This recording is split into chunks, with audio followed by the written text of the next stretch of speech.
Honourable members, when the House suspended, the Honourable Member for Cat Island, Rumkey, and San Salvador had just wrapped up debate on the appropriation revenue account bill. It's been moved and seconded, and I'm ordering now that the bill be read for a second time. As many are in favor will remain seated. Those opposed will stand. The motion is carried. Order the bill be read for a second time and committed. A bill for an act for the appropriation of diverse sums of money for and towards defraying the expenses of the government of the Commonwealth of Bahamas on revenue account for the financial year commencing 1st of July 2024 and ending the 30th of June 2025. Thank you, Honourable Member. For the second reading of bills. Yes, Madam Speaker, I beg leave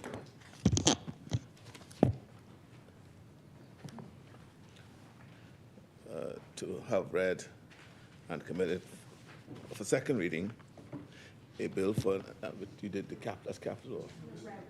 That's revenue, huh? You did the cap, okay. Well, capital now, you just did the revenue. Yeah.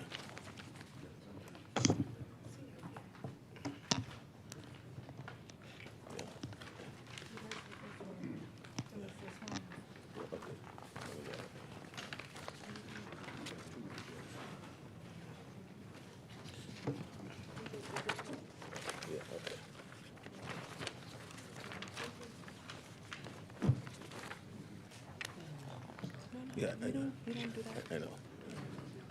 Yeah, okay. Yeah. Yeah. Madam Speaker, I move to have read for the second time and committed a bill for an act for the appropriation of the sum of $344,524,525 for and towards defraying the expenses of the government of the Commonwealth of Bahamas for capital development for the financial year ending the 30th of June 2025. Thank you, Honourable Member. Is there a seconder? Thank you, Honourable Members. It's been moved and seconded that the following bill be read a second time and committed. A bill for an act for the appropriation of the sum of $344,524,525 for and towards defraying the expenses of the government of the Commonwealth of the Bahamas for capital development for the financial year ending 30th of June 2025. As many are in favor will remain seated. Those opposed will stand. The motion is carried. Order that the bill be read a second time and committed. A bill for an act for the appropriation of the sum of $344,524,525 for and towards defraying the expenses of the government of the Commonwealth of the Bahamas for capital development for the financial year ending 30th of June 2025. For the second reading of bills? Madam Speaker, I beg leave to have read for the second time and committed a bill for an act to amend the Business License Act. Thank you, Honourable Members. It has been moved and seconded that the following bill be read for a second time and committed. A bill for an act to amend the Business License Act. As many are in favor will remain seated. Those opposed will stand. The motion is carried. Ordered that the bill be read for a second time and committed. A bill for an act to amend the Business License Act. Thank you. For the second readings? Madam Speaker, I move to have read for the second time and committed a bill for an act to amend the Real Property Tax Act. Second. Thank you, Honourable Members. It has been moved and seconded that the following bill be read for a second time and committed.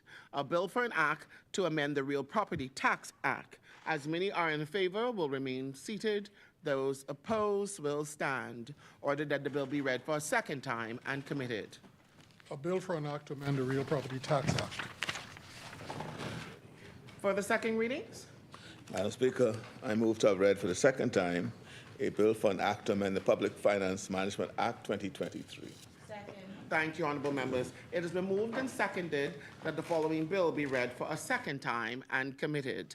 A bill for an act to amend the Public Finance Management Act. As many are in favor will remain seated. Those opposed will stand. Order that the bill be read for a second time and committed. A bill for an act to amend the Public Finance Management Act. Thank you. For the second readings? Madam Speaker, I move to have read for the second time and committed a bill for an act to amend the Customs Management Act. Second. Thank you, honorable members. It has been moved and seconded that the following bill be read for a second time and committed. A bill for an act to amend the Customs Management Act. As many are in favor will remain seated. Those opposed will stand. The motion is carried. Ordered that the bill be read for a second time and committed. A bill for an act to amend the Customs Management Act. Thank you. For the second readings? Madam Speaker, I beg leave to have read for the second time and pass a bill for an act to amend the Customs Management Act. Thank you, honorable member. Is there a seconder? sorry. Thank you, honorable members. No, a bill for an act to amend the value-added tax. Thank you. Second. Thank you, honorable members. It has been moved and seconded that the following bill be read a second time and committed. A bill for an act to amend the Value-Added Tax Act. As many are in favor will remain seated. Those opposed will stand. Ordered that the bill be read for a second time and committed. A bill for an act to amend the Value-Added Tax Act. Thank you, honorable member. Thank you. You may proceed, honorable member.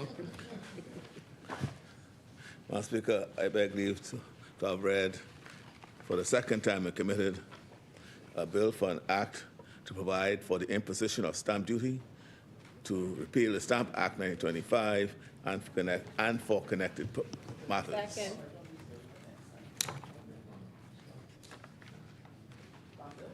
Yeah, stamp bill, yeah. Thank you, honorable member. Is there a seconder? Thank you, honorable members. It has been moved and seconded that the following bill be read a second time and committed. A bill for an act to provide for the imposition of stamp duty, to repeal the Stamp Act 1925, and for connected matters. As many are in favor will remain seated. Those opposed will stand. Ordered that the bill be read for a second time and committed. A bill for an act for the imposition of stamp duty, to repeal the Stamp Act 1925 and for connected matters. Thank you. Further readings? Madam Speaker, I beg leave to have read for the second time a bill for an act to amend the Tariff Act. Second. Thank you, honorable members. It has been moved and seconded that the following bill be read for a second time and committed. A bill for an act to amend the Tariff Act. As many are in favor will remain seated. Those opposed will stand. The motion is carried. Ordered that the bill be read for a second time and committed. A bill for an act to amend the Tariff Act. Thank you. You may proceed, honorable member. Madam Speaker, I beg leave to have read for the second time and committed a bill for an act to amend the Excise Act. Second. Thank you, honorable members. It has been moved and seconded that the following bill be read for a second time and committed. A bill for an act to amend the Excise Act. As many are in favor will remain seated. Those opposed will stand.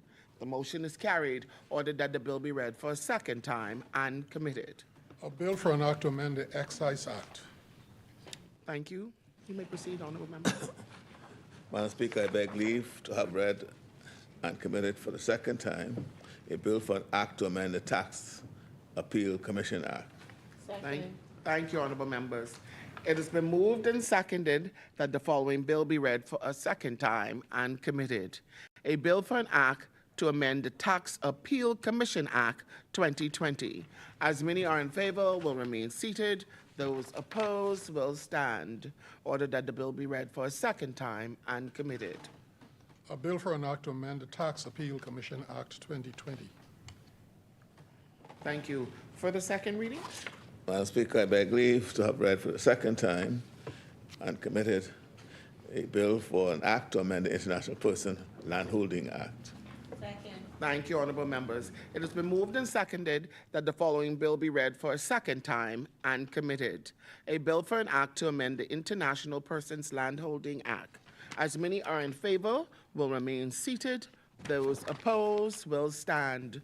Ordered that the bill be read for a second time and committed. A bill for an act to amend the International Persons Landholding Act. Thank you. For the second reading? Madam Speaker, I'm just. Integration?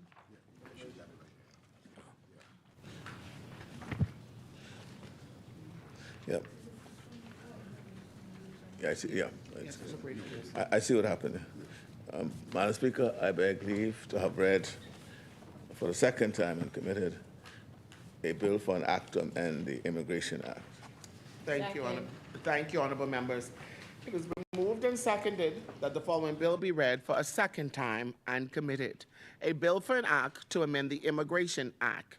As many are in favor will remain seated. Those opposed will stand. Order that the bill be read for a second time and committed. A bill for an act to amend the Immigration Act. Thank you. For the second readings? Madam Speaker, I beg leave to have read for the second time and committed a bill for an act to amend the National Insurance Act to provide for protection and recovery and additional requirements of board members. Second. Thank you, honorable members. It has been moved and seconded that the following bill be read for a second time and committed. A bill for an act to amend the National Insurance Act to provide for protection, recovery, and additional requirements of board members. As many are in favor will remain seated. Those opposed will stand. The motion is carried. Order that the bill be read for a second time and committed. A bill for an act to amend the National Insurance Act to provide for protection, recovery, and additional requirements of board members. Thank you. For the second reading? Madam Speaker, I beg leave to have read for the second time and committed a bill for an act to amend the Commercial Recreational Water Sports Act, Chapter 278A. Is there a second? Second. Thank you, honorable members. It has been moved and seconded that the following bill be read for a second time and committed. A bill for an act to amend the Commercial Recreational Watercraft Act, Chapter 278A. As many are in favor will remain seated. Those opposed will stand. Order that the bill be read for a second time and committed. A bill for an act to amend the Commercial Recreational Watercraft Act, Chapter 278A. Thank you. For the second readings? Yes.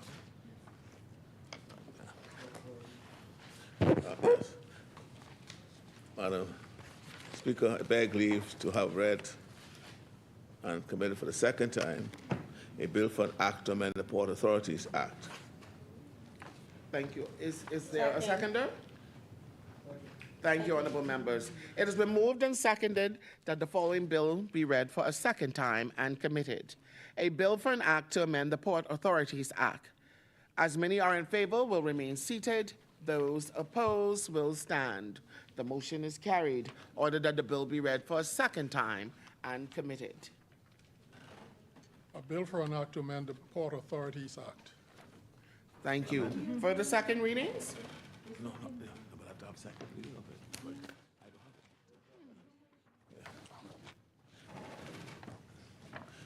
Madam Speaker, I beg leave to have read for the second time committed a bill for an act to amend the Road Traffic Act. Second. Thank you, honorable members. It has been moved and seconded that the following bill be read for a second time and committed. A bill for an act to amend the Road Traffic Act, Chapter 220. As many are in favor will remain seated. Those opposed will stand. The motion is carried. Order that the bill be read for a second time and committed. A bill for an act to amend the Road Traffic Act, Chapter 220. Thank you. For the second readings? Yeah. Madam Speaker, I omitted to read Bill number 54. A bill, so I rise now to have read, for the second time and committed, a bill for an act to amend the Ministry of Foreign Affairs Act. That's Bill number 54, we did not. Thank you, honorable members. It has been moved and seconded that the following bill be read for a second time and committed. A bill for an act to amend the Ministry of Foreign Affairs Act. As many are in favor will remain seated. Those opposed will stand. The motion is carried. Order that the bill be read for a second time and committed. A bill for an act to amend the Ministry of Foreign Affairs Act. Thank you. For the second readings? Yes, Madam Speaker. I beg leave to have read and committed for the second time a bill for an act to amend the National Insurance Chronic Diseases Prescription Drug Fund Act. Second. Thank you, honorable members. It has been moved and seconded that the following bill be read for a second time and committed. A bill for an act to amend the National Insurance Chronic Diseases Prescription Drug Fund Act. As many are in favor will remain seated. Those opposed will stand. The motion is carried. Order that the bill be read for a second time and committed. A bill for an act to amend the National Insurance Chronic Disease Prescription Drug Fund Act. Thank you. For the second readings? Madam Speaker, I beg leave to have read and committed for the second time and committed a bill for an act to amend the Industries Encouragement Act. Second. Thank you, honorable members. It has been moved and seconded that the following bill be read for a second time and committed. A bill for an act to amend the Industries Encouragement Act. As many are in favor will remain seated. Those opposed will stand. The motion is carried. Ordered that the bill be read for a second time and committed. A bill for an act to amend the Industries Encouragement Act. For the second readings? Yes, Madam Speaker, I beg leave to have read for the second time and committed, a bill for an act to amend the Agricultural Manufactories Amendment Bill 2024. Second. Thank you, honorable members. It has been moved and seconded that the following bill be read for a second time and committed. A bill for an act to amend the Agricultural Manufactories Act, Chapter 243. As many are in favor will remain seated. Those opposed will stand. Ordered that the bill be read for a second time and committed. A bill for an act to amend the Agricultural Manufactories Act, Chapter 243. Thank you. For the second reading? Madam Speaker, the supplementary budget is usually laid at this time. The draft estimates of revenue and expenditure, because some of the movements between heads amounted to more than 2% of the expenditure. The law requires that we do a supplementary appropriation revenue bill. The Act Repeal of Government Business, I understand, has cleared it with the opposition that we could have first, second reading to committal. So with your leave, I will first of all ask leave to have read for the first time and pass a bill for an act for the appropriation. I gather you have this bill as well. Yes, we do. Right. So we agreed, though, that with the proviso that we are able to, when we're moving it. We understand the proviso. A bill for an act for the appropriation of diverse sums of money for and towards deferring the expenses of the government of the Bahamas on revenue account for the financial year commencing the 1st of July 2023, ending on 30th June 2024. You have this? Do you have this? You have this bill? Yeah, let me sign it then. I have to sign it.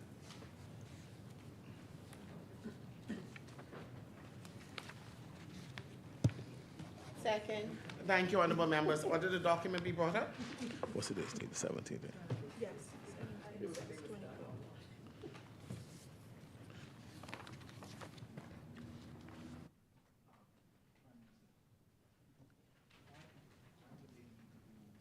Thank you.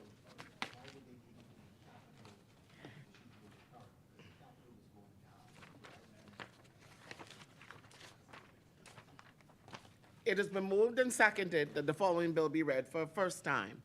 A bill for an act for the appropriation of diverse sums of money for and towards defraying the expenses of the government of the Commonwealth of the Bahamas on revenue account for the financial year commencing 1st of July 2023 and ending 30th of June 2024.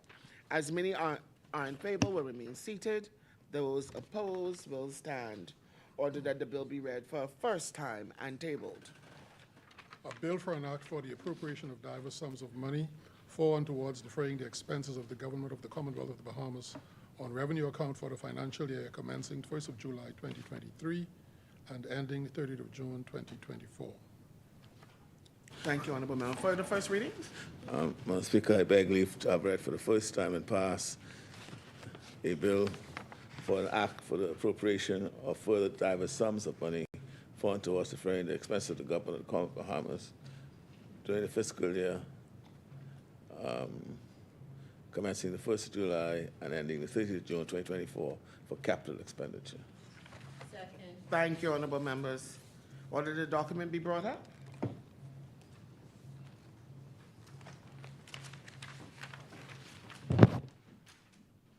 Thank you.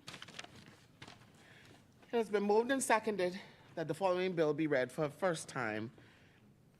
A bill for an act for the appropriation of further diverse sums of money for and towards defraying the expenses of the government of the Commonwealth of the Bahamas during the fiscal year commencing 1st July 2023 and ending 30th of June 2024. As many are in favor will remain seated. Those opposed will stand. The motion is carried. Order that the bill be read for a first time and tabled. A bill for an act for the appropriation of further diverse sums of money for and towards defraying the expenses of the government of the Commonwealth of the Bahamas during the fiscal year commencing 1st of July 2023 and ending the 30th of June 2024. Back to second. Thank you. Back to second reading. We will now revert back to the order of business to second reading and committal of bills. For the second reading? Madam Speaker, I beg leave to have read for the second time and committed a bill for an act for the appropriation of diverse sums of money towards defraying the expenses of the government of the Commonwealth of the Bahamas on revenue account for the financial year to commencing 1st of July 2023 and ending 30th June 2024. Second. Thank you, Honorable Member. It has been moved and seconded that the following bill be read for a second time and committed. A bill for an act for the appropriation of diverse sums of money for and towards defraying the expenses of the government of the Commonwealth of the Bahamas on revenue account for the financial year commencing 1st July 2023 and ending 30th of June 2024. As many are in favor will remain seated. Those opposed will stand. The motion is carried. Order that the bill be read for a second time and committed. A bill for an act for the appropriation of diverse sums of money for and towards defraying the expenses of the government of the Commonwealth of the Bahamas on revenue account for the financial year commencing 1st of July 2023 and ending 30th of June 2024. Thank you. For the second readings? Madam Speaker, I beg leave to have read and for the second time and committed a bill for an act for the appropriation of further diverse sums of money for defraying the expenses for capital development of the Commonwealth of the Bahamas during the fiscal year commencing 1st of July 2023 and ending the 30th of June 2024. Second. Thank you, Honorable Members. It has been moved and seconded that the following bill will be read for a second time and committed. A bill for an act for the appropriation of further diverse sums of money for and towards defraying the expenses of the government of the Commonwealth of the Bahamas during the fiscal year commencing 1st July 2023 and ending 30th June 2024. As many are in favor will remain seated. Those opposed will stand. Order that the bill be read for a second time and committed. A bill for an act for the appropriation of further diverse sums of money for and towards defraying the expenses of the government of the Commonwealth of the Bahamas during the fiscal year commencing 1st of July 2023 and ending the 30th of June 2024. For the second readings? Thank you. Madam Speaker, I now do move that the House now resolve itself in the Committee of the Whole with the Deputy Speaker in the chair. Is there a seconder? Second. Thank you, honorable members. It has been moved and seconded that the House do now resolve itself into the Committee of the Whole with the Deputy Speaker in the chair. As many are in favor will remain seated. Those opposed will stand. The motion is carried. The House will now resolve itself into the Committee of the Whole with the Deputy Speaker in the chair.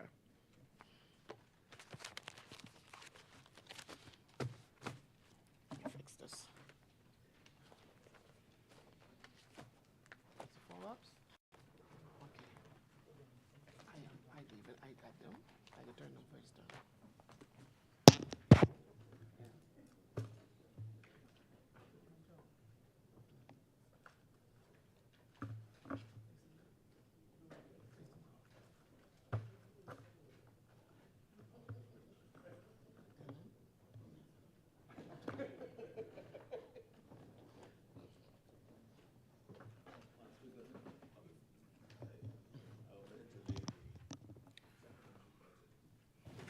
draft estimates, revenue and expenditure, if I may. Oh, thank you, Honorable Member. Order the document be brought up.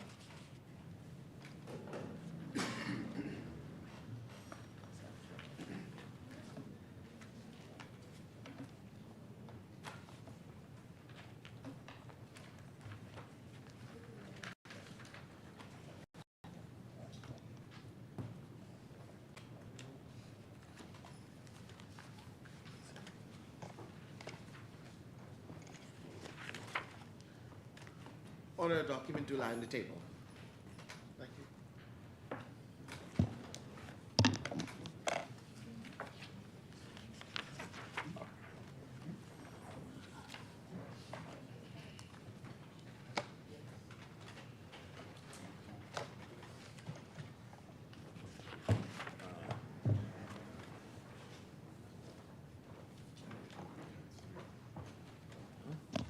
Committee of the Whole. Chairman, I move that the long title of the Appropriation Revenue Account Bill 2024 be agreed.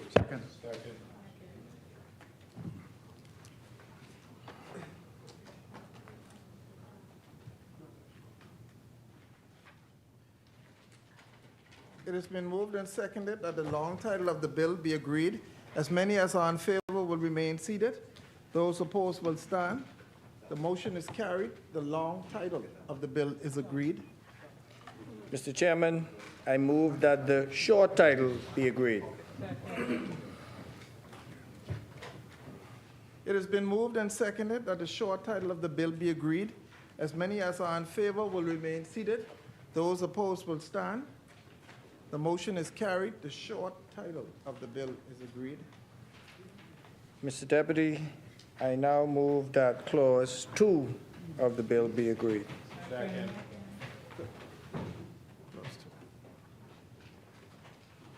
It has been moved and seconded that Clause 2 of the bill be agreed.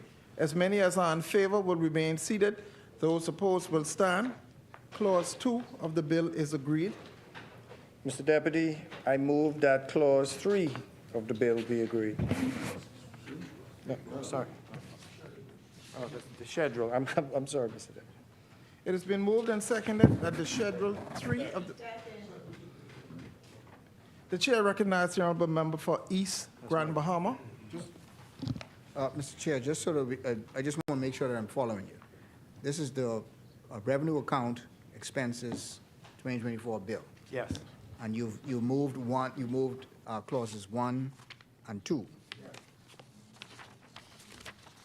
And now you're moving the schedule. Right, and then we'll go to the specific heads after you move that. Right. Okay, so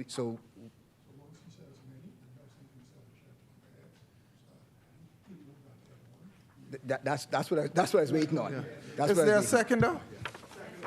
It has been moved and seconded that schedule of the bill be agreed. As many as on... The chair recognizes the honorable member for East Grand Bahama. We moved, as far as I understand, we moved them head by head.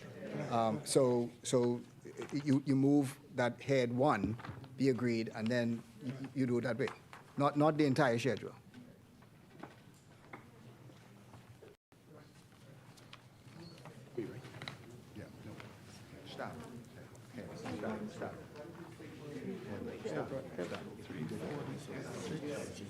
For clarity, Mr. Deputy, I'll start over. We start over. No, we start over. Mr. Deputy, I move that head 1 of the schedule be agreed. Is there a seconder? It has been moved and seconded that the chair recognizes the honorable member for Marco City. Thank you very much, Mr. Deputy. Mr. Deputy, on page 8.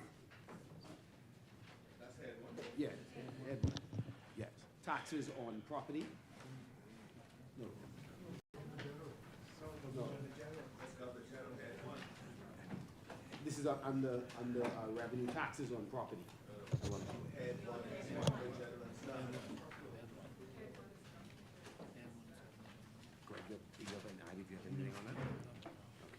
No, I understand. I mean, this question comes up almost every year.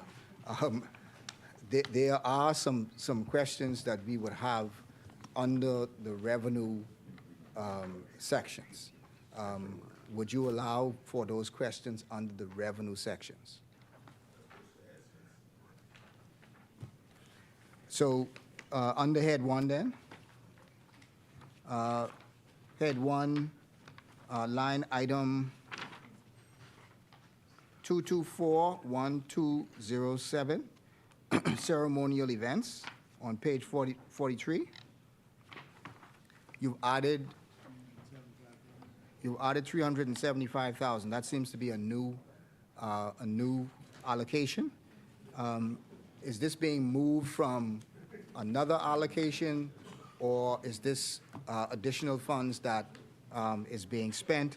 And then, do you have any idea as to what events will be put on by the Governor General's office for the 375,000? Is moved from the office from head 6, which is the Cabinet Office, to facilitate the Governor General in their events. The chair recognizes the honorable member for East Grand Bahama. Then there is, on that same page to the bottom, item 2241231, medals. Is that sort of, I mean, could you give us an idea as to what that medals is for, or national honors, okay, very well. And that medals was moved from another head to the, okay.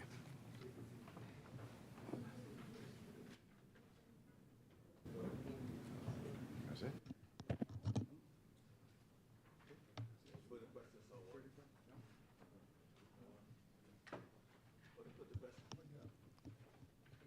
It has been moved and seconded that the head of one schedule be agreed. As many as are in favor will remain seated.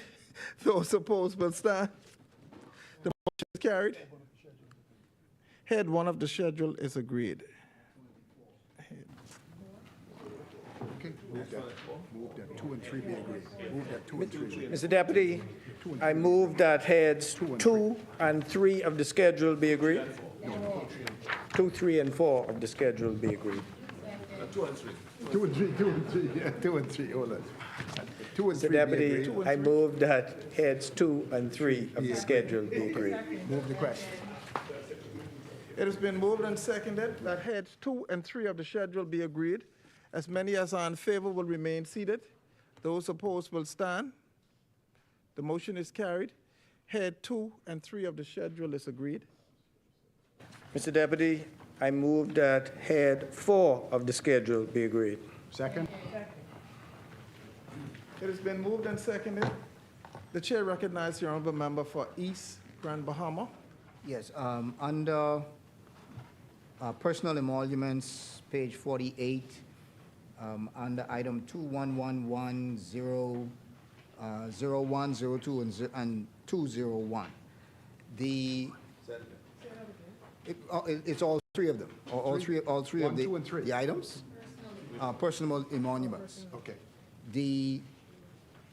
It doesn't seem to be any significant movement, with the exception of the salary, permanent, and pensionable.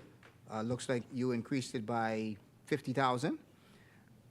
The Auditor General, in his, I think, one of his most recent reports, had made a request for the government to look at additional salaries and additional resources.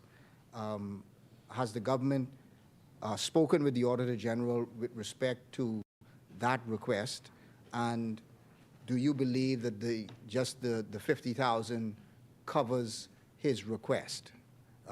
Because that was a specific request that he made in terms of having sufficient staff and having sufficient resources, and the difficulties that he would be having if those resources were not allocated to him.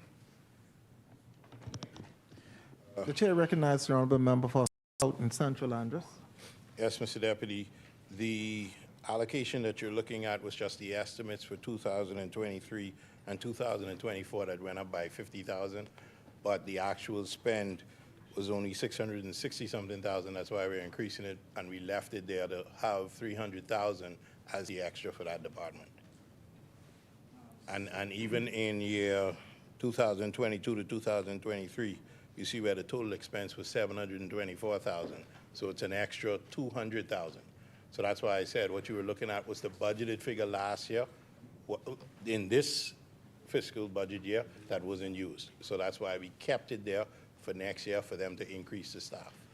And then, Increasing the staff at the yes, that's why they left Auditor it there, General? to use, yes. And how much staff do you intend to increase it by? Yes, to be determined.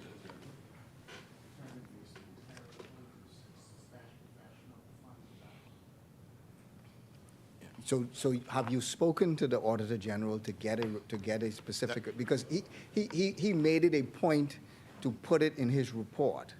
So I'm just asking And to whether answer your you've question, spoken with yes. him. Yes, that's why the expense was left at 970,000 and not brought down to where it was only 700,000. So yes. And to the your point. allocation, as far as you're concerned, is sufficient adequate. for his needs. Correct. Number 5. Close it up. It has been moved and seconded that head 4 of the schedule is agreed. As many as are in favor will remain seated. Those opposed will stand. The motion is carried. Head 4 of the schedule is agreed. Mr. Chairman, I move that head 5 of the schedule be agreed. Second? It has been moved. The chair recognizes the honorable member for East Grand Bahama. Yes, at page 50, under item 22211102, the penultimate line item there, rent office, you've increased the allocation from 43 million to 60 million. Could you give an indication as to why the additional 17 million, and what will that go for? Yes. Under the office rent line item, originally, we have allocated for all active rental lease agreements. We have also engaged new leases in terms of our consolidation exercise and our increase in growth in government units and departments, where we have new leases that have been engaged. There's an overlapping of leases as we move from one facility or one building to another. We are moving in line with our proper work conditions. We have many buildings that we'll be terminating leases for because the conditions of those buildings are no longer good for our working conditions. Additionally, we will be also looking at consolidating a number of ministries, and our move to our new active leases will be a consolidation effort of a number of ministries and departments that you will see move into facilities that will be shared. So at this time, there will be an overlapping of lease agreements as we terminate some leases in this coming fiscal year and have engaged some new active leases that are currently being outfitted. Anything else on that one? Okay. Under the same head, under line item 2731101, pensions to officials, where pensions to officials. It's on the bottom of page 51. It was 134 million, and it was increased to 145 million. Is this the line item that is covered for the normal pensions to government employees? And if it is the line item, why the increase if we are looking at bringing in legislation to, to accommodate those new staff? And if you could also, while you're on your feet, just say what I know that you had sent out the bill for consultation, So what is, what is the plan? What is the process for that contributory pension plan? In the line item pensions, as you have requested, this amount is to adequately fund the payment for retirees as anticipated in the 2024-2025 period, based on our estimation to eligible officers. This item has always been underfunded, and as a result, that is why we are looking into the contributory pension plan. That is still being looked at, and we hope to bring that bill to Parliament within the next few months. I could take you back to the top of page 50, wages and salaries, 21110 EE. You have increased it from 9.4 to 9.6. Does this include the additional PSs that were brought back, or would that be the contractual, salary contractual workers?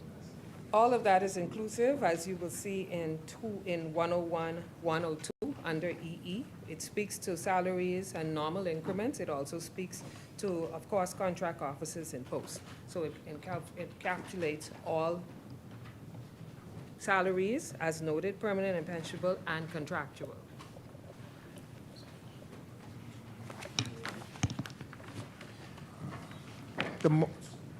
Number 6. The motion is carried. Head 5 of the schedule is agreed. Mr. Deputy, I now move that head 6 of the schedule be agreed. The chair recognizes the honorable member for Marco City. Thank you very much, Mr. Deputy. I'd like to first go to line 224-1207, ceremonial events. Mr. Deputy, we know, sorry? Okay. Okay. No, no. We note, Mr. Deputy, and appreciate the intended scale down in spending under ceremonial events from $3.4 million to $2.76 million. What specific events will be scaled down, and by how much? Especially when that spend through 9 months is already higher than the new budget.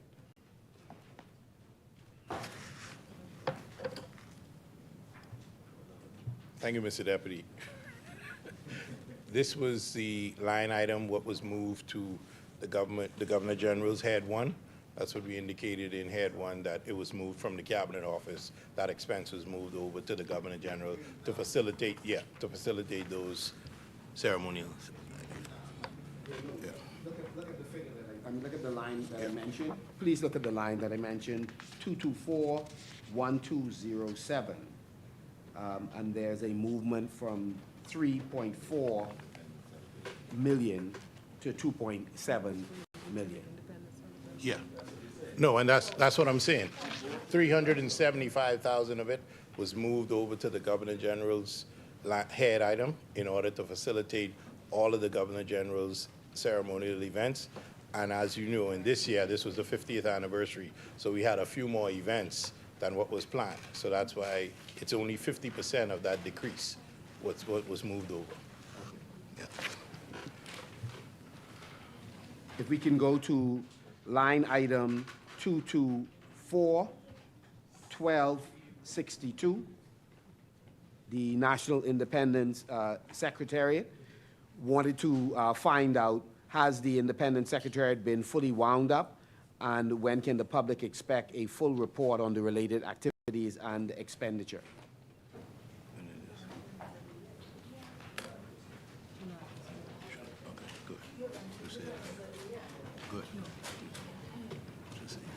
Deputy, the National Independence Secretariat is expected to wind up after the Independence celebration in this year, July of 2024.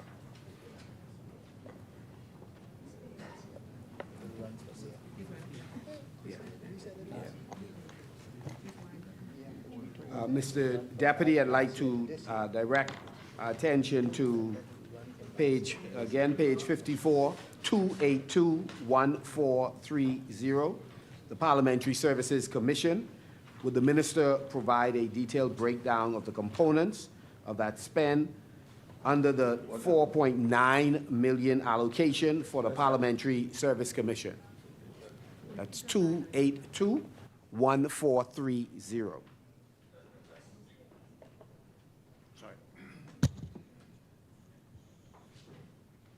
Mr. Dep- The chair recognizes the honorable member for South and Central Andres. Mr. Deputy, the Senate and the House of Assembly are now captured within the Parliamentary Services Commission, effective July the 1st, 2024. The budgetary provisions are reported under this head.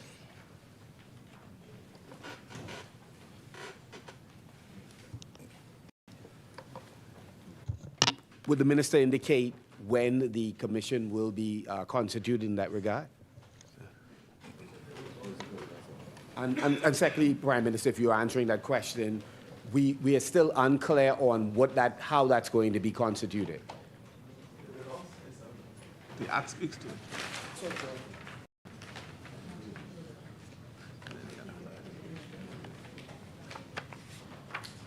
So the question is when and how. That's been worked on with the clerk. Yeah.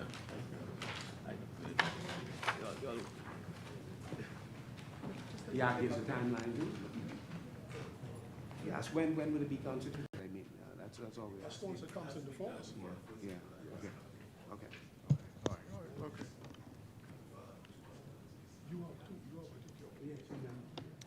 That's it? Yes. The motion is carried. Head 6 of the schedule is agreed. Mr. Deputy, I now move that head 7 of the schedule be agreed. It has been moved and seconded that heads. The chair recognizes the honorable member for East Grand Bahama. 7, under personal emoluments, 211101, salary, permanent and pensionable. You've allocated, well, there was 6.5 allocated, now there's 10.3 that's allocated. Can you speak to what this is, why the increase, and what will happen as a result of the increase? The chair recognizes the honorable member for Cat Island, It is- Rumkey, and San Salvador. The increase is to provide for the upgrade of salaries for the officers in the judicial and legal services scale, and for the promotions that are going to occur right thereafter.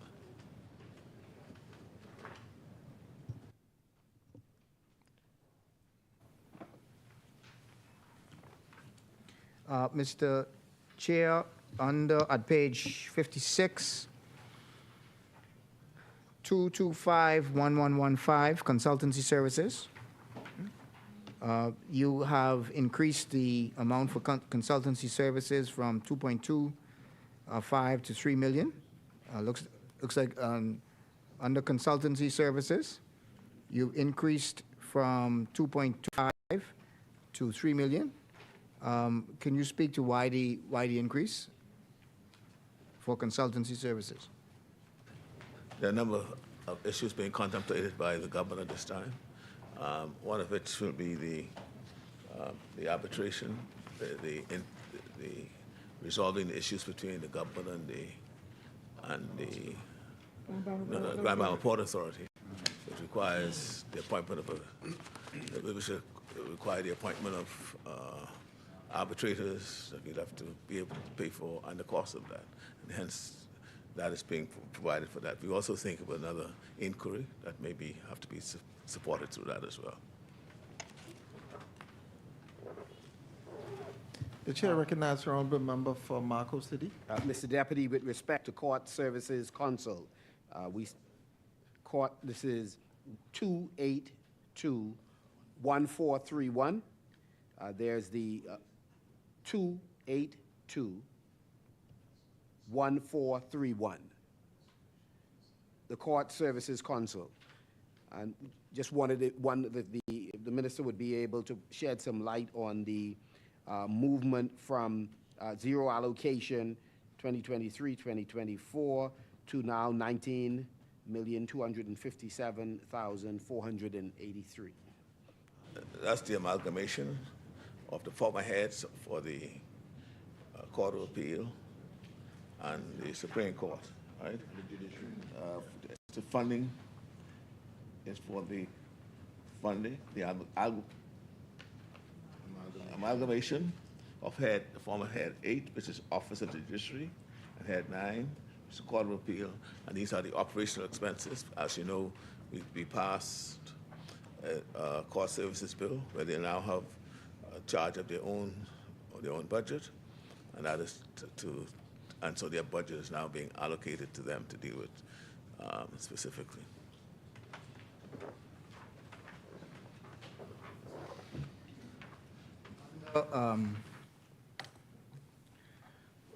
Well, Mr. Deputy,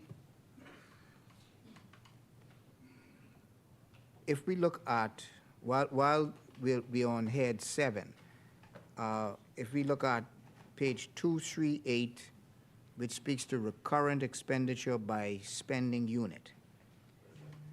Page 238 in the back. I'm not sure how they allocated it, but in the recurrent expenditure by spending unit, under 07, to the bottom of the page, 007, Office of the Attorney General, Ministry of Legal Affairs, there are 4 items. I didn't see those items in under the head in the normal recurrent section. And specifically, freedom of information. And there was allocated there $140,000, allocated for $140,000. I noted in today's daily where the head officer with respect to the Freedom of Information Act had made some comments. Do you believe that the $140,000 is sufficient to complete the implementation of the FOIA Act? And if not, you know, where can they see the additional funding to be able to accommodate what is necessary?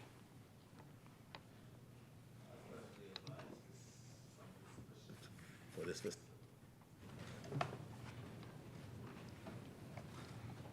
And then under line item 229-1017, establishment of a land registry. where's that? That's on page 56. Yes. 229. Yes, I see it. Okay. 12,000. If you could sort of speak to, I guess the Attorney General will speak to it in the Senate, but if we could get an understanding as to what the $300,000 is for the establishment of the land registry. Thank you, Mr. Deputy. This has to do with a part of the land reform committee that we're doing where we're bringing the 2 bills in, and this is the registering part of it that we're going to have here. So this isn't land reform. Land registry. Yeah, land registration. And this is just the registration part of it. Yeah.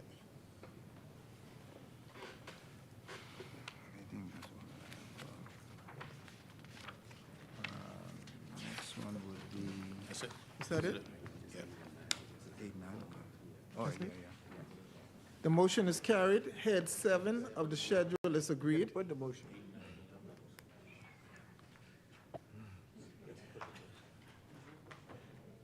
I didn't do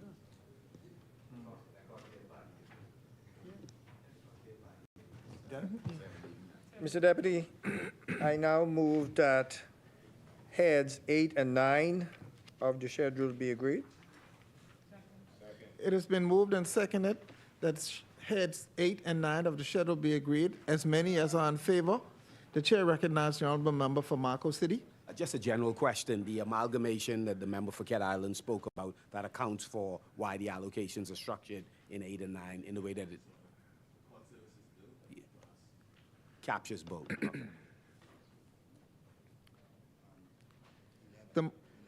The motion is carried.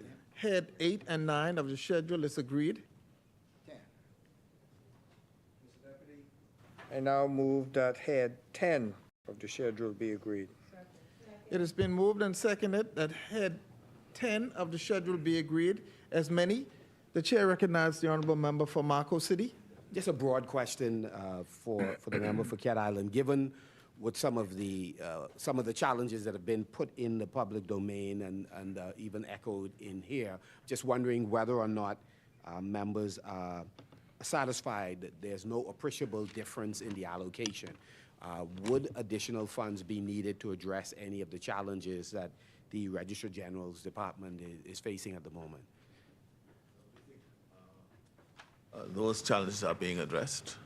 A lot of it has to do with the technological advances that they are attempting to catch up with. There should have been in place new portals to ensure that they are caught up with these technological advances, and the present allocations to the department is deemed adequate for this fiscal year. There will be some changes going down, but there'll be no need for additional funding at this time.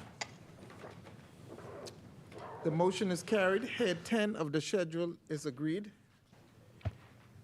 Mr. Chairman, I now move that head 11 of the schedule be agreed. It has been moved and seconded that head 11 of the schedule be agreed. As many as are in favor will remain seated. Those opposed will stand. The chair recognizes the honorable member for St. Barnabas. Thank you, Mr. Chairman. Mr. Chairman, for the minister, obviously with the articulation of these public-private partnership as it relates to the new high-medium security unit, how does this proposed PPP, how will the present budget of the Bahamas Department of Correctional Services be impacted in any way with this PPP that the government proposes as it relates to the high-medium security unit?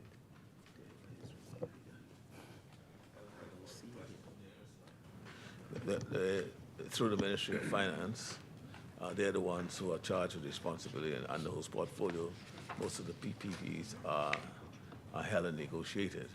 So it will not be, their budget as presented here will not be impacted by it. It's an independent, well, it's done through a unit in the office of Ministry of Finance.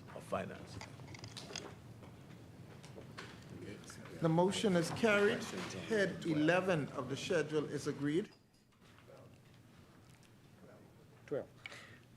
Mr. Chairman, I move that head 12 of the schedule be agreed. It has been moved and seconded that head 12 of the schedule be agreed. As many as are in favor will remain seated. Those opposed will stand. The chair recognizes the honorable member for Marco City. Thank you very much, Mr. Deputy.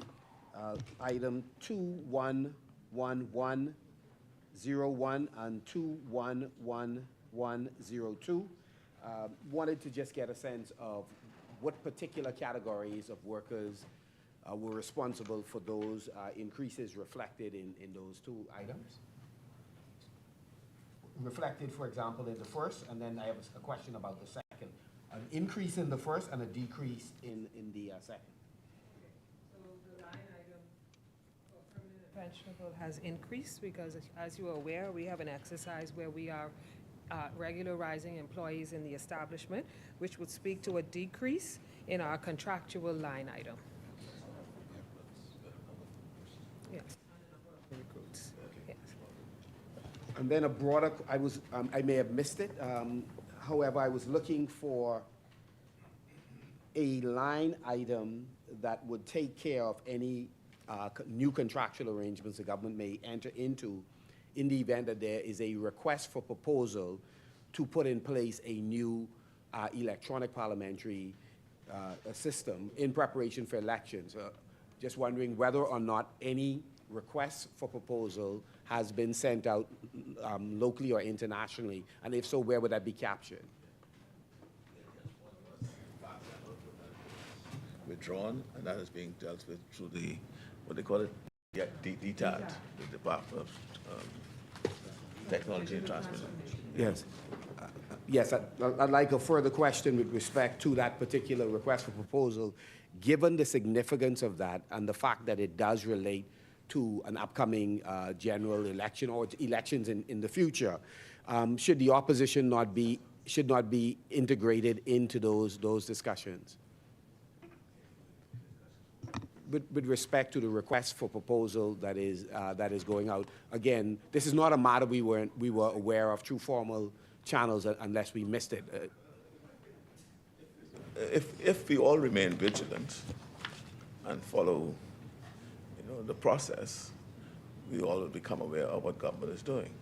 In respect to the request for the proposal, that was put out. It was published, I think, last November or October. We were not satisfied with all responses, and so it was aborted when it goes out again. So for the request for proposal, I don't think it's something that you'll be engaged or integrated in. You could look at it, and you may even inspire others to try to be a part of that process. But at the end of the day, when the decision is made and what's happening, then we'll engage you. In fact, the conversations we had, we will have those continuing conversations. In respect, all matters related to elections.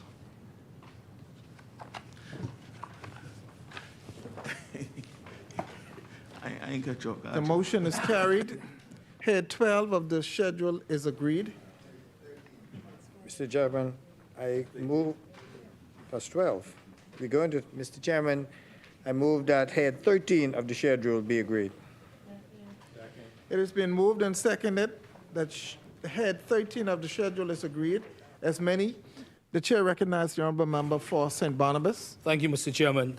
Head number 13, line item 211-2106, education allowance. Can the government indicate what accounts for the sharp increase in that allocation to $1 million? That's 211-2106, education allowance.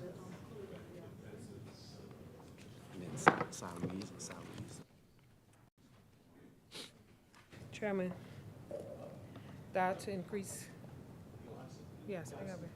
That increase speaks to an accommodation to allowance for all of the eligible dependents of foreign service officers posted overseas. And additionally, the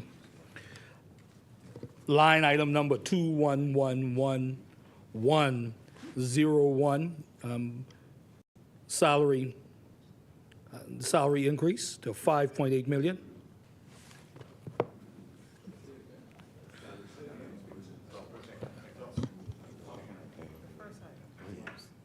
The chair recognizes the honorable member for Nassau Village. Thank you, Deputy Speaker.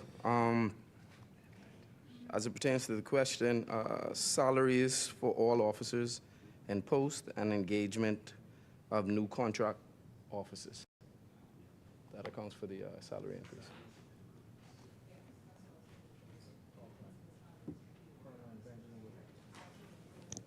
Rent, that's increased by 2. Which number? Rent. Which number is that? Accommodations. 7? Oh. Line item number 2221102. What accounts for the sharp increase from 1.6 million to 3.7 million? Rent. Which offices? Yeah, which offices are being rented? Thank you, Deputy Speaker. Allocations for all existing missions and new office spaces for the Consulate Annex in Washington, and also the permanent mission to the OAS, Washington, and the Bahamas Consulate, newly established Bahamas Consulate in Los Angeles, for the locations.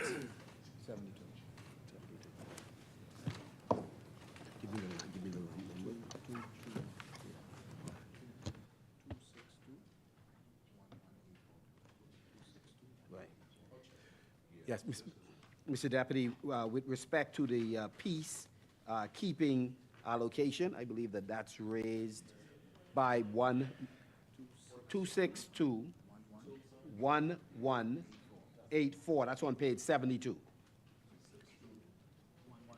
1184. The United Nations peacekeeping. I think there's an allocation of an additional $1 million. Just wanted to get a sense of specifically what is that allocation for.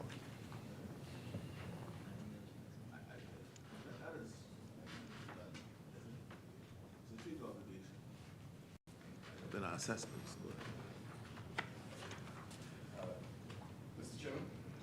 Thank you. It's actually to accommodate our obligation under multilateral treaties to ensure that we also have a presence or engagement in the peacekeeping mission itself. Contribute.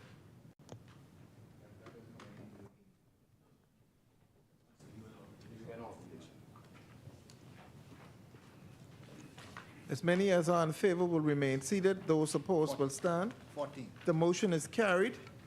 Head 13 of the schedule is agreed. Mr. Chairman, I move that head 14 of the schedule be agreed. It has been moved and seconded that head 14 of the schedule be agreed. As many, the chair recognizes the honorable member for Marco City. Thank you very much, Mr. Deputy. With respect to salaries, permanent and pensionable, wanted to raise a question with respect to the item 211101. Moving from 2023 to 2024 budget to 2024-25, there's movement from 1.7 approximately million to 1.5. I'm wondering whether or not this would be sufficient, and for which workers does that apply? There seemed to be a variance of maybe 200,000 or thereabouts. Thank you. Based on our actual expenditures in 2023 and 24 so far, this 1.5 would be sufficient because we're at 1.2 now, and this is at 1.5. So that would almost bring it in line with what we're actually going to spend in this year. What you're looking at was the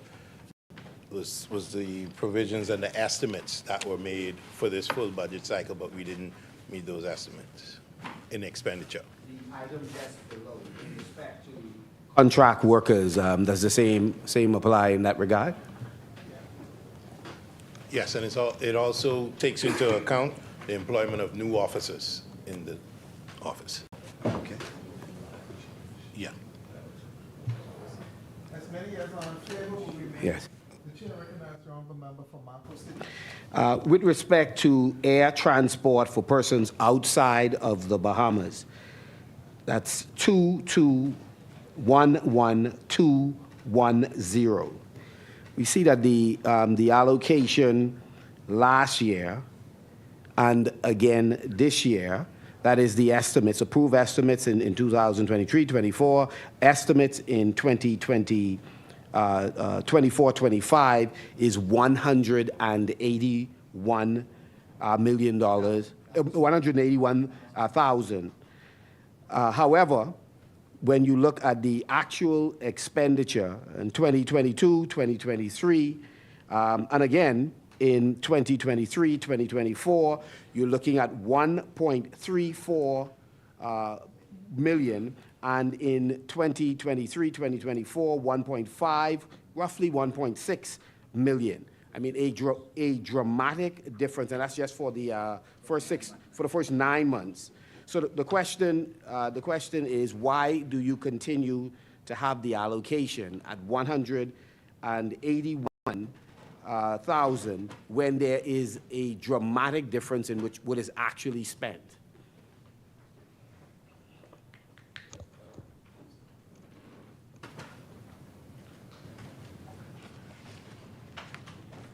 I would seek to get the answer for that, because I'm just noticing it's 181,000. I'll seek to get the answer for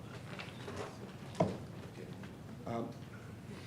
While you are exploring that, just wanted, I'm just going to jump ahead just a little bit, just so that I don't have to ask the same question later. When we looked actually at the wirements, or we could certainly come back to it if you prefer, we noticed that roughly the same categories under wirements show where this money is likely to have come from, right? And so if you'd go to annex in terms of recurrent wirements and look at which budgets those funds seem to have been moved from, marketing and promotion, advertising and public notices, consultancy in the delivery unit, and so on. There just seemed to be a pattern of allocation to areas where the funds were not used, and I think that's 2 years running, but those funds were shortly thereafter wired into this particular travel item. Is that coincidence, or, what accounts for just that pattern of where the funds are coming from and consistently going to travel outside of the Bahamas?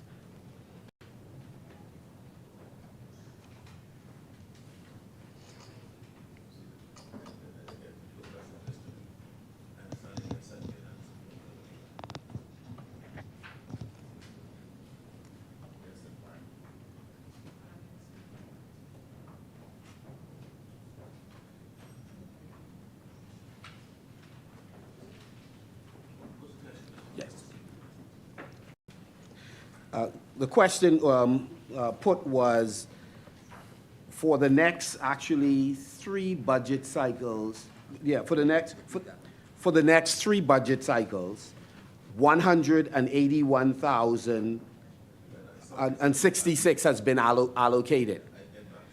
Yes, I understood that. So the follow-up question really was, for the 181 that has been projected to be spent, we have a variance of at least 1,300,000 that has actually been spent, right?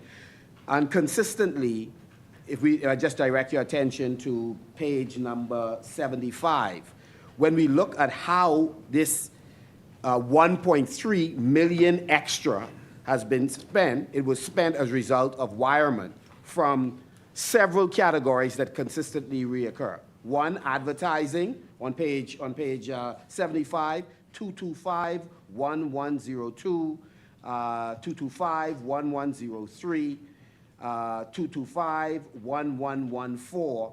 Funds were consistently wired from those areas. From the wirement, this is, if you'd look at the midterm budget. your midterm, the annex of recurrent wirement on page 100.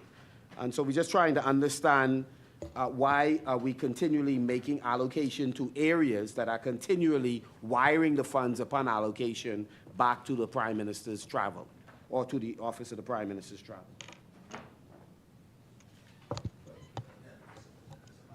I'll have to get back to you on it. If there's a need and funds are in a line item, we all know what environments are. It doesn't mean that that funds will be put back there. Just that for the exigencies of the moment, that's where the funds will be used from, and then if necessary, it'll be placed back if and whenever it's necessary. So I would not belabor the point, only to say that looks as if it's for 4 budget cycles, the figure of what is required for international travel remains the same, $181,000. So, yeah, I'm saying yes. I'm just saying yes. I'm sorry. I'm not aware that we did it. I'm sorry. There's a new day on this side, so I'm just taking it from where I came into the discussion. So I'm just saying I don't know that it was done. No, I wasn't. No, I didn't know that we did it actually. Sorry, just to continue, but thank you very much for undertaking to get back to us on that matter, Kid Island. With respect to the consultancy services, 225-1115, just wanted to find out whether or not any report from from the previous years with respect, particularly from 2023, 2024, has been prepared looking at the return on investment with respect to those consultancy services and what ministries the consultants were predominantly hired in. Report on return on investment and where were the consultants hired.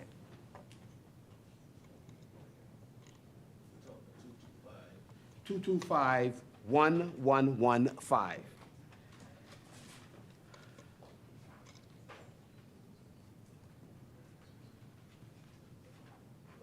Explain the amount, because this was the amount necessary for the deployment of 2 officers from the University of the Bahamas, their reimbursement and responsibility allowance, and also an advisor to the Prime Minister on environmental and climate change matters, and the stipend for the former Chief Medical Officer and a land management committee, consultants. Yeah. Thank you. And so just above that then, 225,1114, consultancy for the delivery unit. Were there more consultants hired in that particular unit, or the price point for whatever that number was, did that amount then to that figure, or were there some other expenses associated with that particular consultancy? Yes. Well, this amount, again, this was to conduct a rapid capacity review of the Prime Minister's delivery unit and other agencies such as the Disaster Reconstruction Authority, with recommendation on the organizational changes required for the successful project implementation. Thank you very much, Minister. Just a follow-up to both of those questions then. How is it that the figure remains consistent for multiple cycles when there seemed to have been a completion period for the services that were being rendered? So in the first instance, understandable, but the identical figures for a project that obviously comes to an end at some point. For an identical future? Sorry. No, please say it on your feet. I just wanted to be on the record. Yeah. It's an estimate for future projects. Thank you.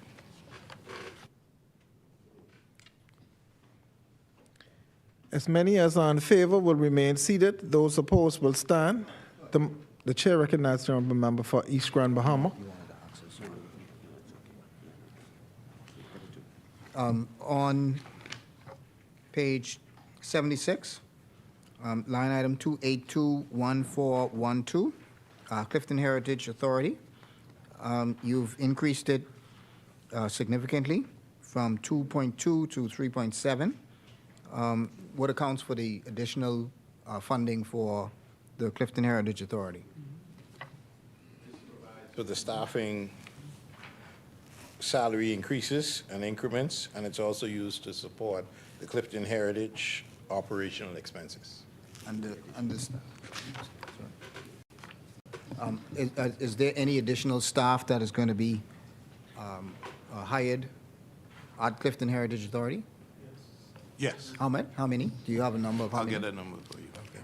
And then the same question with respect to the Antiquities, Monuments, and Museum Corporation right underneath it. You also about a $2 million increase. Yes. Could you speak to what's that account for? And this also includes now the Grand Bahama office.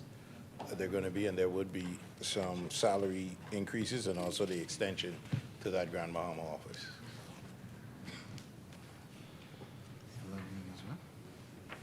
Deputy. Deputy. Deputy. That's it. Deputy. As many as are in favor will remain seated. Those opposed will stand. The motion is carried. Head 14 of the schedule is agreed. Mr. Deputy, I move that head 16, Chairman, head 16 of the heads be agreed.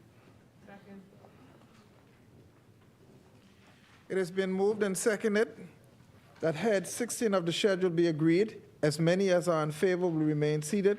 Those opposed will stand. The motion is carried. Head 16 of the schedule is agreed. Mr. Chairman, I move that head 17 of the schedule be agreed. It has been moved and seconded that head 17 of the schedule be agreed. The chair recognizes the member for East Grand Bahama. Mr. Chair, 225111, security services contract. And this seems to be a sort of consistent throughout the entire budget, that security services contracts have gone up. Can you speak to what the reason is as to, that's government printing department. What would be the reason why, for the government printing department, you would increase the security services contract with respect to that?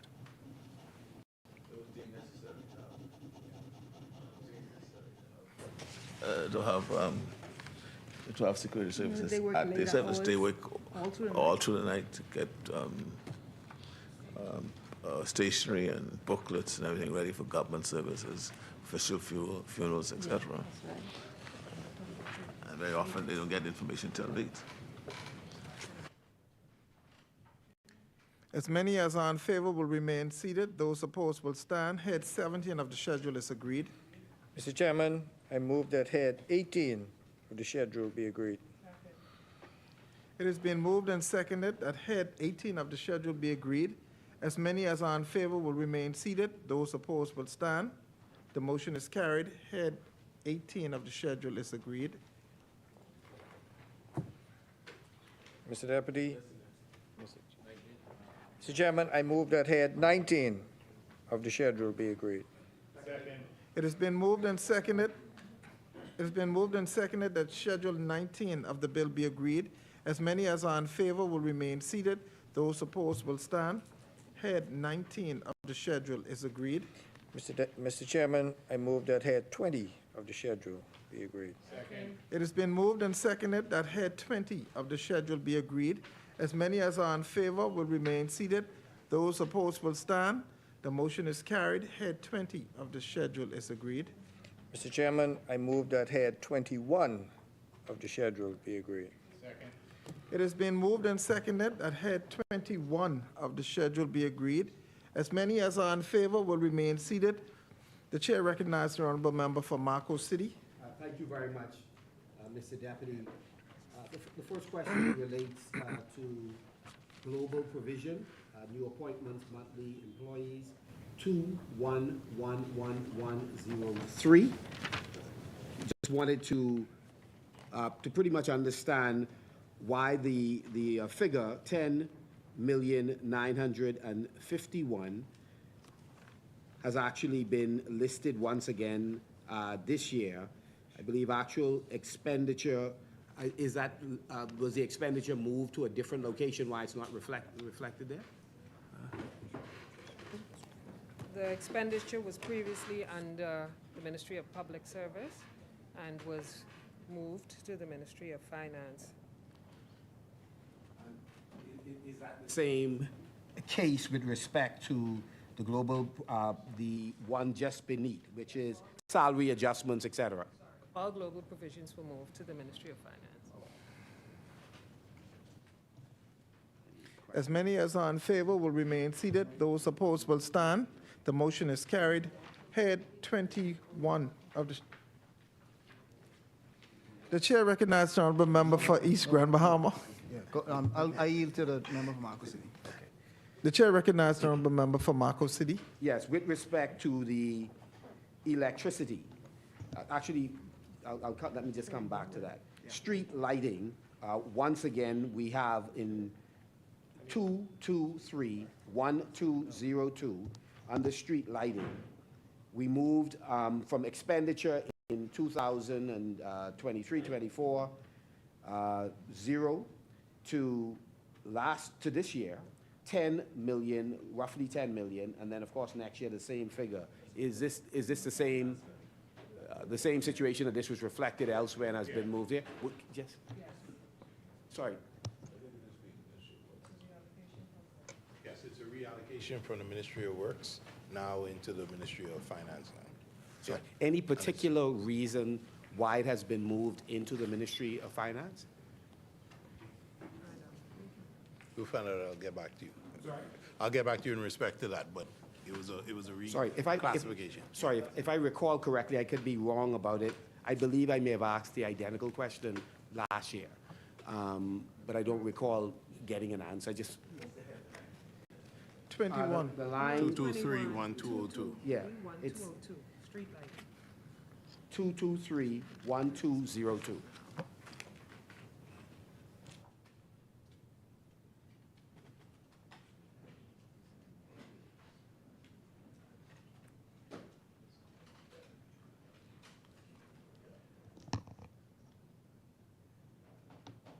So you through? Sorry.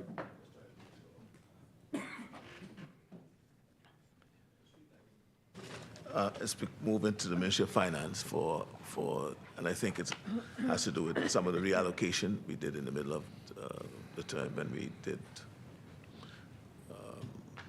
a number of moving around with some portfolios. And I think that accounts for it moving here, but I can't remember the details. For the Ministry of Item.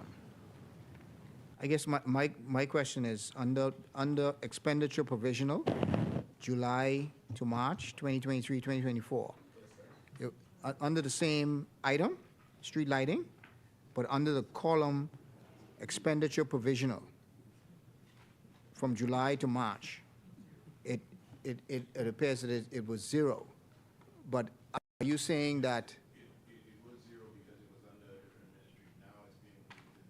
Ministry of Finance to ensure faster, swifter payments to the contractors also. That's why we moved that expense now into here, so we'll start expending for it in the Ministry of Finance.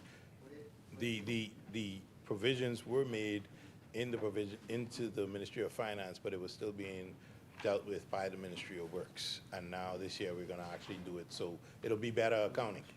It'll be better accounting this year. no, so, but there's a line item where 10 million was allocated for it in finance. Correct, and the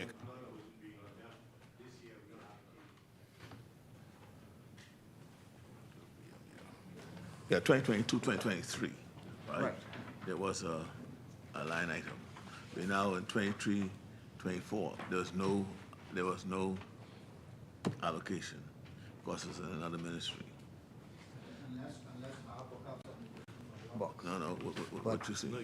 Under Your the- book you'll see provisional actual expenditure, 2022, 2023, That's 10 million. 10 million. Right, the And next you go line. and you go to the next one, 2023, 2024. Oh, I see how you're reading it, yeah. Okay. So that This year- means that the expense. there was an allocation in the finance budget for $10 million for this existing year. Yes, But they it doesn't started- show it doesn't show that there was anything spent.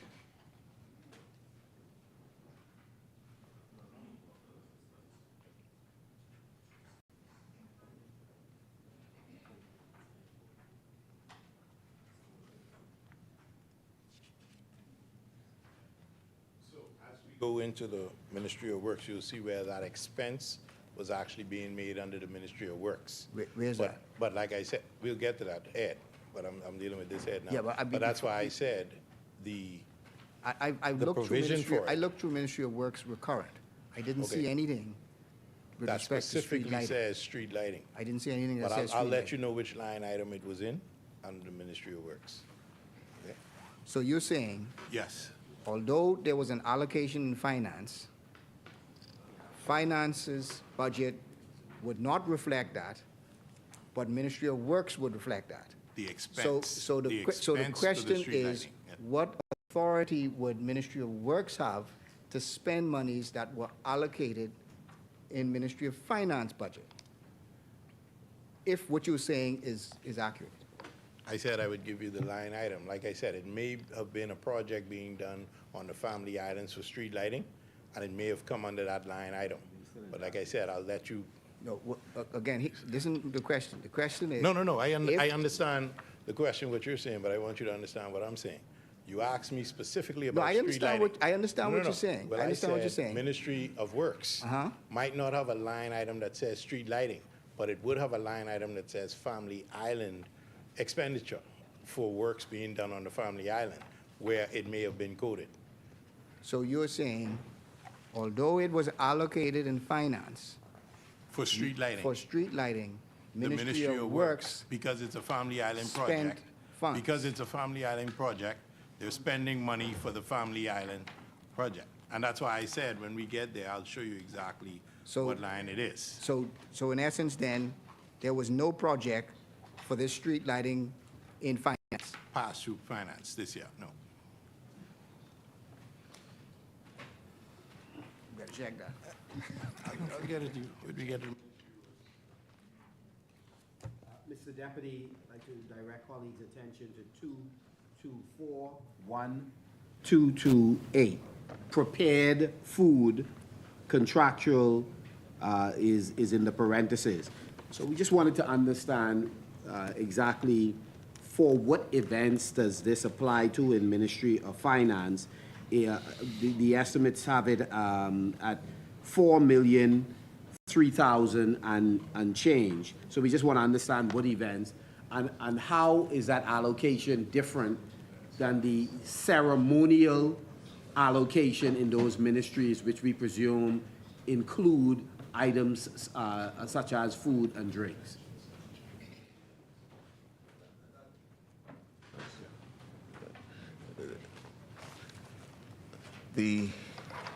As you're aware, the corrections, BDOCs, Bahamas Correctional Services, their kitchen and food services have come under heavy criticisms in respect to it. So we have decided to look at how we could have it prepared and delivered. There's a concept of preparing food for the prison, in fact, and also saving as well. So this number is for the purpose of feeding prisoners, prisoners and detention, and persons at the detention center. Just a related question to that. With respect to the competitive bidding for those service providers, did that go through the portal, or there was some other mechanism by which those persons were selected? And if so, what was the nature of that mechanism to allocate those contracts? All those details I don't have, but I know that it did go through an RFP and a proposal and through the portal.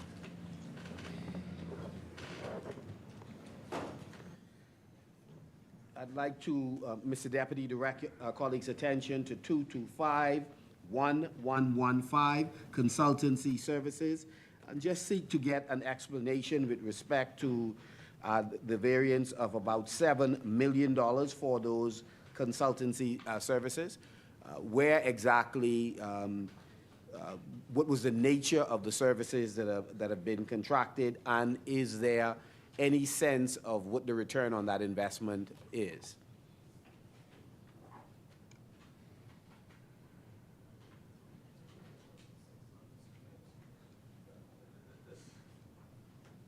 This is all related to basically the IT consulting services as well as cybersecurity services that we have engaged. So it's for IT services, for all of the technical digitization we're doing. So it's related to cybersecurity and all. So it's all related to that. That's the only details I have at this moment.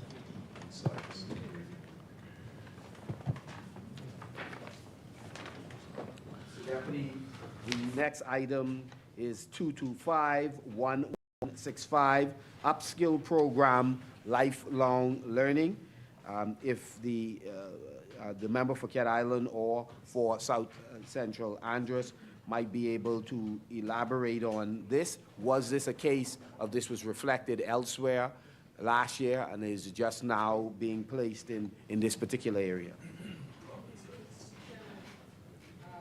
This funding has been allocated for the continuation of training for the senior public officers to through a program that's being developed with the University of the Bahamas, which will be called, it's an implementation of a public service scholars program, which is another level of training, proficiency and competency that we are engaging for public servants. That's been placed in this line item.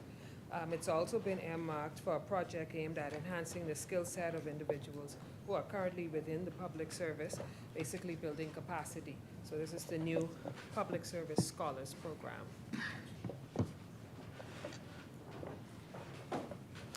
And just seeking a bit of clarification on item 2721114, contribution arrears to BAIC and and BCB.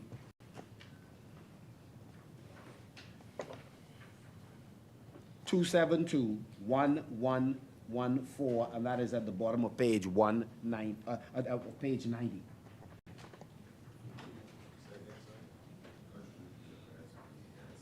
Contribution arrears, BAIC.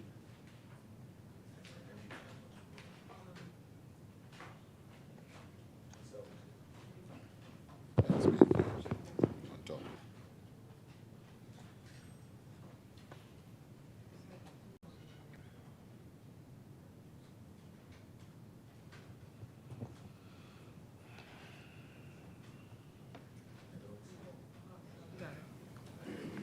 These had to do with the National Insurance Board arrears for BAIC that were allowed to accumulate, and we're paying off the bills now.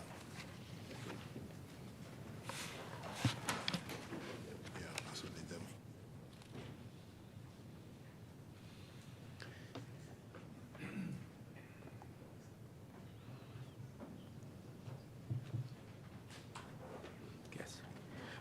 Is the minister in a position, through you, Mr. Deputy, to indicate at what level or at what stage are we in settling those arrears? What percentage of those arrears are still outstanding?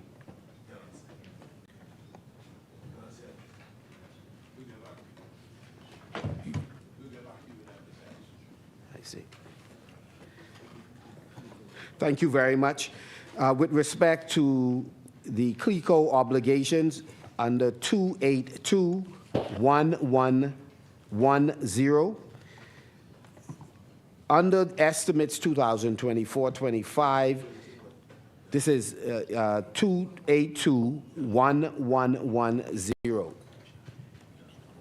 Under 24-25, there is no estimate allocation, and again 2026, 2027.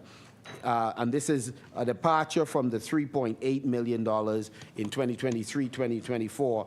Has the government made a determination to no longer bear any responsibility or make contributions to this, or is this reflected elsewhere in the budget? Elsewhere, the liquidators for CLECO have arrived at a settlement with the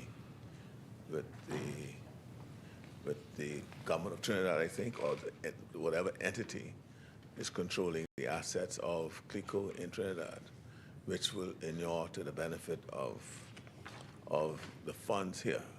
That should be sufficient to be able to discharge the responsibilities of CLECO to the customers here, and in fact, we might see how we could recoup some of the advances we would have made to come to the aid of those affected by what had happened. So the Ministry, Finance, technical people they are meeting with the liquidator to try to resolve that, to ensure that the funds are here and we can pay. So there's no need for us to make any further allocation in this regard, because that is where we think,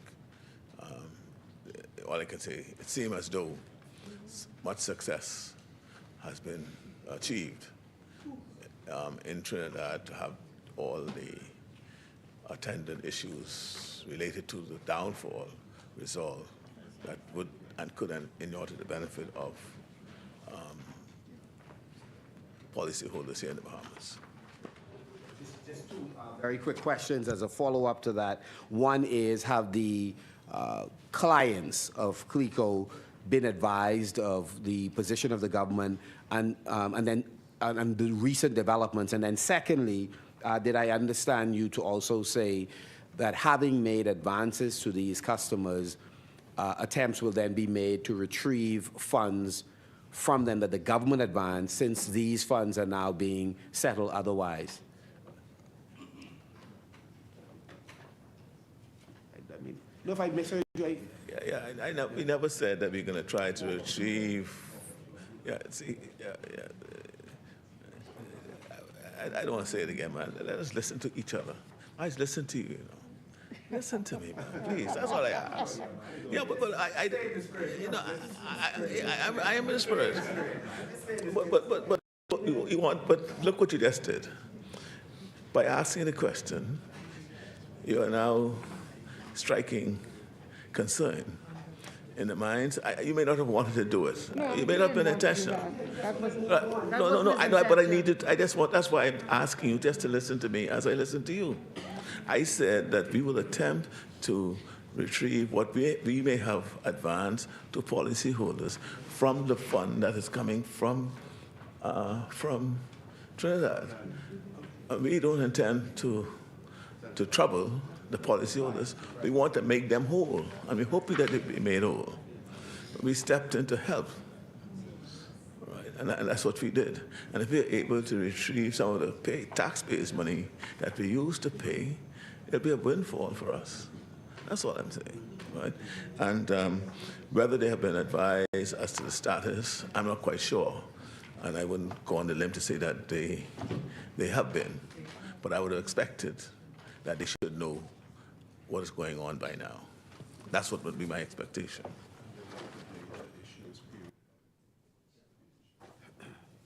You wanted to? No? Thank you very much. With respect to the Fiscal Responsibility Council, that's 282-1261. We wanted to find out when exactly will the work with respect to that council commence. We know that we had an allocation in 2023, 2024, but still had difficulties in mobilizing that team, and so wanted to get a sense on when will they now be mobilized, since they have the required resources in the budget. I think during some point in time during the course of the debate, the council will be appointed, and as soon as they're appointed, then they will decide as to when they will be moving on. I think there's some relationship between the council and the parliamentary department. I mean, the parliamentary, the House, which will now be as an independent body. So as soon as all those alignments would have been made, then I think the council will be able to tell you when they'll be engaging in their work. Mr. Deputy? As many as are in favor will remain seated. Those opposed will stand. The motion is carried. Head 21 of the schedule is agreed. Mr. Chairman, I move that head 22 of the schedule be agreed. It has been moved and seconded that head 22 of the schedule be agreed. As many as are in favor will remain seated. Those opposed will stand. The motion is carried. Head 22 of the schedule is agreed. Mr. Deputy, I now move that head 23 of the schedule be agreed. It has been moved and seconded that head 23 of the schedule be agreed. As many as are in favor will remain seated. Those opposed will stand. The motion is carried. Head 23 of the schedule is agreed. Mr. Chairman, I move that head 28 of the schedule be agreed. Second. It has been moved and seconded that head 28 of the schedule be agreed. As many as are in favor will remain seated. Those opposed will stand. The motion is carried. Head 28 of the schedule is agreed. Mr. Chairman, I move that head 29 of the schedule be agreed. It has been moved and seconded that head 29 of the schedule be agreed. As many, the chair recognizes the honorable member for St. Barnabas. Thank you, Mr. Chairman.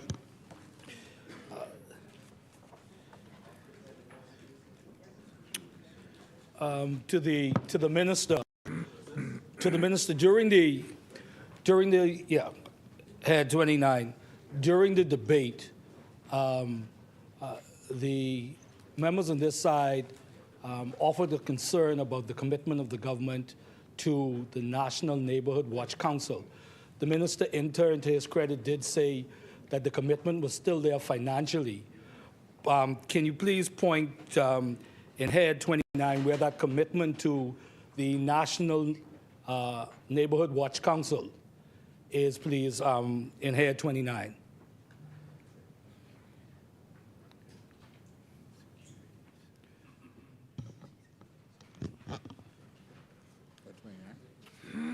Security services, you see, where's security services? Okay, you have, okay, good. You've never deal with that, right? 51115. 225. 1115. Okay, so I guess the question is, so this 100,000 represents the allocation to the Neighborhood Watch Council. That's what you're saying? Correct. And so it is in consultancy services as opposed to it being a specific line item for what reason? No, that's fine, but it's just in consultancy services. And it don't intend for it to be specific, a specific line item. It is specific to that. That's why I responded, yes. Line item, yeah, that's what I'm We asking. can't rename the line item. That's what they're doing? So that entire 100,000 is going to the Neighborhood Watch Council? Yes. Operational expenses. Okay.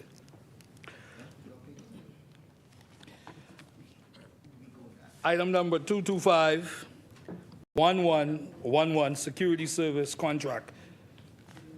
As the member for East Grand Bahama, 225-1111, Security Services Contract.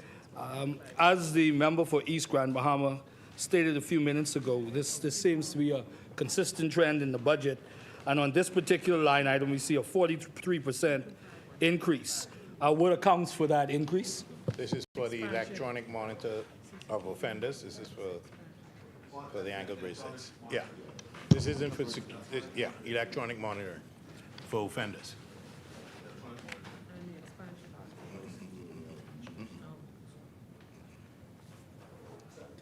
I already told him. I'm waiting on him with another number. That's it for 29. As many as are in favor will remain seated. The chair recognizes the honourable member for Marco City. Thank you very much, Mr. Deputy.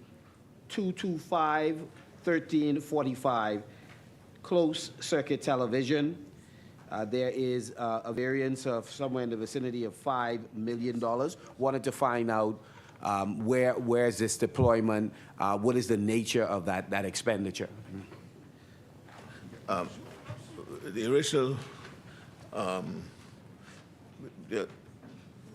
the police department, they have decided to enlist another company that has about 60,000 cameras, or thereabouts, around New Providence and in some of the family houses around Bahamas.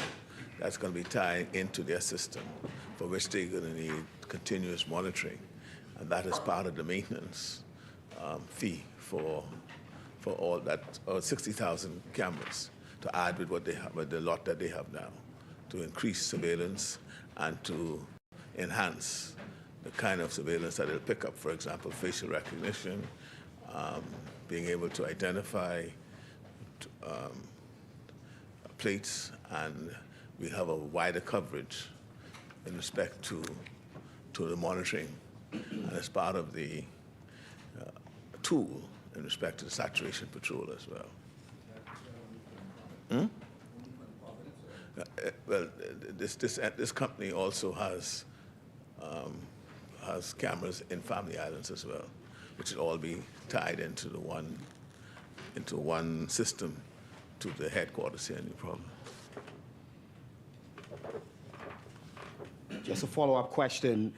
The government of the Bahamas, through the Royal Bahamas Police Force, will pay on an annual basis $5 million to that company for continued provision of access to viewing their cameras, which I presume are different types of cameras in the location, $5 million per annum.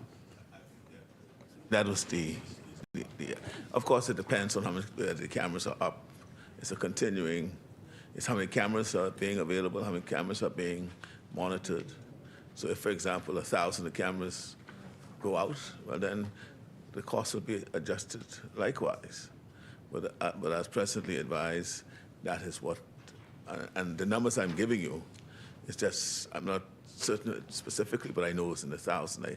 Last number I heard was near 60,000. But that is what this is tied to, further monitoring. And if you head to police, you can't get away from them now, because they have coverage all over the island.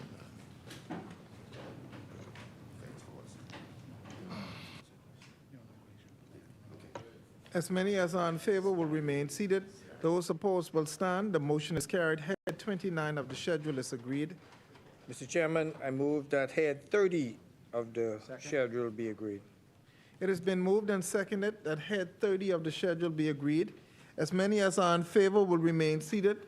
Those opposed will stand. The motion is carried. Head 30 of the schedule is agreed. Mr. Chairman, I now move that head 31 of the head be agreed, of the It schedule. has been moved and seconded that head 31 of the bill be agreed, of the schedule be agreed. As many as are in favor will remain seated. Those opposed will stand. Head 31 of the schedule is agreed.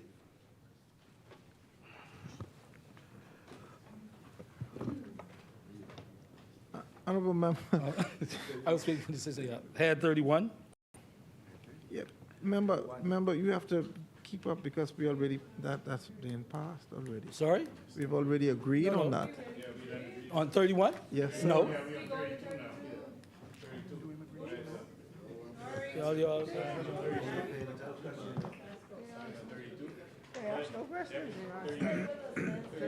Yeah. Mr. Deputy, I move that head 32 of the heads be agreed. It has been moved and seconded that head 32 of the bill be agreed. As many as the chair recognizes the honorable member for Marco City. Yes, thank you very much, Mr. Deputy. I direct colleagues' attention to 225-1108, tuition, training, et cetera. There is I think it's a 481, let's call it $482,000 allocated for military training. Just wanted a bit of clarification on. Yes, 1108. Yes, this provides for all the officers currently receiving in-service award, and this is efficient budget, enough budget for it, allocation. Yeah.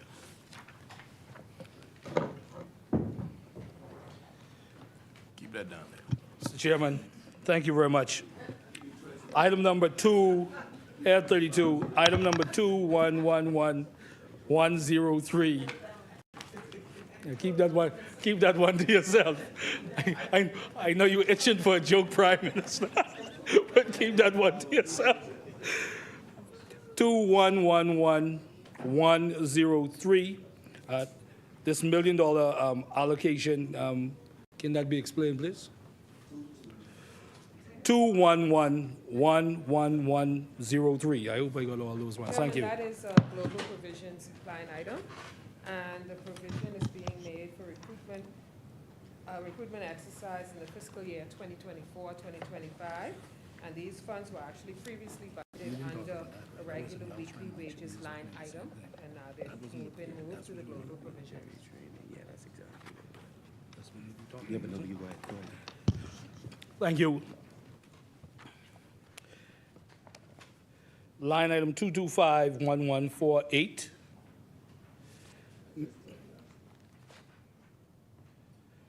It's $481,000. It's a new allocation.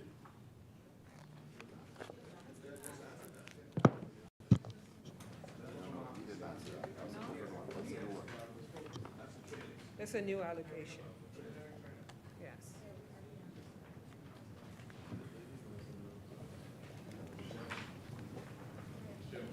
As many as are in favor will remain seated. Those opposed will stand. The motion is carried. Head 32 of the schedule is agreed. Mr. Chairman, I move that head 33 of the schedule be agreed. It has been moved and seconded that head 33 of the bill be agreed. The chair recognizes the honorable member for St. Barnabas. Line item number 211-2103. 211-2103. New allocation for housing allowance. Chairman, this funding is submitted for the minister, the parliamentary secretary, and other eligible senior officers who are not normally resident in New Providence. Yes. 21.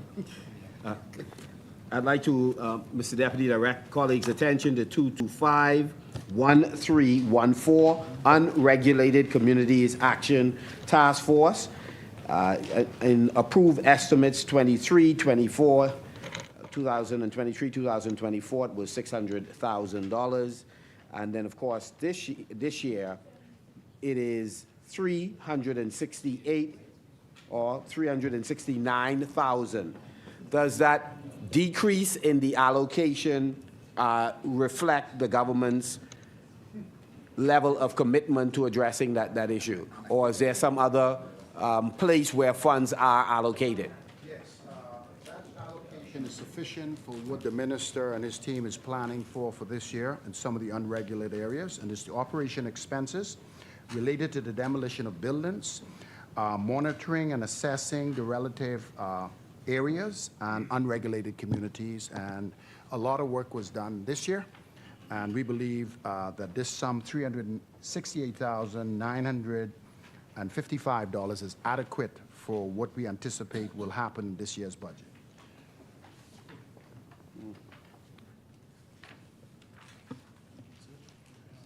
As many as are in favor will remain seated. Those opposed will stand. The motion is carried. Head 33 of the schedule is agreed. Mr. Chairman, I move that head 34 of the schedule be agreed. Is there a seconder? Second. It has been moved and seconded that head 34 of the schedule be agreed. As many as are in favor will remain seated. Those opposed will stand. The motion is carried. Head 34 of the schedule is agreed. Mr. Chairman, I now move that head 35 of the schedule be agreed. Second. It has been moved and seconded that head 35 of the schedule be agreed. As many, the chair recognizes the honorable member for St. Barnabas. Thank you, Mr. Chairman. Line item 225-1111, security services contract. Again, we see a sharp increase to $3.6 million. If you can shed some light on that, please. Thank you. So the Bahamas government has ownership or jurisdiction over close to 150 schools. In New Providence, in particular, we seek to ensure 24-hour coverage because the schools have a variety of equipment, et cetera. And for the midnight shift or the graveyard shift, which would be from midnight to 8 a.m., that we made a policy decision that we would hire private firms to cover that graveyard shift.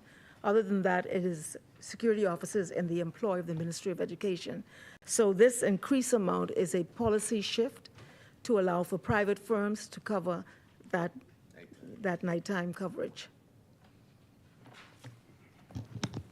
As many as are in favor will remain seated. Those opposed will stand. Head 35 of the schedule is agreed. Mr. Chairman, I now move that head 37 of the heads be agreed. Second. It has been moved and seconded that head 37 of the bill schedule be agreed.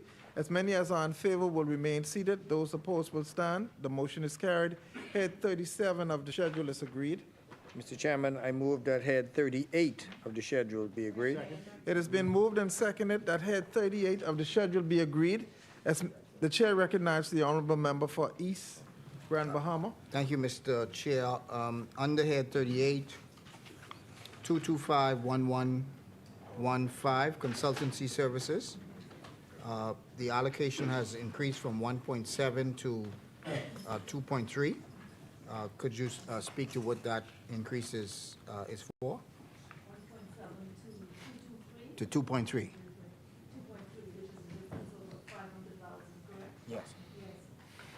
have a number of consultancies underway, but, excuse me, this is very likely referring to the math project that we have underway.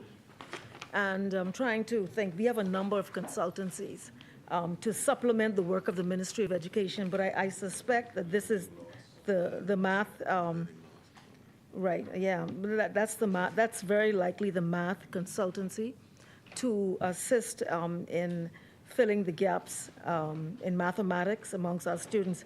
It's the general rubric of learning loss. There were a lot of gaps post-pandemic. Schools were closed for 2 years. Children were out of school.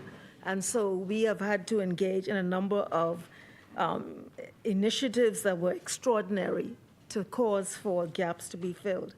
And I'm suspecting that this one is probably the mathematics consultancy that is underway. But there are a number of other consultancies which deal with, I think we're seeking to engage for the performing arts, because we find that that has very holistic import or impact on students, and we want to develop across the board performing arts services or in the curriculum. So that's very, but I do believe this one in particular is the mathematics study research that's underway. Thank you. As many as are in favor will remain seated. Those opposed will stand. The motion is carried. Head 38 of the schedule is agreed. Chairman, I move that head 40 of the schedule be agreed. It has been moved and seconded. It has been moved and seconded that head 40 of the schedule be agreed. As many, the chair recognizes the honorable member for Marco City. Thank you very much, Mr. Deputy. 225-1209, the mailboat services contract. I just wanted a bit of clarification on the variance in that figure from 2023 to 24, which was $8.7 million to now $12 million in 24-25.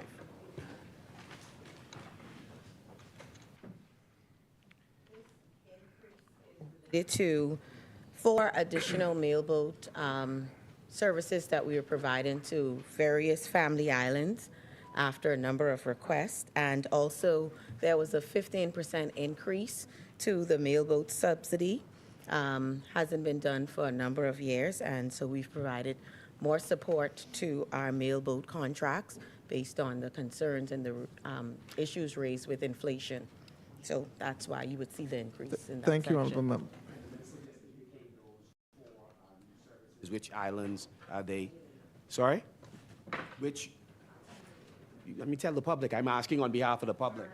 Would the minister please indicate which islands are those new mailboat services, all 4 of them, will be servicing? Thank you, honorable member. As many as are in favor will remain seated. Those opposed will stand. The motion is carried. Head 40 of the schedule is agreed. Mr. Chairman, I move that head 43 Second. of the schedule be agreed. It has been moved and seconded that head 43 of the bill be agreed. As many as are in favor, the chair recognizes the honorable member for East Grand Bahama. Mr. Chair, 43, 211101, salary permanent pensionable. That has been increased from 3.7 to 4.5.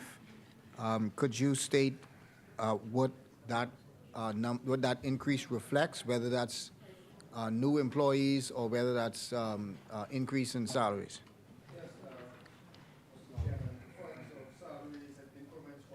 Permanent and pensionable employees. Also, additional funding represents increments, promotions, and salary adjustments. Thank you, honorable member. It has been moved and seconded that head 43 of the schedule. The chair recognizes the honorable member for East Grand Bahama. Under, at page 132, 225-1107, workshops, conferences, seminar meetings, exhibits. There was an allocation for a little over 1 million. You spent a little over 1 million for the first 9 months, but for this coming budget, you've decreased it to 200,000. What was the reason for spending the little over 1 million, and why the decrease now to 200,000? That's to cover expenses associated with hosting of workshops in New Providence and the Family Islands. Would the minister also comment on the increase by approximately $10,279,000 to the Broadcasting Corporation, and then secondly, the increase of $5 million to urban renewal? That would have been due to the cabinet shuffle. The broadcasting, the BCB was under the Office of the Prime Minister. It is now moved into the Ministry of Information, Social Services, Information and Broadcasting. And then And the second, I don't know. What's the and number for the, urban renewal? What number is the urban? reduction of Urban five, renewal, 2821424. it's a reduction? Yes. Yes, that's because in the cabinet shuffle, social services had urban renewal. Urban renewal is now with housing. Mr. Chair, I'm not sure whether I missed this in the minister's presentation, but under 2821215, Ranfully Home for Children, there was an allocation for 300,000, but zero was spent, or at least in this item, it doesn't appear that anything was spent. Can you explain why that happened? That would have been up to March of 2024, but that would be changed this year. The funding will go in place. And the same with respect to Roman Catholic Archdiocese, the Bahamas A&M Conference Shelter, all of those items that had a zero allocation for in terms of spending. Yes, the same reason as the last. That'll be brought into this year. Okay. Minister, with respect to the operations and facilities and other services, there seemed to be a variance of about 1.4. Number. 2251337.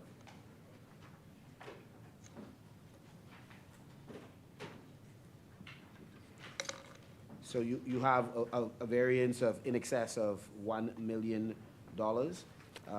somewhere in the vicinity of 1.4, and just wanted to understand specifically what accounts for the difference. That is, the allocation provides for existing operational contracts for the upcoming budget year, fire alarms, security and monitoring systems, etc.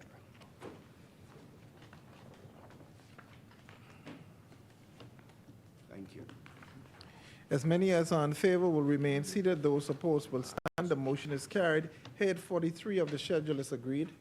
Mr. Chairman, I move that head 44 of the Second. schedule be agreed. It has been moved and seconded that head 44 of the schedule be agreed. The chair recognizes the honorable member for East Grand Bahama.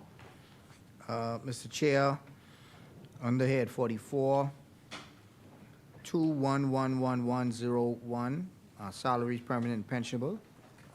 There seems to be a significant increase from 7.5 million to 9.3 million.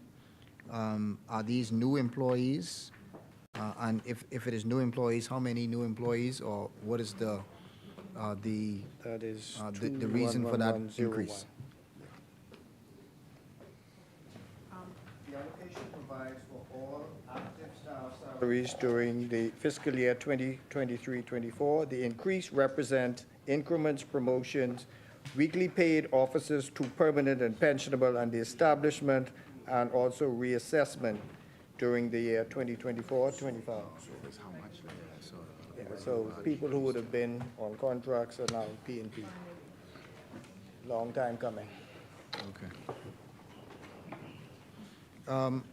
Mr. Chair, under the same head, 27200EE, Social Assistance Benefits, There was no increase at all under this line, under this, these are allocations. There was no increase at all. Why was there not any increase? Social assistance benefits, 27200EE. Why was there no increases there? Does this allocation sufficiently cover the Bahamas' needs? If you notice, in the aggregate figure may not have been changed, but if you look to specific areas of need, there have been improvements in some, while they may have held the line in others.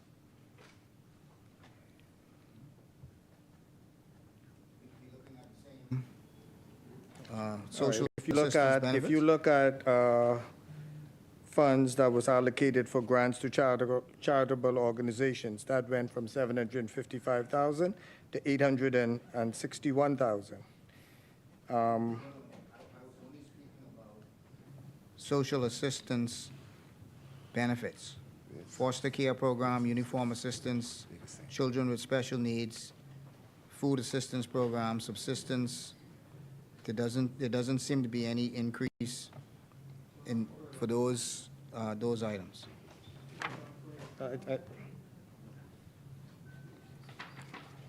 You have me lost here. No.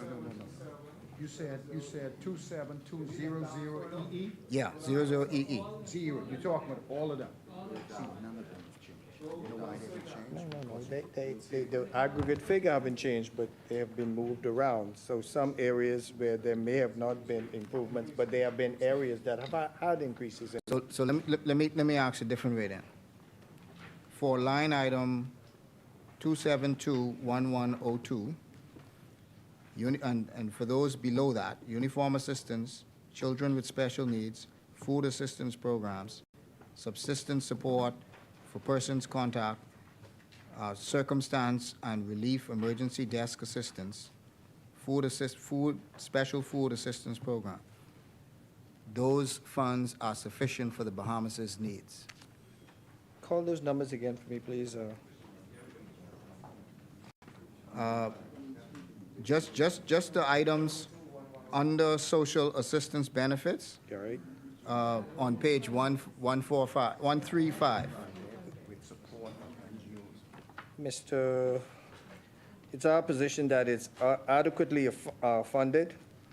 We have also assistance from other NGOs, and you'd also look at one of the NGOs that we increased dramatically would have been to the Red Cross, who was 66,000, that is now $500,000.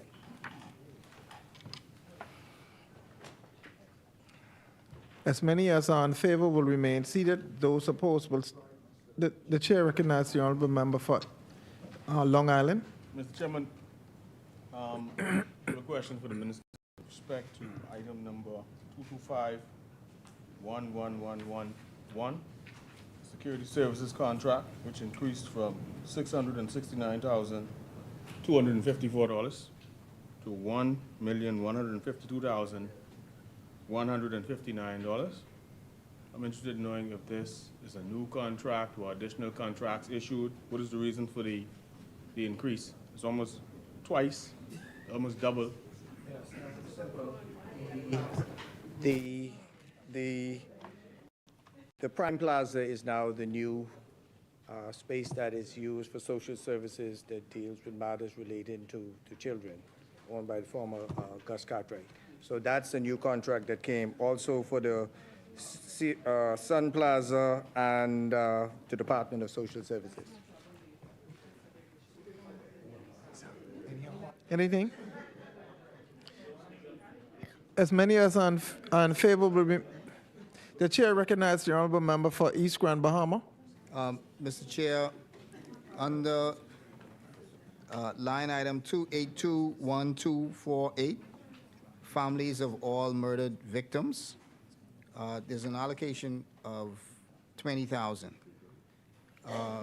Can you say what you hope to accomplish by just, $20,000? I mean, $20,000 seems, in the larger scope of things, $20,000 seems to be a small amount. So what could you Small possibly amount accomplish by considering that? that it was none the previous years. So this is the first time that an allocation has been made to the young lady who's doing a tremendous job supporting those, Candy Gibson, supporting those individuals who would have suffered from violence.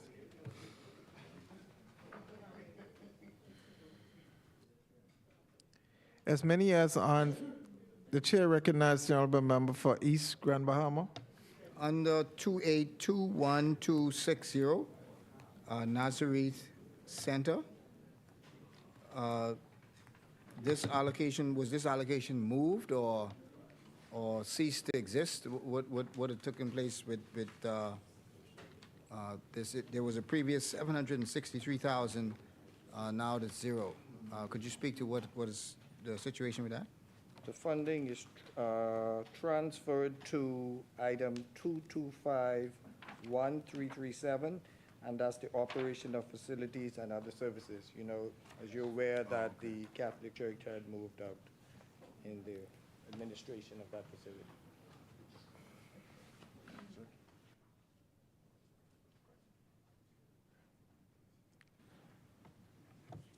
As many as are in favor will remain seated. Those opposed will stand. The motion is carried. Head 44 of the schedule is agreed. Mr. Chairman, I move that head 45 of the schedule be agreed. Second. It has been moved and seconded that head 45 of the schedule be agreed. As many as are in favor will remain seated. The chair recognizes the honorable member for Long Island. Thank you, Mr. Chairman. Mr. Chairman, item number 2111101, salary, permanent and pensionable. I note a remarkable increase from $1,062,226 to $1.4 million, a nearly $600,000 increase. Just want to know, get an explanation as to why the additional increase. Mr. Chair, that is not a significant increase. Should have been more if I had anything to say about it.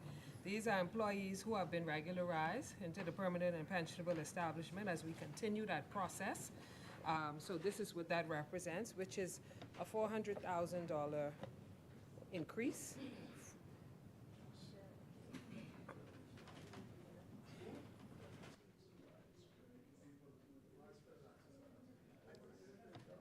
Marco, that's it? That's it? As many as are in favor will remain. The chair recognizes the honorable member for Long Island. Mr. Chairman, item under the same head, item number 2251350, garbage collection. We note an allocation for $83,000. There's no previous allocation. We're just curious as to what that allocation is for. Item number 2251350, garbage collection under head 45. Previously zero, $83,000 allocated for this fiscal year.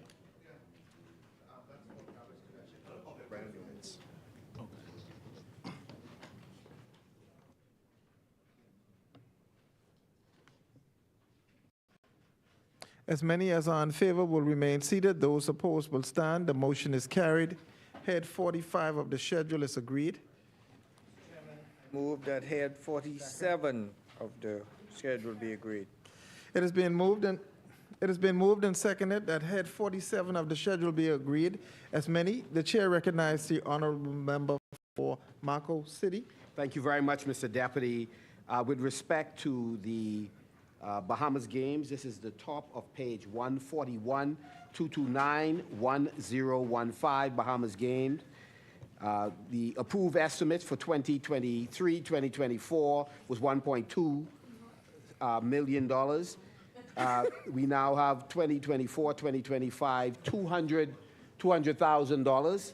And then in 2025-2026, another $200,000. I wonder if the minister can comment on the $200,000 in the interim. And then secondly, Minister, if you're able to comment on whether or not the recommendations of the auditor's report, given what the challenges were there, has been undertaken and implemented.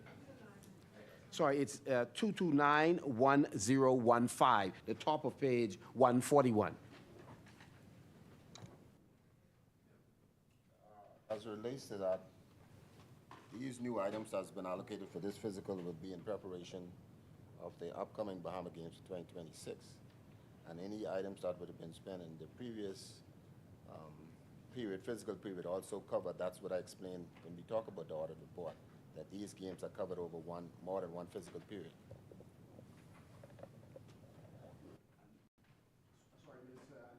Respect to the recommendations made by the Auditor General in preparation for the other games, whether or not those measures have been implemented to guard against some of the challenges that existed before. Yes, all recommendations by the Auditor General that was prudent for us ensuring that things move forward the right way has been adopted. As many as are in favor will remain. The chair recognizes the honorable member for East Grand Bahama. Mr. Deputy, I think the same question that I would have for the IAAF World Relay Games, 2291013. There's an allocation of $1 million this year, an allocation for $1 million next year. When is the next IAAF, and then sort of why would we allocate $1 million this year and next year and so on?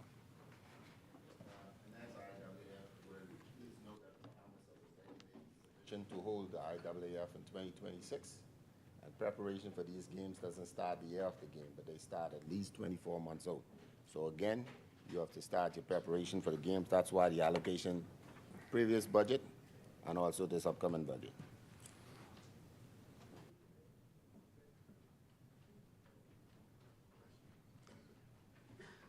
As many as are in favor will the chair recognize the honorable member for Long Island. Deputy, same head, number 47, item 2111101, salary, permanent pensionable. I know the marked increase of some $720,000 from 3.5 million to 4.2 million this year. I wonder if the minister would indicate how many new staff have been hired, if there's been a number of persons hired. You know, that's a pretty big jump, 720,000. Moving from contractual to permanent and pensionable, already in the post, regularizing people. As many as are in favor will remain seated. Those opposed will stand. The motion is carried. Head 47 of the schedule is agreed. Mr. Chairman, I now move that head 48 of the schedule be agreed. It has been moved and seconded that head 48 of the schedule be agreed. As many as are in favor will remain seated. Those opposed will stand. The motion is carried. Head 48 of the schedule is agreed. Mr. Chairman, I move that head 49 of the head be agreed. Of the It has schedule been be moved agreed. and seconded that head 49 of the schedule be agreed. As many, the chair recognizes the honorable member for East Grand Bahama.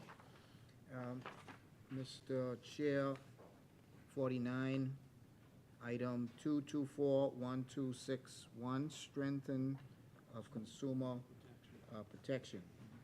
You've allocated 260,000 last year. This year you've decreased it by over 100,000. What is the reason for the decrease, given that this was one of those items that was supposed to assist with the cost of living? Thank you so much. Head 2241261. We're satisfied that the funding allocated in this year's budget of $140,500 is adequate for the planned initiatives outlined in the head itself for the consumer protection during 24-25. Yeah. Also, Mr. Chair, under page 146, 2251132, consumer credit counseling.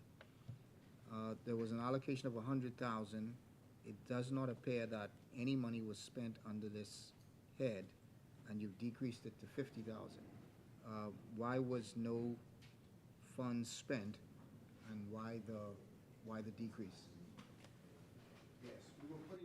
Together, and the 100,000, the counseling, consumer credit counseling, we were getting it organized.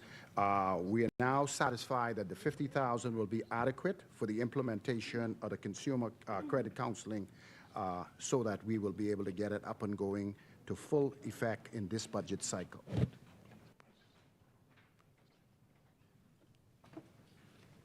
Also, Mr. Chair, right below that, under 2251162, Blue Economy, and then right underneath that, there's also the Orange Economy, and then Strategic Planning and Innovation. Blue Economy was allocated 75,000, Orange Economy 75, and Strategic Planning and Innovation 50,000. Can you speak to what this is for and what you hope to accomplish by these allocations? Thank you. In our blueprint for change, we made it very clear that we would do a tremendous amount of work to establish the blue-orange economy, and 75,000 for the blue and orange economy is to establish the criteria for the blue economy and to promote market and local goods and services. Likewise, for the orange economy, it's basically to promote and market services. And the third one, the strategic planning and innovation, is essentially for research training as it relates to things associated with the economy.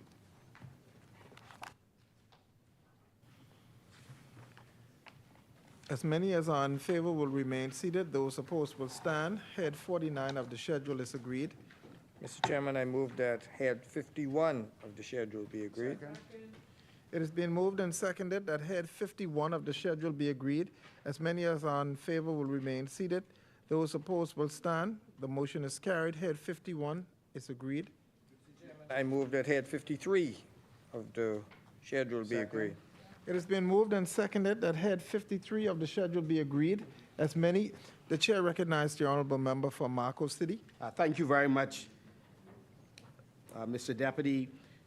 I'd like to direct our attention to 2251115, consultancy services. There's an allocation in the estimates of $4,800,000. I'd like to ask the minister specifically what are those services that are being provided and by which vendors? Same services that has been provided for years, the tugboat service contracts. That's the allocation for the tugboat service contracts. Secondly, would the minister outline what does the operation of facilities and other services entail? That is 2251337.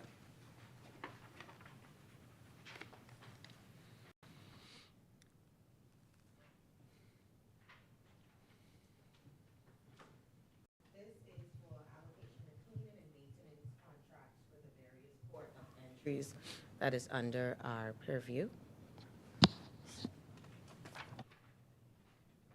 Yes, Mr. Deputy, I may have overlooked it, and I would beg your indulgence, and if the minister would so oblige to comment on the navigational aids and whether or not they're reflected in this particular ministry or some other department that I know that is, my understanding has been approved for this budget cycle.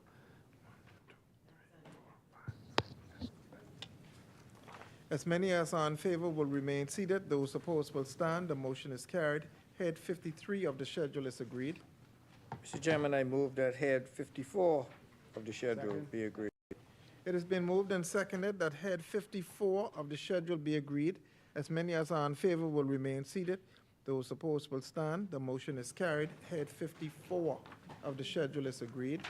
Mr. Chairman, I move that Head 55 of the schedule be agreed. It has been moved and seconded that Head 55 of the schedule be agreed. As many as are in favor will remain seated. Those opposed will stand. The motion is carried. Head 55 of the schedule is agreed. Mr. Chairman, I now move that Head 56 of the schedule be agreed. It has been moved and seconded that head 56 of the schedule be agreed as many. The chair recognizes the honorable member for East Grand Bahama. Yes, Mr. Chair, under head 56, 223-1110, digitization services. There was no allocation for this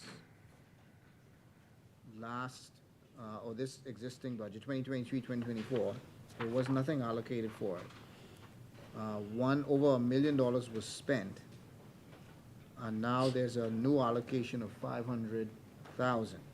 Can the minister speak to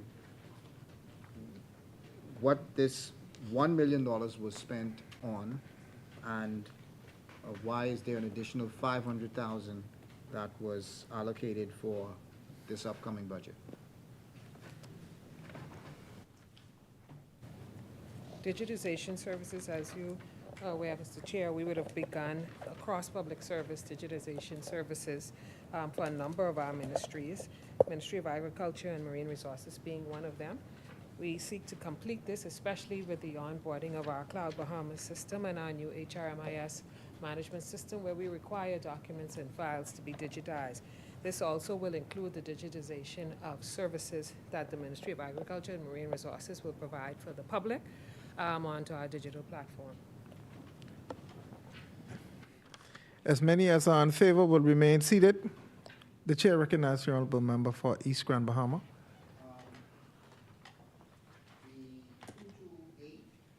1191, the Agriculture Administrative Cadet Program.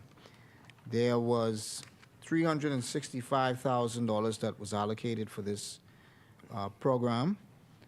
It doesn't appear as though any money was spent during the last budget, and you have reduced the amount to $265,000. Can you say why no money was spent in the last budget period, and why there was a reduction in the allocation from 365 to 265? This speaks to the, Mr. Chair, Agricultural Administration Cadet, Admin Cadet Program, apologies, that we are now seeking to make appointment of graduates from BAMSI, was the feeder, into a 3-year intern program, and the amount allocated, which is a reduced amount, speaks to the amount that is required to facilitate the graduates, as noted. Mr. Chair, 2821624, BASFA. There's been an increase of a little over $600,000. What was that increase for, and what do you hope to accomplish as a result of that? Chair, this increase provides for BAFSA's, the authorities' operational expenses, additionally for salaries of staff, and to look to hire 3 food safety inspectors in this fiscal period.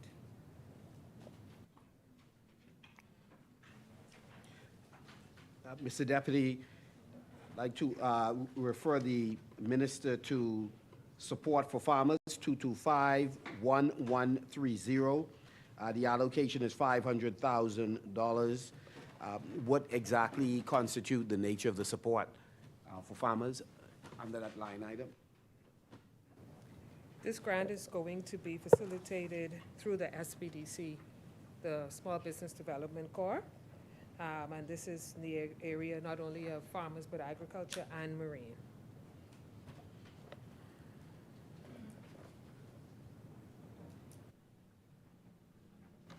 The second question relates to the feed mill.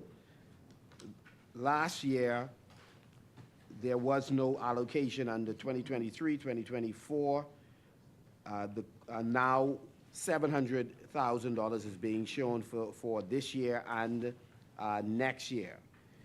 So I wanted to understand what exactly is the $700,000 allocation for? The daily operational expenses of the feed mill.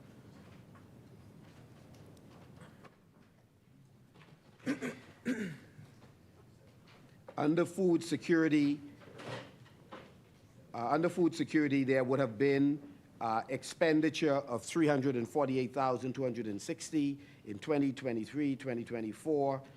The allocation now is somewhere in the vicinity of it's $5,800,000. Any particular reason we have $5,800,000, given that in 2022, 2023, there was an allocation of $949,000. Total, the actual expenditure was $949,163. And this year, it's now at $5,800,000. Wanted to understand why the difference in terms of the allocation, given the government's objective for food security. The ministry has committed to the 25% by 2025 goal of reducing our food import bill, and this food security programs tie directly to an aggressive approach towards various programs. Of course, our Golden Yoke program, we will be engaging consultancy services for the planning and research unit. There's a greenhouse technician and an agronomist for the Good to Grow program that will need to be engaged. We also have the continuation of the greenhouse project through BAMSI and the establishment of a citrus and tropical orchard, the expansion of the hydroponic school program, and also to provide assistance and concession to farmers relative to these various programs. I wonder if the minister is able to comment on BAMSI. It was our understanding that BAMSI is actually subvented by government. The School of Agriculture and Marine Resources, you see $7,202,000, a slight increase over the last calendar year. So I've heard conversations about additional scholarships. I just wondered if the minister is able to say whether or not the $100,000 was designed for the additional scholarships mentioned by the minister to BAMSI, and how many students does that constitute?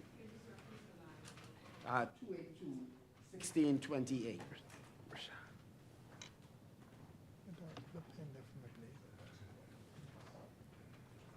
The addition represents the subvention for the operational expenses and salaries of BAMSI, and it reflects the funding for the Golden Yoke program and the construction of a feed mill. Sorry, is the construction for the feed mill, is that then reflected in maybe in capital? Because $700,000 is what's listed here, and as you mentioned, that was for operational purposes. Is that reflected anywhere else, or is it going to? Is it envisioned that it's going to come out of this figure?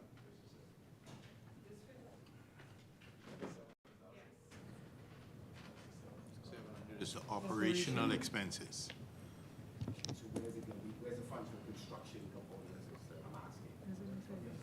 Included in this. It's included in.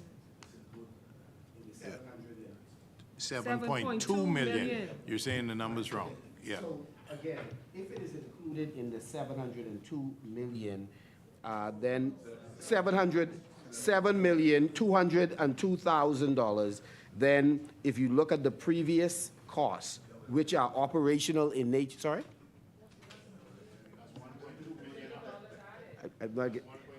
Yes, I understand.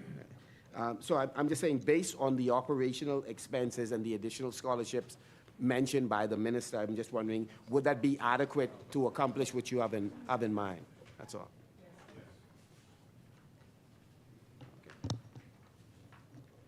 As many as are in favor will remain seated. Those opposed will stand. The motion is carried. Head 56 of the schedule is agreed. Mr. Chairman, I move that head 57 of the schedule be agreed. Second. It has been moved and seconded that head 57 of the schedule be agreed. As the chair recognizes the honorable member for St. Barnabas. Thank you, Mr. Chairman. Under head 57, line item 2241226, new allocation of $100,000 for pasture development. Can the minister shed some light on that particular line item, please. Purchase the animal feed for the livestock. Yes. Oh, okay, sorry. Yeah, to purchase the animal feed for the livestock section of the GRAC. Yes. That's the number what he said, yeah. No, you said 224, which one you said? He said 224, 1225. 1226. 1226.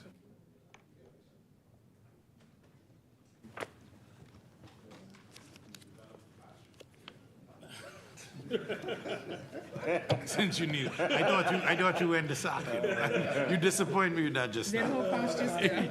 No, listen, we've got a great. As many as are in favor will remain seated. Those opposed will stand. Head 57 of the schedule is agreed. Mr. Chairman, I move that head 58 of the schedule be agreed. It has been moved and seconded that head 58 of the schedule be agreed. As many as are in favor will remain seated. Those opposed will stand. The motion is carried. Head 58 of the schedule is agreed. Mr. Chairman, I now move that head 60 of the schedule be agreed. It has been moved and seconded that head 60 of the bill be agreed. As many, the chair recognizes the honorable member for Long Island. Thank you, Mr. Chairman. Mr. Chairman, move to item number 228-1114, longevity, stem cell, and gene therapy research. I know there's been no previous allocation for that, but there's an allocation this year for $250,000. That's what one of the minister would tell us how that would be rolled out. Early on this year, I laid a bill in this House which is called Regenerative Longevity Bill 2024.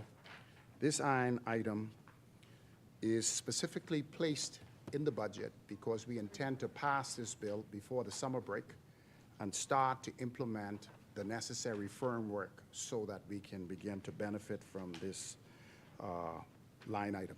So it's basically to establish the necessary criteria, the boards and so forth, find a location to get it up and running so that we can begin to tap into a lot of the potential beneficial, financial beneficial results as a result of this new technology. Minister, I'd like to take you to item 228-1115, National Mental Health Program. Again, there was no previous allocation. This year is an allocation for $500,000. How do you see that program rolling out this year?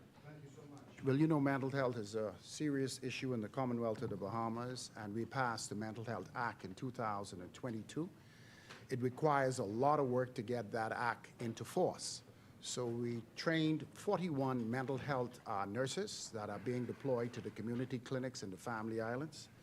And this additional fund now is to establish programs, not only for individuals who suffer from mental illnesses, but programs to help families of individuals who suffer from mental illness. And so this particular fund, along with funding that will be coming from health and wellness, which is also one of the non-communicable diseases, chronic non-communicable diseases, is absolutely necessary for us now to do a better job with what we see in the community now by implementing some new fresh policies going forward.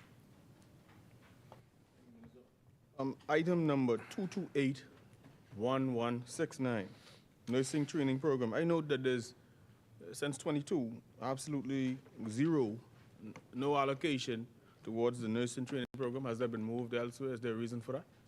Yes, the nursing training program, that was moved into 225-1108. And as you can see, that particular program now, we have just trained 41 psychiatric nurses. We have about 25 new midwives that are being trained. We have our TCN programs at the academy, the PHA Academy, and we're now implementing some new fresh programs that would expedite the training of patient care technicians, making preparations for the new healthcare facilities that are coming on stream. Minister, item number 228-1189. There was an allocation in the last budget of 1.5 million, but 0 was spent. And this is the National Organ Transplant Program. I note that there's been another allocation of the same 1.5 million for this budget. Firstly, why wasn't anything spent in the last budgetary cycle, the last fiscal year that is, and what's the plan for this year? Well, first of all, that particular program, when we began to establish the program, it required training of specialty nurses that some went to the UK for training. It had to establish the program for location, and it started the program by doing an analysis of what we have right now for renal dialysis. And now that all that work is being done, rather than going ahead and subbing out the transplant, particularly kidney transplant, we made a decision that we would do them in-house, and we are now preparing the entire unit in order for us to start transplants in the country. And so there had to be work done at our theaters. We needed new equipment, we needed training, and this year, rather than rushing to start transplants, we decided to make sure we get our unit up and running adequately. So is that the reason why nothing was spent last year? Monies were spent, but this is up to March. Okay. And so there's monies that will be reflected shortly when the budget term is completed. I'll take you to item number 262-1138. That's over on page 166. Say that again? 262-1138, on page 166. Contributions for joint services. There's been a previous allocation of 8,000, however, 0 was spent this year. Firstly, what are these joint services, and why wasn't any funds spent this year? I'll get back to you on that line item. Thank you. Thank you, Mr. Chairman. Ad 60, line item number 225-1123, catastrophic healthcare service. When this item was introduced, Minister, obviously we all acknowledge how quickly even $10 million could be depleted, considering the challenges that we have in the Commonwealth of the Bahamas. And what accounts for the disparity between what was budgeted last year and what was spent? Please. When we look at the line item itself, you would see up to March, $2,135,226 was spent. That's March. There's a large sum of funds that will complete it, partially funding because of the increased amount of patients now experiencing dialysis. A lot of that will be taken from this line item. But one of the major challenges we had was when we were focusing on dealing with local subspecialists in the country, the transaction for funding from my ministry to the local specialists was a smoother process. What we are realizing, large sums of money have been approved for foreign services, and there seems to be a lag to meet the requirements for the public treasury in order for the dispersion of funds. So even though you see this amount, there is a large sum of money already tied up that individuals have already been approved for the procedures, and we are constantly in contact with the specialists abroad to ensure that they meet the financial requirement for the dispersing of the funds. So a lot of this money that would not be spent in this will be carried over in the next budget. They have already been allocated for care.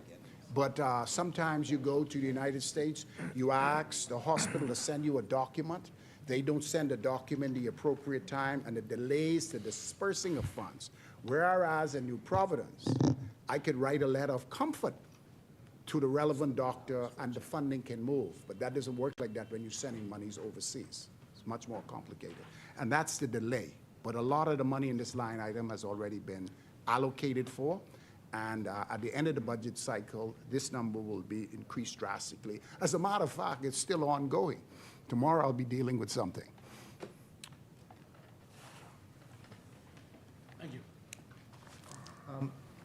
Mr. Chair, on that same line item, can the minister state what the criteria is for persons who would wish to apply to be considered for the catastrophic health care?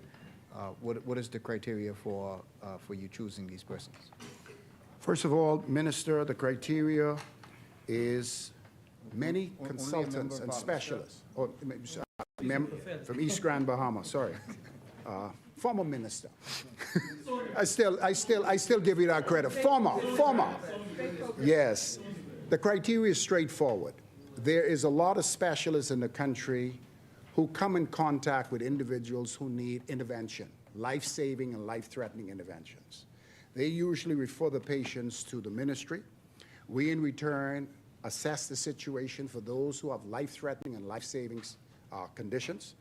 That is tabulated and that is taken to Cabinet, where it is a collective responsibility from a Cabinet for approval. And it's been going on, and absolutely. Each individual case is looked at. Sometimes we do speak to the physician or the surgeon and try to negotiate prices, particularly in country. And that's been going on relatively well.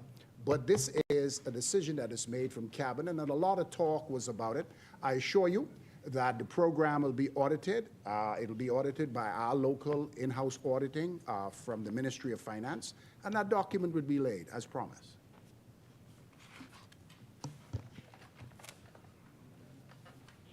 As many as are in favor will remain seated. Those opposed will stand. The motion is carried. Head 60 of the schedule is agreed. Mr. Chairman, I move that Head 65 of the schedule be agreed. It has been moved and seconded that Head 65 of the schedule be agreed. The chair recognizes the honorable member for East Grand Bahama. Minister, under Head 65, 2241210, vector control. You've increased the allocation from 250 to 360. Could you speak to what additional services will be provided for vector control, and specifically whether any of those services will be in East Grand Bahama? Good question. Yes, sir.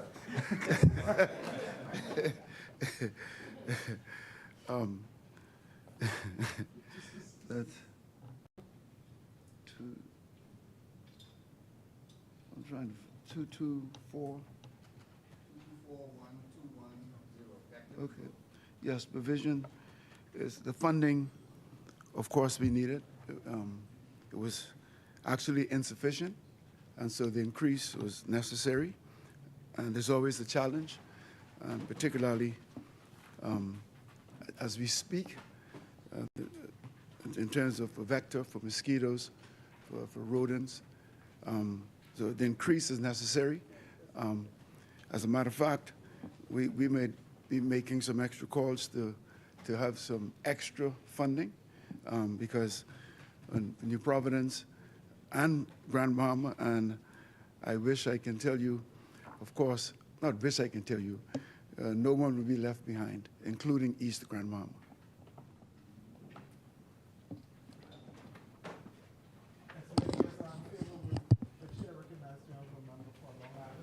Thank you, Mr. Chairman. Mr. Chairman, I note also item number 225-1355, National Beautification Program. There's an allocation. There was an allocation in the last budget for 2.2 million. This year that has been reduced to 1.9 million. And in the last cycle, it was a spend of 1.2 million. I'm just curious as to if anything from this National Beautification Program will extend to Long Island. The National Beautification Program, it's national. It's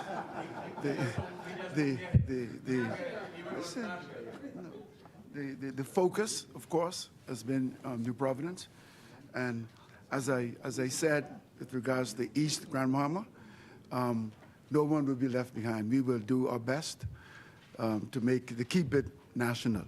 If we haven't arrived to Long Island yet, I apologize, but give us an opportunity. We'll get there. We will be waiting with bated breath in Long Island. Minister, also this, I'm going to take you to item number 225-1115, consultancy services. There's an allocation for 18.4 million. This year there was a spend of 13.8 million. What do those services entail? That's the landfill. And if you haven't been there for a while, I urge members to please visit the landfill. When we did so at first, it was a complete transformation. A number of services. They do a number of sortings. Also, they are contemplating in terms of waste to energy. And so I urge members to please make it your business to pay a visit to the Ecology Park. It says landfill here, but it's really the New Providence Ecology Park. And, okay, sir?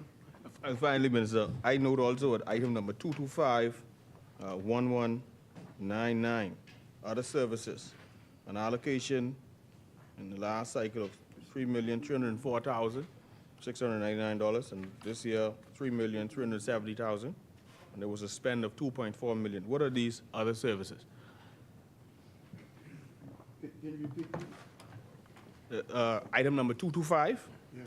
1199, other services, on page 169. We know there's an outlay this year for 3.3 million, a little over the last year, but there was a spend of 2.4. We're just curious as to what the other services are. It's the removal of bulk waste. Bulk waste is unlike residential waste. It includes old furnitures, old mattresses, washing machines, old stoves, refrigerators. It's the larger ones that the trucks are unable to take. And so once a week, that service is offered, and the residents will have it in front of their properties, and a person will retrieve it and take it to the Ecology Park. That's principally and primarily what the service is. As many as are in favor will remain seated. Those opposed will stand. Head 65 of the schedule is agreed. Mr. Chairman, I move that head 66 of the schedule be agreed. It has been moved and seconded that head 66 of the schedule be agreed.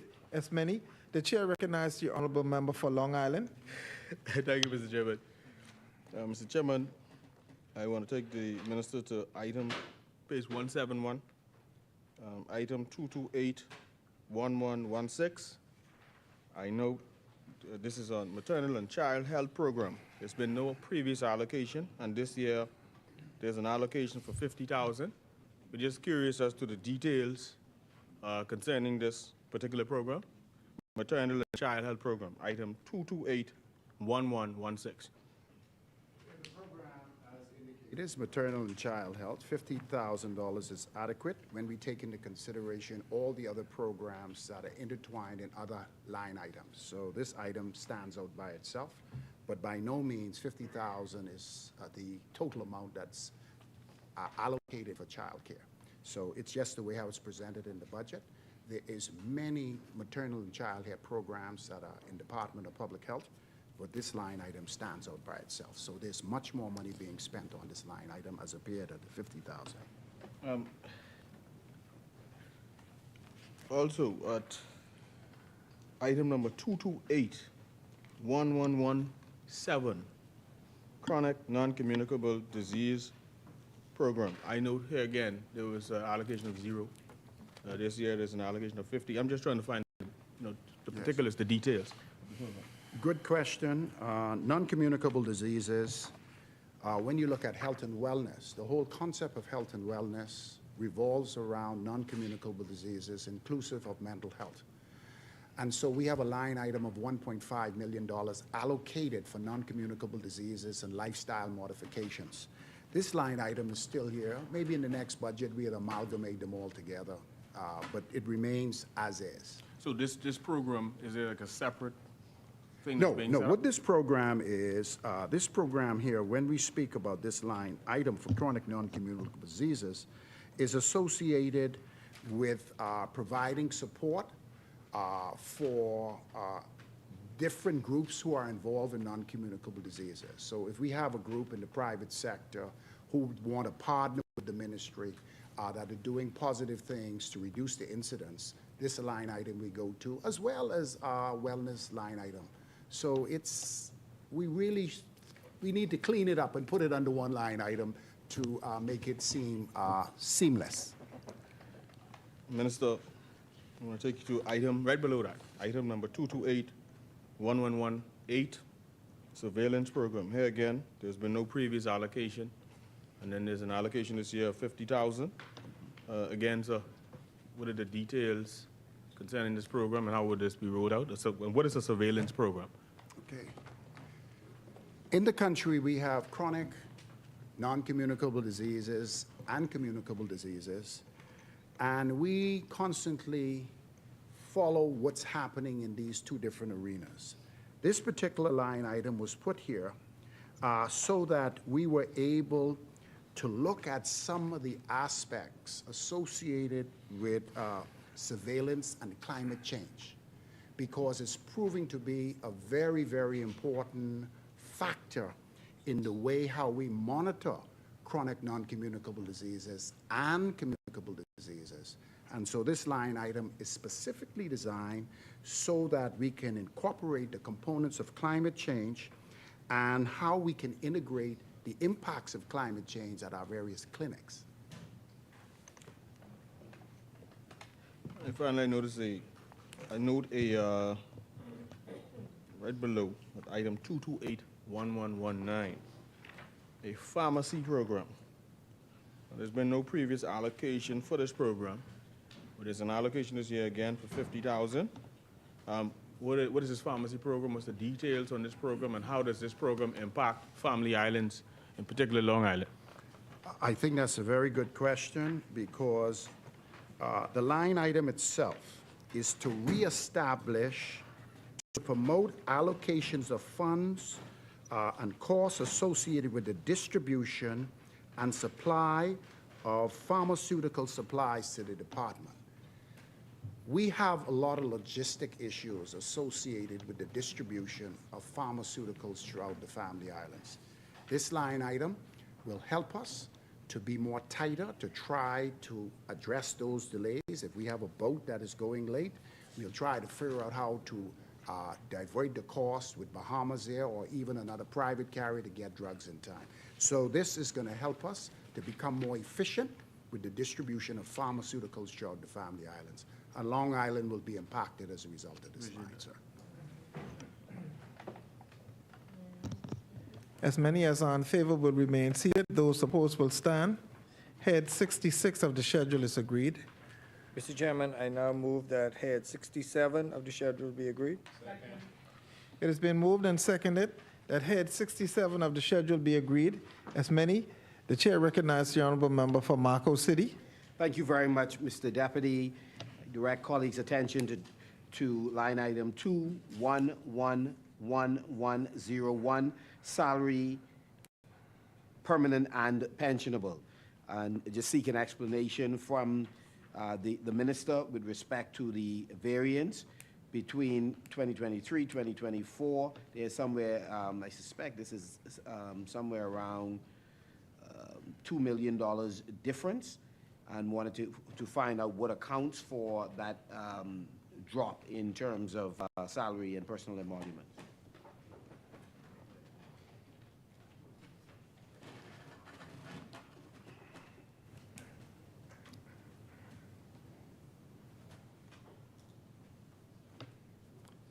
The chair Thank you, Chair. As we are going through the ministry, we have quite a lot of workers that are retiring, and that has some contribution to do with it. I can get a further detailed response on the exact number of who's going out and what the significant drop is. But the ministry itself had some really dedicated workers that have been there for a long time, and that's coming up to a head. and some reshuffling. The item just below 211102 has sort of a reverse scenario where you have an increase of somewhere around $3 million or so with respect to salary of contract workers. What accounts for that? What number was that? Just below it, just below that item. 211102. That was a reclassification of all the contractual workers that were up in the salaried line. They were reclassed to the contractual line, and that's why you see an increase in that line and a decrease in the first line. So that's what it is, yeah. Thank you very much. Okay. Yeah, contracted, permanent, and pensionable. With respect to the housing allowance, is the minister able to explain the increase in housing allowance from $750,000 to $1.3 million, 2024, 2025? Which line is that? 2112-103. Housing allowance. Yeah, that allocation was required to facilitate rental charges for staff assigned overseas. The increase reflects new rental accommodations required for Los Angeles and Atlanta as we are boosting our BTOs abroad to bring a more significant tourism product to the Bahamas and from other markets. Thank you very much. I'd like to ask the minister or his representative, is there any preliminary data that suggests what the return on the investment has been in expanding the BTOs? Yeah, the data is the data is forthcoming.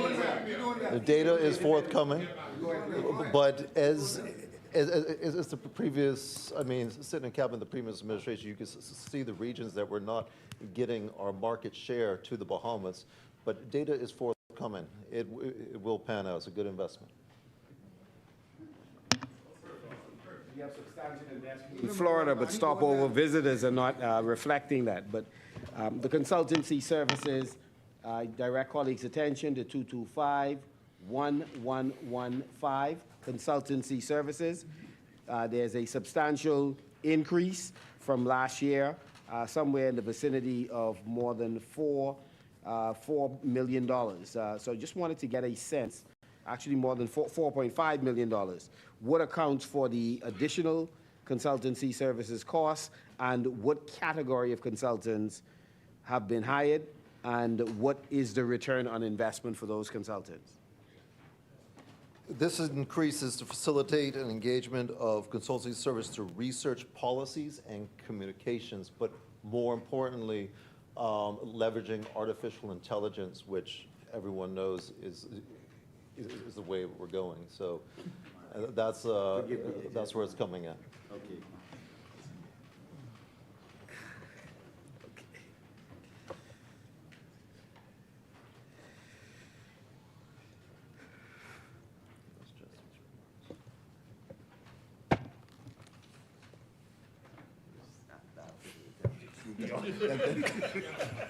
I won't caught you. It could be off. It could be off.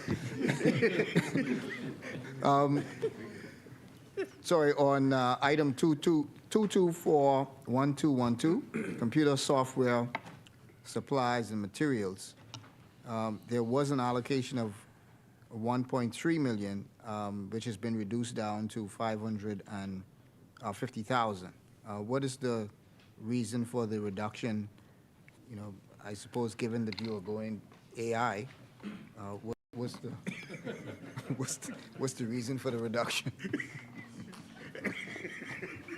This funding is quite adequate to for the estimates provided the fiscal period, including the procurement of computers and real estate access. As you can see, what we've spent before, it's now a reduction to match such, and AI is shown under the previous line item that you had asked about.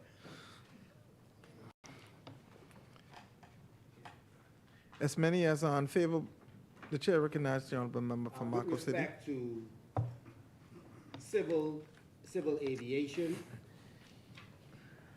wanted the minister or his representative to explain, in terms of the Civil Aviation Department, is our understanding that some changes are being made. The allocation doesn't suggest any changes in any direction.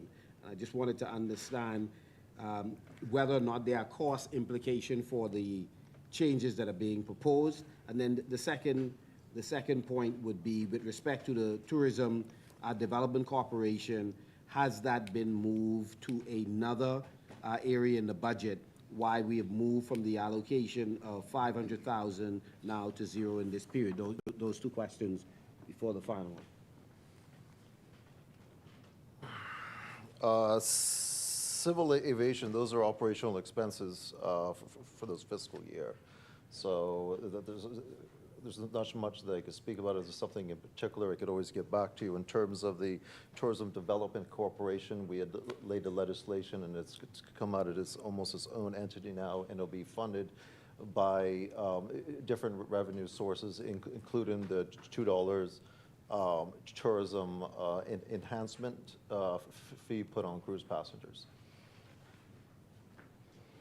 With respect to the Lucayan Renewal Holdings, 2821619, I wanted to find out what portion of the $17 million is for salaries and the personal emoluments, and what portion is operational costs relative to the Grand Lucayan in Grand Bahama.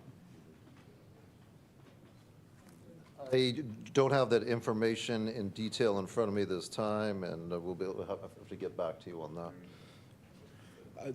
Just to raise then an additional question, is this figure less than the figure that members of the government was concerned about while the FNM was in office, in terms of the annual recurring expenses that you had determined you would dramatically reduce, if not eliminate, through sale?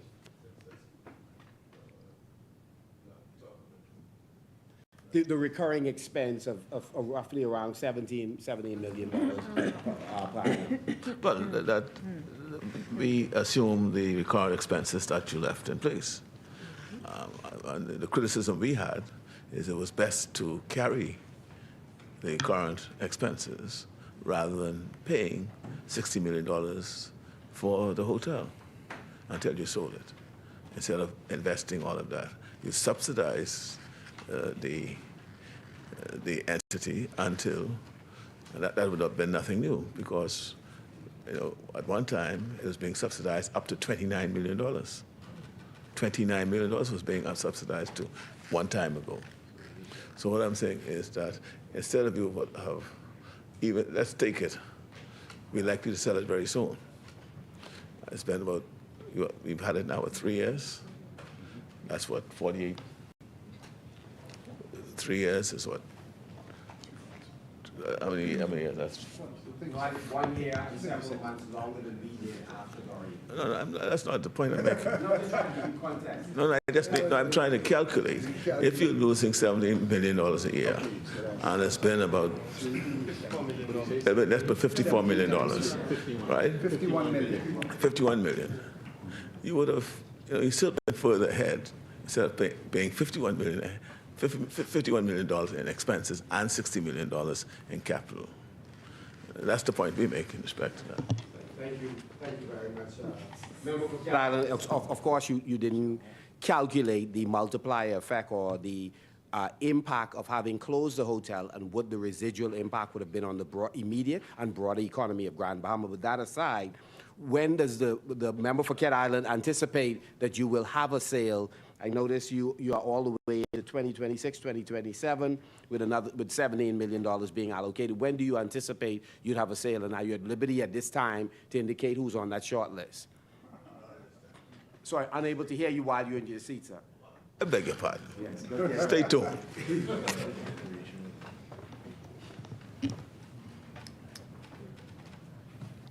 Mr. Chair, under 225-1356, tourism, downtown beautification.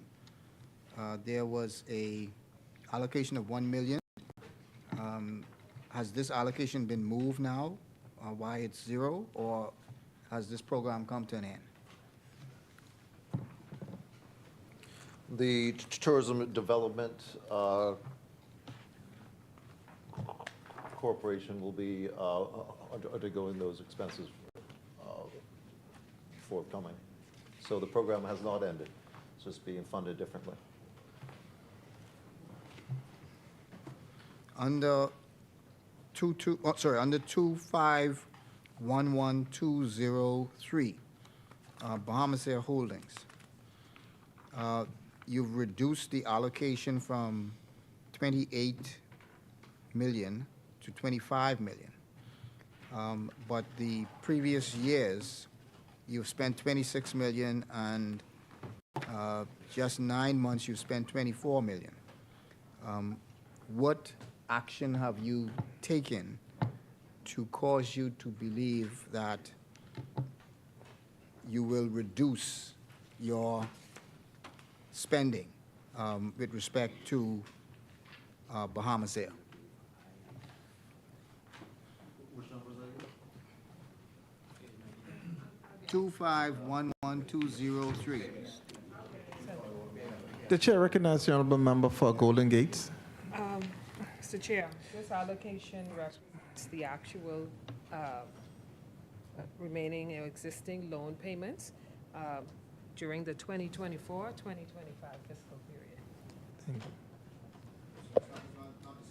you. No.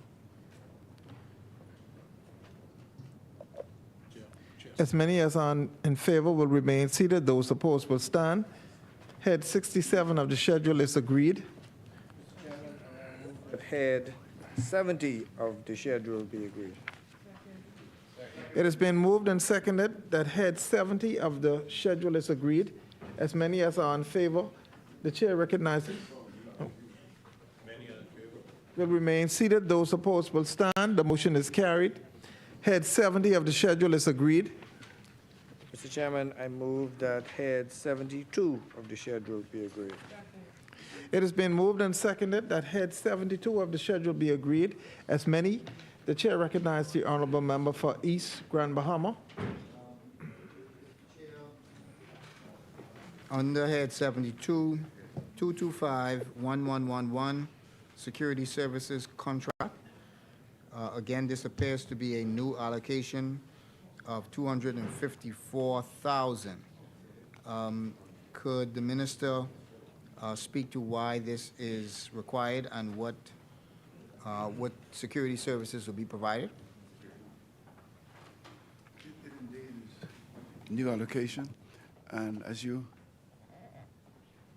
can imagine, the botanical gardens, it's approximately 18 acres, and it's been without security, and we've been suffering the consequences because, as you know, persons come and remove things as if it's you purchased it for them. And so in an effort to discontinue that, we definitely will have to have security, and security 24/7, and that's necessary. We've been agitating for it, and I'm happy that it will finally be in the budget, and that we can, that service that's most desperately needed, we can finally provide that service.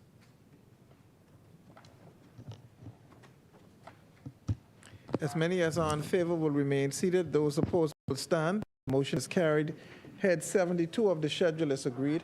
Mr. Chairman, I move that head 73 of the schedule be agreed. It has been moved and seconded that head 73 of the schedule be agreed. As many as are in favor will remain seated. Those opposed will stand. The motion is carried. Head 73 of the schedule is agreed. Mr. Chairman, I move that head 74 of the schedule be agreed. It has been moved and seconded that head 74 of the schedule be agreed. As many, the chair recognizes the honorable member for East Grand Bahama. Yes, Mr. Chair, 2111 01, salary permanent pensionable. There was an allocation of 754,000.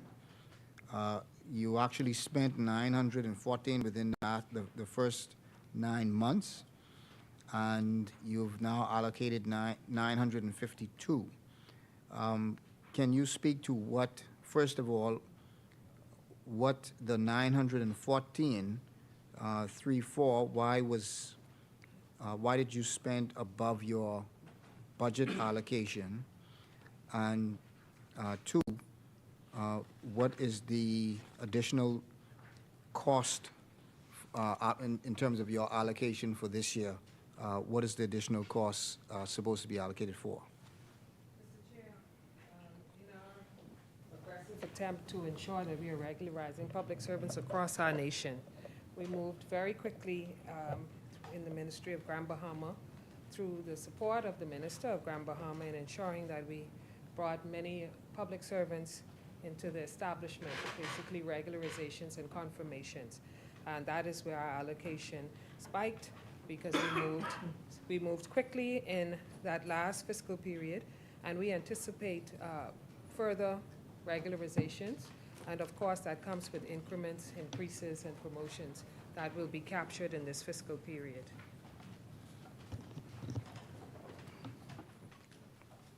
Mr. Chair, can the minister also then speak to the item just below that, salary contract workers, which was increased from 800,000 to 1.2 million. Does this represent new contract workers that are supposed to be hired? Anticipation of new workers and the continuation or extension of contracts that exist. Are those new workers allocated for the Ministry of Grand Bahama, or are they just throughout Grand Bahama? They'll be allocated by the Ministry of Grand Bahama for projects as they come in this fiscal period.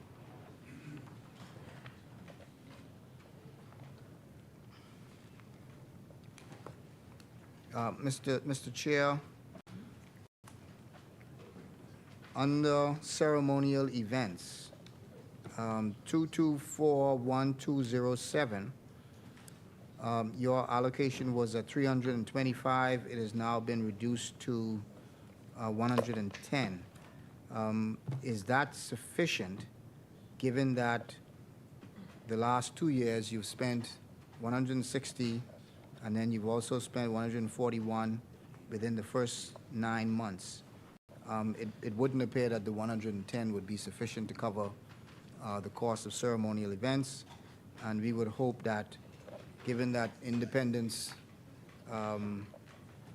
East Grand Bahama normally receives funds from this line item, we would hope that East Grand Bahama would not be one of those cut off or reduced. East Grand Bahama, Mr. Chair, of course we had more events leading up during the 50th celebration, and now we have subsequently cut the budget to where it is required for the upcoming year, considering that events on the level that they were held during our 50th are no longer required.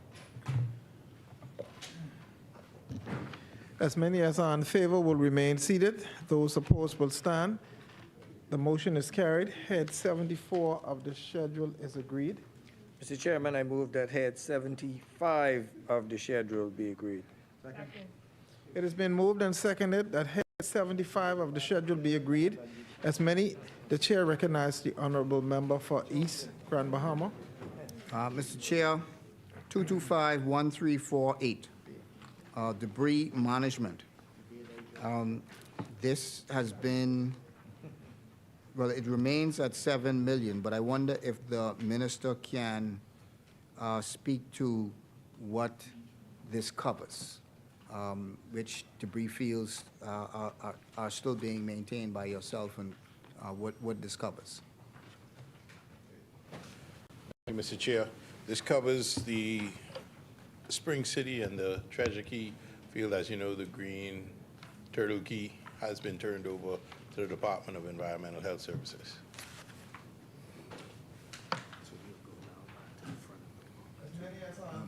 remain seated. Those opposed will stand. The motion is carried. Head 75 of the schedule is agreed. Mr. Chairman, I move that head 76 of the schedule be agreed. It has been moved and seconded that head 76 of the schedule be agreed. As many as are in favor will remain seated. Those opposed will stand. The motion is carried. Head 76 of the schedule is agreed. Mr. Chairman, I now move that the schedule be agreed. In its entirety be agreed. It has been moved and seconded that the schedule in its entirety be agreed. As many as are in favor will remain seated. Those opposed will stand. The motion is carried. The schedule in its entirety is agreed. Mr. Chairman, I now move that the bill in its entirety be agreed. It has been moved and seconded that the bill in its entirety be agreed. As many as are in favor will remain seated. Those opposed will stand. The motion is carried. The bill in its entirety is agreed.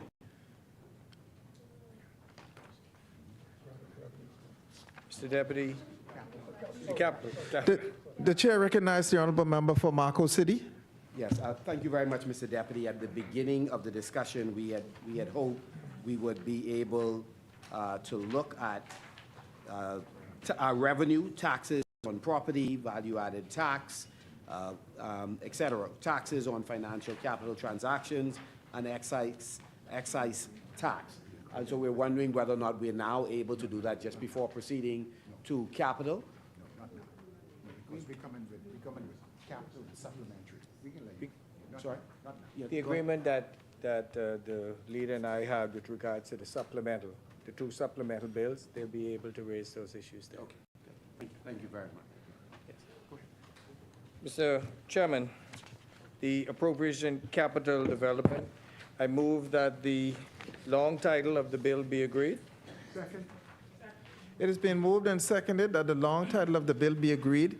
As many as are in favor will remain seated. Those opposed will stand. The motion is carried. The long title of the bill is agreed. Mr. Chairman, I now move that the short title of the bill. Second. It has been moved and seconded that the short title of the bill be agreed. As many as are in favor will remain seated. Those opposed will stand. The motion is carried. The short title of the bill is agreed. Mr. Deputy, I move that Clause 2 of the bill be agreed. Second. It has been moved and seconded that Clause 2 of the bill be agreed. As many as are in favor will remain seated. Those opposed will stand. The motion is carried. Clause 2 of the bill is agreed. Mr. Chairman, with regards to the head of expenditure, I move that head 13 of the expenditure be agreed. Head 3. Head 3. It has been moved and seconded that head 3 of the bill, Clause 3. The chair recognizes the honorable member for East Grand Bahama. Just for clarity, Mr. Chair, we on head 13? One second, member.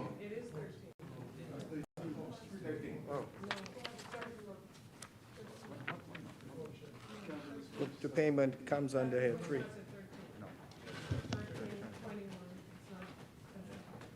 Clause 1, Clause 2, Clause 3.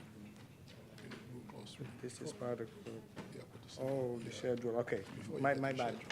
Apologies, Mr. Chairman. I move that Clause 3 of the bill be agreed. Second. It has been moved and seconded that Clause 3 of the bill be agreed. As many as are in favor will remain seated. Those opposed will stand. The chair recognizes the honorable member for East Grand Bahama. Are we now on the schedule? with Yes, the heads? I'm going there now. Going there now. As many as are in favor will remain seated. Those opposed will stand. The motion is carried. Clause 3 of the bill is agreed. Mr. Chairman, I now move that head 13 of the head be agreed, of the schedule be agreed. Second.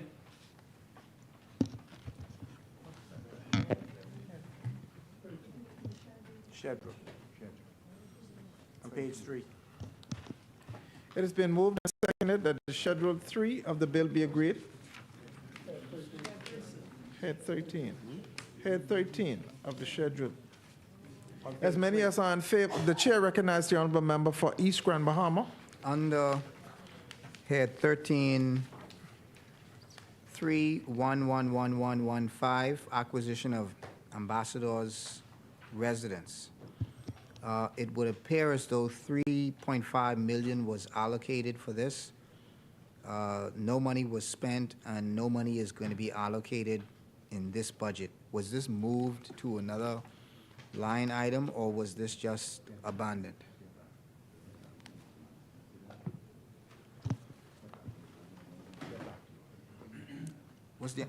Sorry, oh, go ahead. Go ahead. Mr. Chair? Yeah. The allocation that is being inquired on, we'll have to check and confirm, and I'll get back to the member. Thank you, Honorable Member. This year. Under 3111207, there was an allocation last budget for 1.9. That has been increased now to 7 million. Can you say what the what the increase, maybe additional $5 million, will go to purchase, build? Can you speak to that, please? Mr. Chair? For the member's clarity, $5.2 million is actually allocated to repair the Chancery building in London. In Washington. And then 1.6 million is actually allocated for the repairs to the Bahamas house in London. And 200,000 is allocated for repairs to HQ, Ministry of Foreign Affairs here, domestic. As many as are in favor will remain seated. Those opposed will stand. Head 13 of the schedule is agreed. Mr. Chairman, I move that head 21 of the schedule be agreed. It has been moved and seconded that head 21 of the schedule be agreed. As many, the chair recognizes the honorable member for Marco City. Thank you very much, Mr. Chair. I direct colleagues' attention to 2822007, Energy Restoration and Renewable Energy. Whether or not the minister would be able to clarify whether or not this item has been moved to a different line item in the budget. And just below that, 2822010, Public-Private Partnership. I wanted to understand the variance between 2023, 2024 approved estimates and 2024, 2025 estimate. There's a substantial difference, and wanted to understand the difference between the roughly $28 million and the $14 million. Chair, for the first question in line 2822007, the energy restoration, this funding related to the energy restoration is now allocated in Head 40, Ministry of Energy and Transport's 2024-2025 capital estimates. In relations to 2822010, Public-Private Partnership, that estimates was just added, was an estimate this year of 27 million. The actual expenditure from July last year to March of this year is 15 million, but this 14 million consists of partnership with private vendors for the following: the rehabilitation and construction of 45 miles of asphalt road paving and road safety enhancement in Exuma, the rehabilitation of approximately 163 miles of asphalt road paving, road safety enhancement, and various other capital works in South Eleuthera, and the design, finance, build, and operation of a new air freight terminal, the justification for the redevelopment of the Grand Bahama International Airport, the construction of a safe house and canine services department at the detention center, and also construction of a new high-medium security unit at B-Docks. We'd be grateful, I'm sure the Bahamian people would be grateful if the minister would further mention whether or not he can reveal what the interest rates are on those public-private partnerships. We have not seen it in any other format that we have asked for it. We have not seen it through the Procurement Act, which prescribed that we ought to be able to tell who has gotten a contract, what the interest rate is, what is the duration of the contract. We've not seen it there. We've raised similar questions in the House, and I've not been able. Would you at this time be able to assist us with what the interest rates are relative to these public-private partnerships? Had I have that information, I would have been grateful to facilitate that, as I did with the facilitation of the listing of the public-private partnerships. in due course, once I get the information, I'll reveal it to the House. you either? This is serious. Yeah. On the same point. On that same point, you listed off a number of the projects. The payments that are for the projects, what are those payments for? Are those loan payments? Are they capital investment payments? What are those payments for those specific projects? As I stated earlier, I'd facilitate you with all the information. Once presented to me, I'll give you all the information. Thank you. As many as are in favor will remain. The chair recognizes the honorable member for East Grand Bahama. On that same point, the public-private partnerships, can the minister say that with respect to the projects that you have named, that these payments that unfortunately you are unable to say what the payments are for, but these payments went for these projects? Does the government have a written public-private partnership policy that it is following with respect to these projects? Yes, we do. But also to revert back with the capital, they are capital investment payments. That's what is being made. So the public-private partnership policy, written policy, is that the written policy that was established in 2018? Asking me if the policy that is here now is the policy that the F&M government instituted? I'll get back to you in regards with that. But I'm just saying if that's what, I just want to be clear on what you're asking.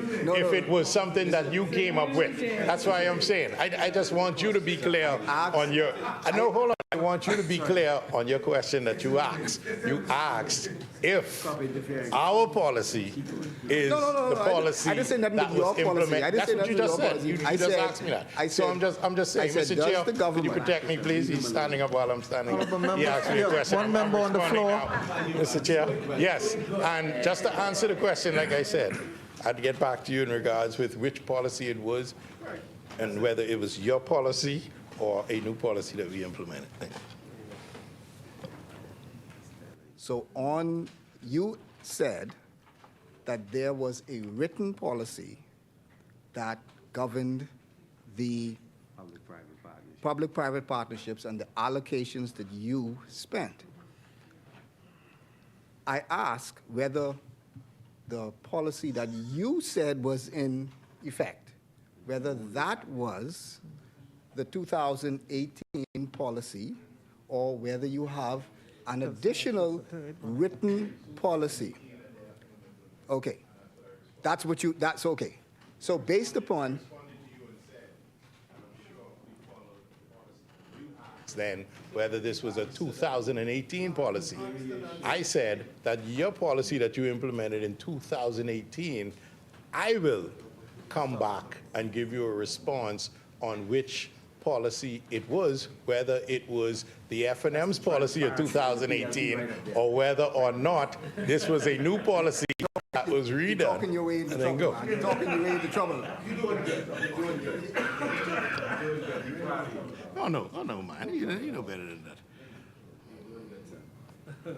Can I, on the same line item, 282010, public-private partnership.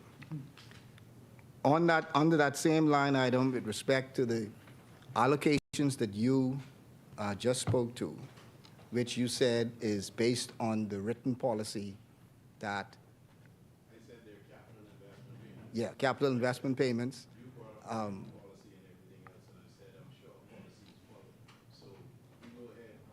Let me ask the question. You've been doing good. Do mind them two in the front there. Ignore them.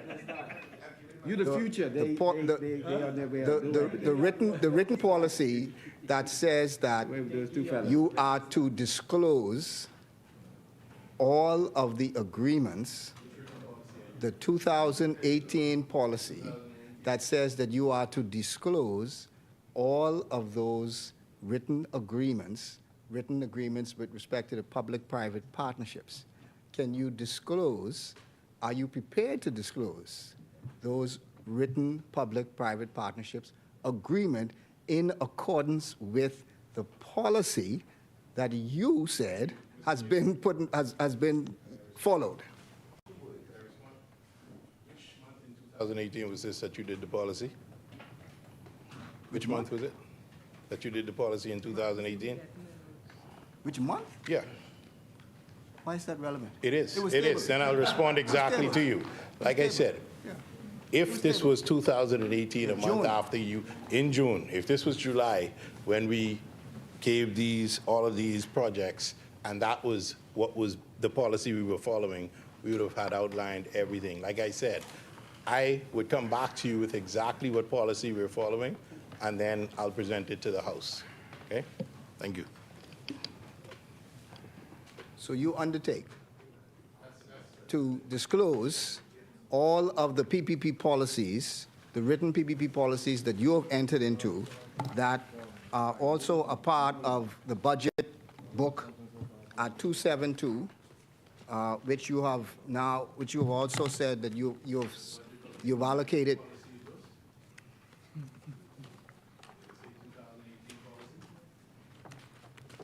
No, but your fiscal strategy did. 2000, yeah, your fiscal strategy did, which was said in your, September of 2018. I was mistaken. You're doing good. You're doing good. That's okay, B. I was mistaken. Same It's thing, September, so I was mistaken. Don't mind them in the front. They're not in So- transparency. You doing good. These are Just stay focused. these PPP projects, which is Act 272. Are you undertaking now that you are going to disclose and you are going to table and make public the details in accordance with what the PPP policy, the 2008, I'm asking the question. Are you going to disclose, are you going to disclose, The chair recognized the according to honorable member policy, for South and what Central was Address? agreed Mr. Chair, to the please PPP policy? That's what I'm asking. Are you prepared to disclose it? Mr. Chair, our policy is cost-effective and fit for the purpose, and we have nothing to hide as a New Day government.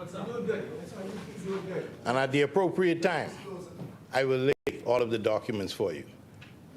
Member for East, Grand Bahama, member for Marco City, member for St. Barnabas, and even you, Long Island, even though you're not in this. Thank you. Thank you, honorable member.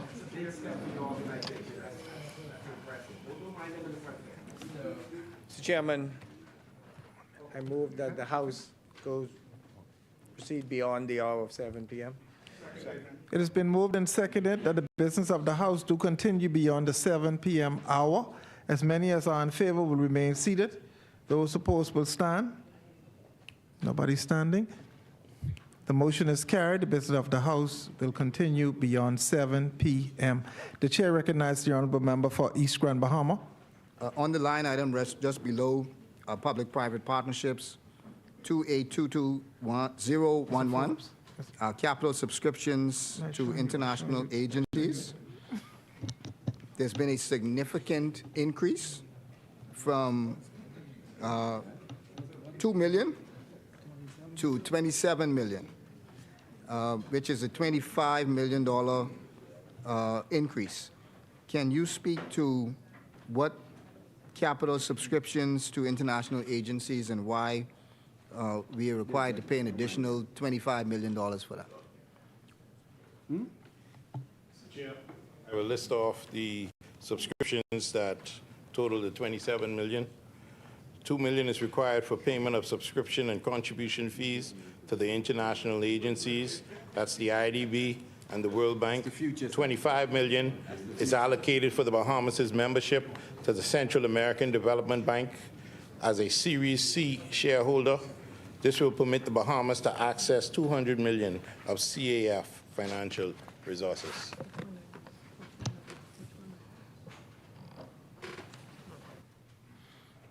Mr. Chairman, under 2822031, small and medium-sized business support, you had allocated $5.5 million for this to help small businesses. You only spent, for the first 9 months, you only spent $500,000 out of the $5.5 million. Why is that? And then you have decreased the 5.5 to 3.5. Why the reduction? And is this, this cannot be sufficient to assist small businesses?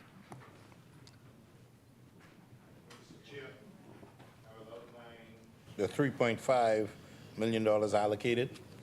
$2 million is for the loan guarantees and equity financing for micro, small, and medium-sized enterprises, and $1.5 million for grants for fishing, small farmers, and the youth program. Thank you.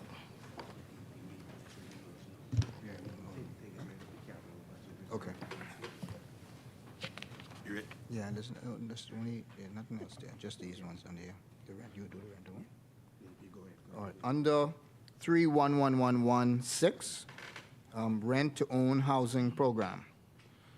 Can the government explain why you allocated $3.5 million, but only spent $260,000, and you've reduced the $3.5 million to $200,000? Can you speak to what, to $2 million, sorry, to $2 million. Can you speak to what the $260,000 was spent on, and why the reduction of $1.5 million down?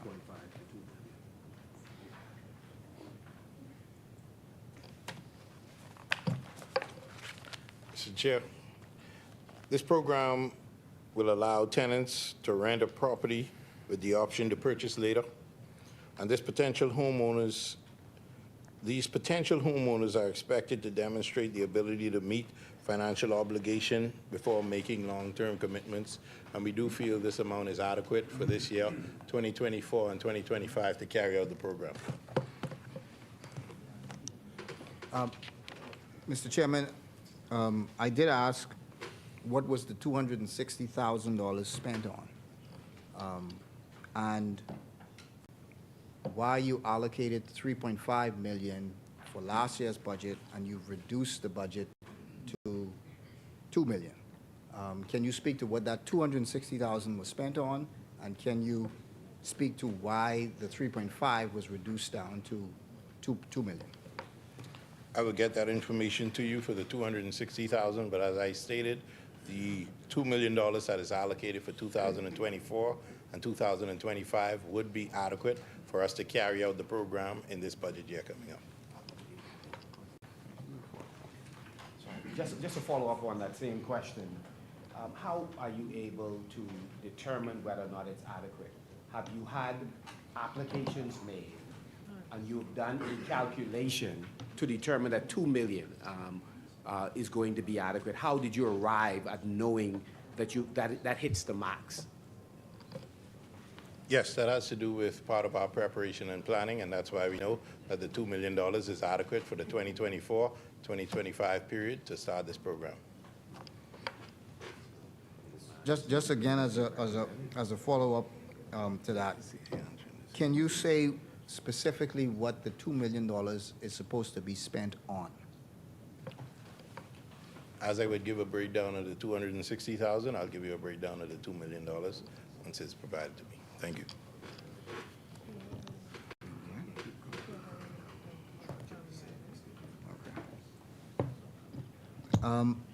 Also, under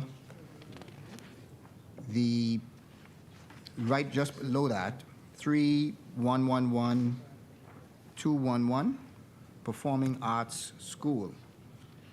You've allocated 1 million for it. You've allocated again 1 million in this year's budget, but you have only spent 49,000. Can you speak to what the 49,000 was spent on and why you only spent 49,000 when you've allocated 1 million for the Performing Arts School? Thank you for the question. I could say what the $1 million will be for, and that's for the consultancies and the preliminary works for the renovations of the Performing Arts School. And the 49,000 was just the initial part of it, but this was only for the first 9 months, so you probably would see some more expenses once the year is closed.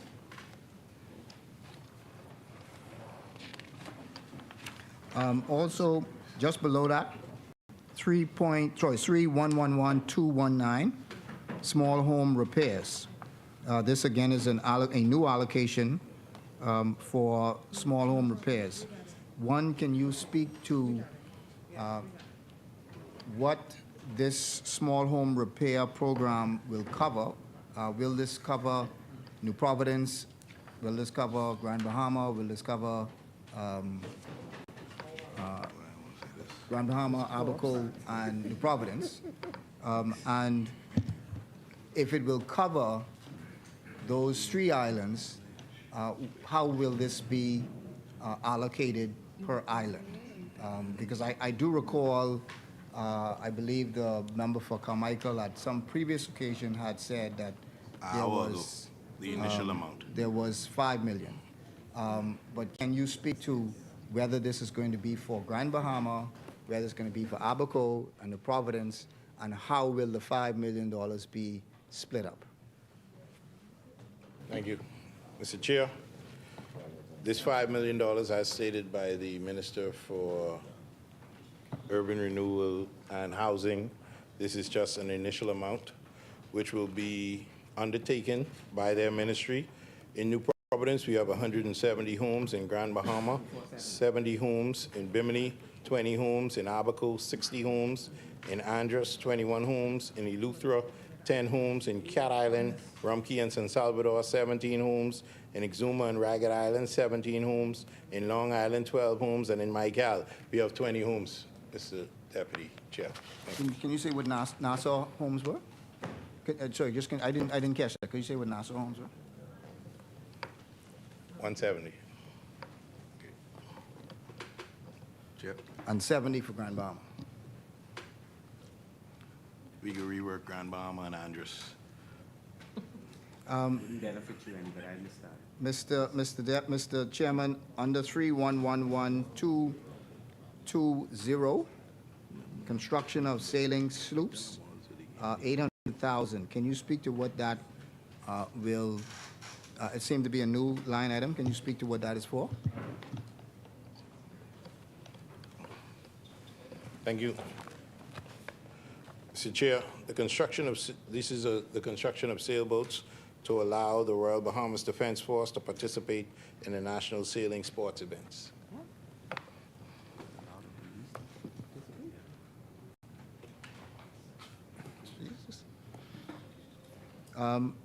Under 3111221, acquisition of a new parliamentary system, $2.5 million has been allocated for that.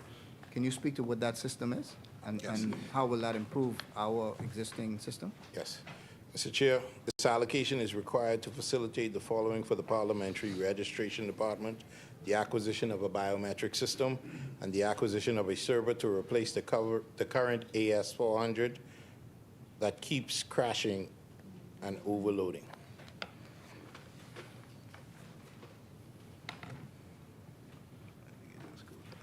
Under 3111319, oh, sorry, under 311318, construction of women's shelter and support center. There was an allocation of 500,000 for this. You've allocated another 500,000 for this, but in terms of the funding that was spent, actual expenditure, it was zero. I do recall I think the member for Pinewood, who had said that they were in the process of purchasing a building.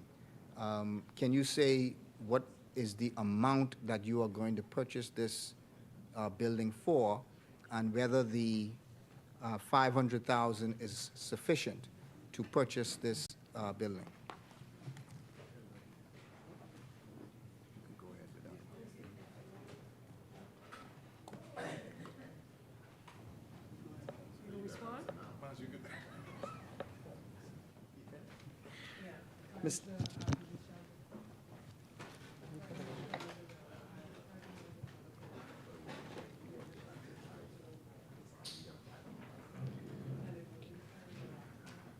Oh, my apologies, Mr. Chairman. The shelter allocation for at least 2 budget cycles was placed in the budget. This year, the Cabinet approved about 2 weeks ago the purchase of a shelter that was identified earlier, and it is our expectation that that transaction will be settled in this budgetary year. For the For how much? With total? About 500,000. Is it possible the minister could review, what would be, for example, the 500,000, what would be the square footage, and how many persons would that size facility be able to accommodate, and why would you not use the previous allocation or the equivalent amount from a previous allocation plus this year to make it more substantial given the gravity of our problem with women who are transitioning? This is actually a second one. The one that you're speaking to is actually a 4-plex, 2-bedroom bathroom unit. It's enclosed. I can't, for obvious reasons, say where it is, but also the purchase prices in this budget, in the 2023-24 budget, but we've asked for 300,000 in this budget to provide for some upgrade and surveillance cameras and other necessities to make it safe. The purchase price was 500. Yeah. Okay. Thank you very much, Minister. With respect to the building maintenance, public rental, I'll ask both of these in tandem with each other. And the building maintenance lease buildings, which is 3111-228 and 3111-229. If the minister is able to explain whether or not this came from a different line item. We see no allocation in, no approved estimates in 2023, 2024, or the previous cycle, 2020, 2022, 2023. But you now have figures, $2,500,000, and under the lease building, $3 million. If you're able to just put that in context for us. Yes. Thank you.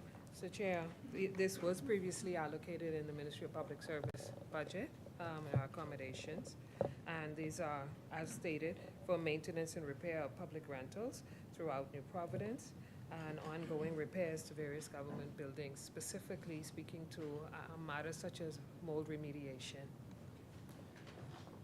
Related to both of those, I know that while we were in government and since you've come to government, there have been some discussions about the government partnering with a private consortium with a view of them having a collection of government buildings and doing at least two things. One is generating revenue from those buildings, using the revenue both for defraying their costs, but more importantly, maintenance of government building. Is that program also happening alongside this traditional arrangement?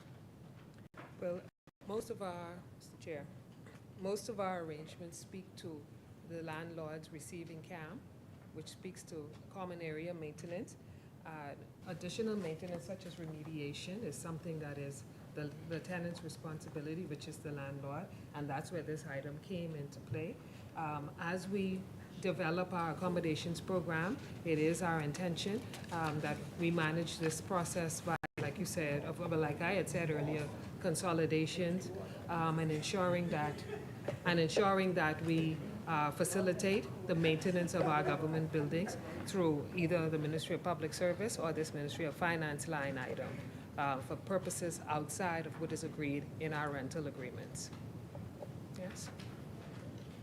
Item 3112109, acquisition of aircraft. Can the minister speak to that particular item? Yes, Mr. Chair. This is the procurement of an aircraft to facilitate the travel of government personnel throughout the Family Islands. Say it again? Sorry, Minister, which ministry will be managing that process and will be responsible for the regular maintenance of the airline and allocation of funds to manage that process? I will get all of that information to you in short order when we present all the details.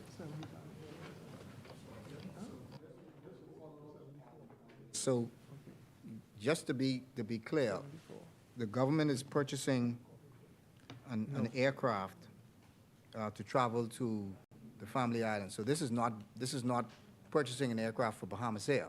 This is purchasing an aircraft for the government, presumably for government officials to travel to Family Islands?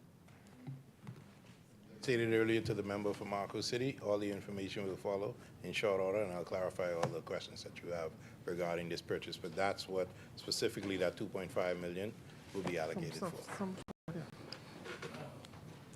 We know what size this aircraft is, what type of aircraft it is.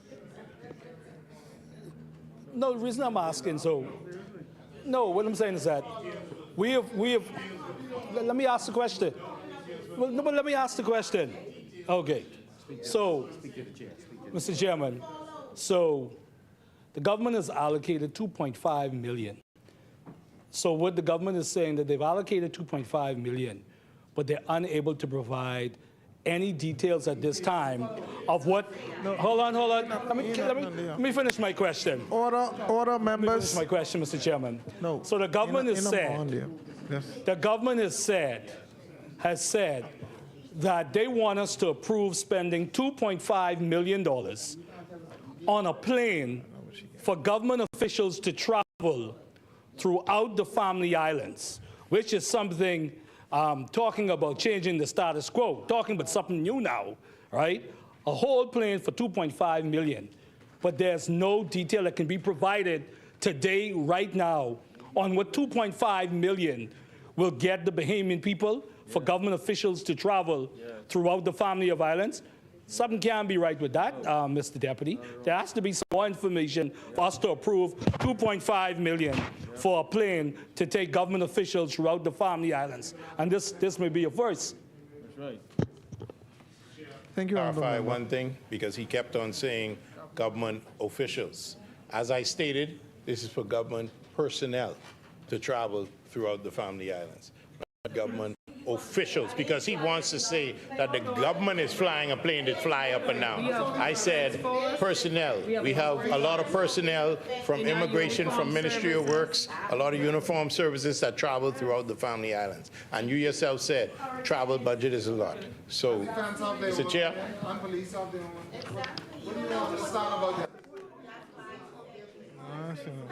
Defense force have their plane. If the police have their plane, then why you need another one? The chair recognizes the honorable member for Marco City. Order, members. $2.5 million on a plane. Thank you very much, Mr. Chairman. Direct your attention to 3111388, Family Island Capital Development. Mr. Deputy, this particular item was met with enthusiasm by both sides of the House. During 2022-2023 fiscal period, $1.3 million thereabout was spent. There was a provisional expenditure was listed at $10.3 million. We are now going into 2024, and only $10 million is listed. I'd like to ask the minister at least two questions. One is, what accounted for us not utilizing the fund in the manner outlined in the budget when it was first introduced? And then secondly, what do you anticipate this $10 million is going to be used for, and how would that differ from the allocation through Ministry of Works as it's presently being done? Mr. Chair, I'd just like to say that the 10 million of the provisional expenditure was actually what was spent between July and March of this budget period so far. The 10.3 million, that wasn't just an allocation, that was the actual expenditure. And the 10 million this year is the undertaking of capital projects in the Family Islands. This amount represents the nominal percentage of the overall projected revenue to be collected in the Family Islands from the property taxes and the road traffic fees. It'll be spent on Family Island projects, capital projects throughout the Family Islands.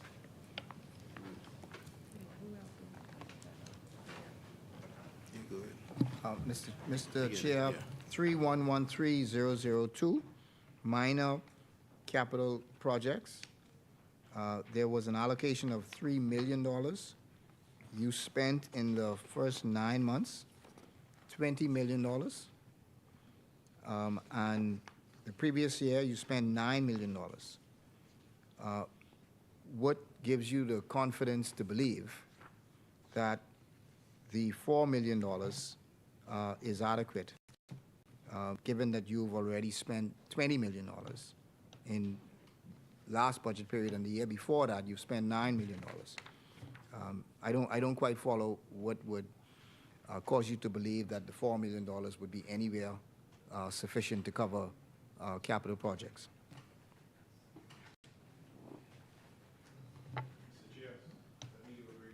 $4 million, and we estimate that it would be adequate for this year.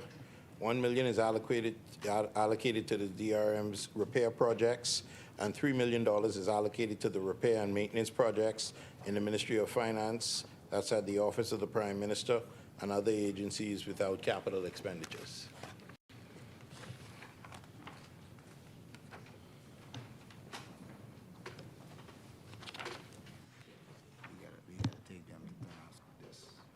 As many as are in favor will remain seated. Those opposed will stand. The motion is carried. Head 21 of the schedule is agreed.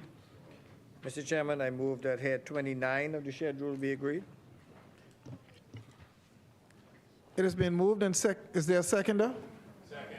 It has been moved and seconded that head 29 of the schedule be agreed. As many, the chair recognizes the honorable member for East Grand Bahama. Item 31117, virtual courts. There's a $5 million allocation for this. Could you explain what the $5 million will go to spend? Thank you, Mr. Chair. This is the construction of a virtual court at the Bahamas Department of Correctional Services.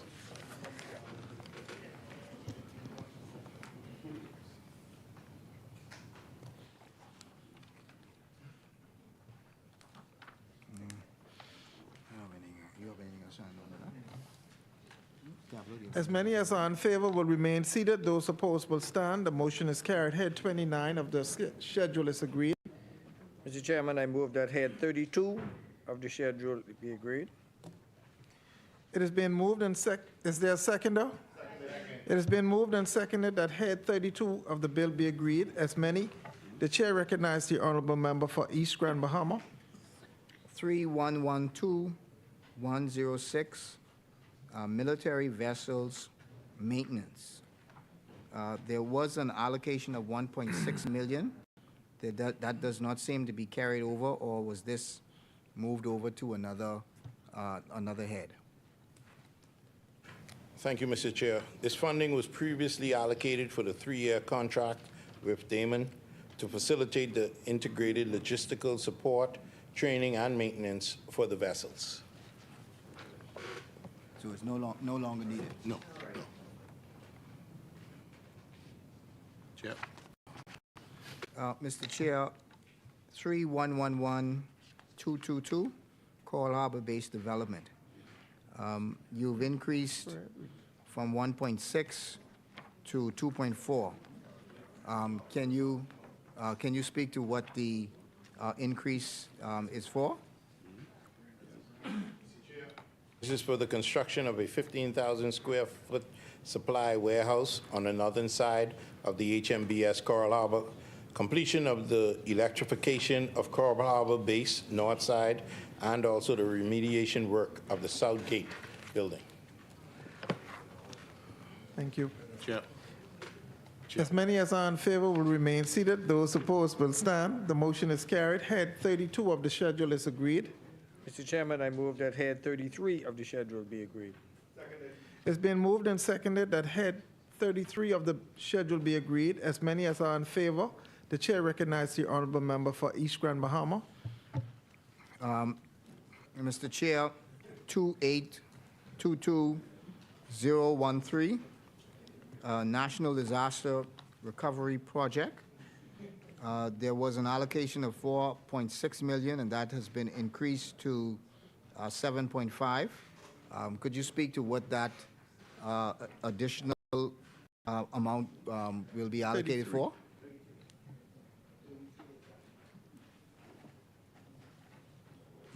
You heard me? Yes, Mr. Chair, that's the completion of the school, the clinic, and the police station in Ragged Island.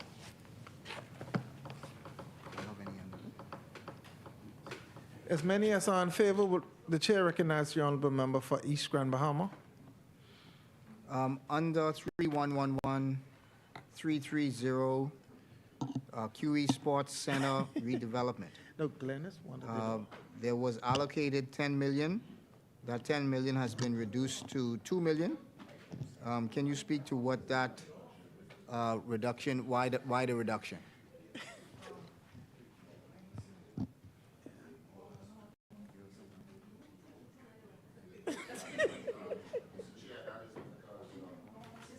Most of the work that the government expenditure for that Elizabeth Sports Center is just about completed, so we wouldn't need that amount of funds necessary moving forward right now. As you can see, the Chinese government is completing the stadium. And that funds that is allocated should be sufficient for what we need. Any maintenance need to be done right now.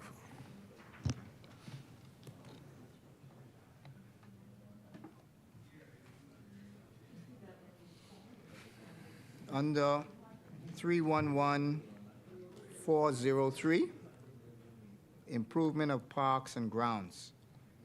There was an allocation of 4 million.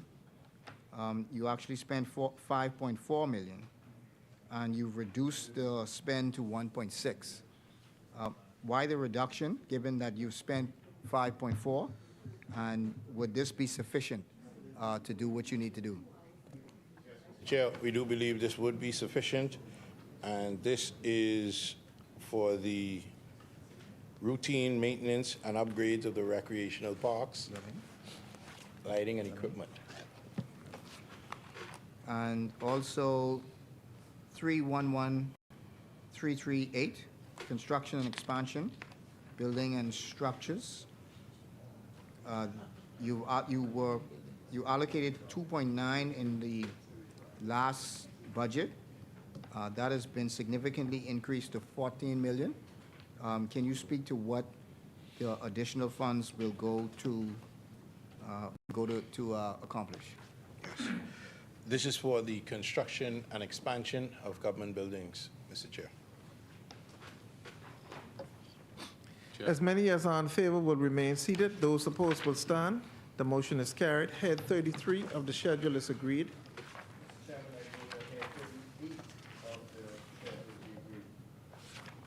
Is there a seconder? Seconded. It has been moved and seconded that head 38 of the schedule be agreed. As many as are in favor will remain seated. Those opposed will stand. The motion is carried. Head 38 of the schedule is agreed. Mr. Chairman, I move that head 40 of the schedule be agreed. It's been moved and seconded that head 40 of the schedule be agreed. As many as are in favor, the chair recognizes the honorable member for Marco City. Yes, thank you very much, Mr. Deputy. Direct your attention to line item 3114. 1315, upkeep of the navigational aid and lights. First, Mr. Deputy, I'd like to raise a question to the minister. Given questions we have already raised in this House, is the minister satisfied that those persons obtaining this particular contract followed the procurement law to the T, and that the government, in compliance with the law, allocated this particular contract?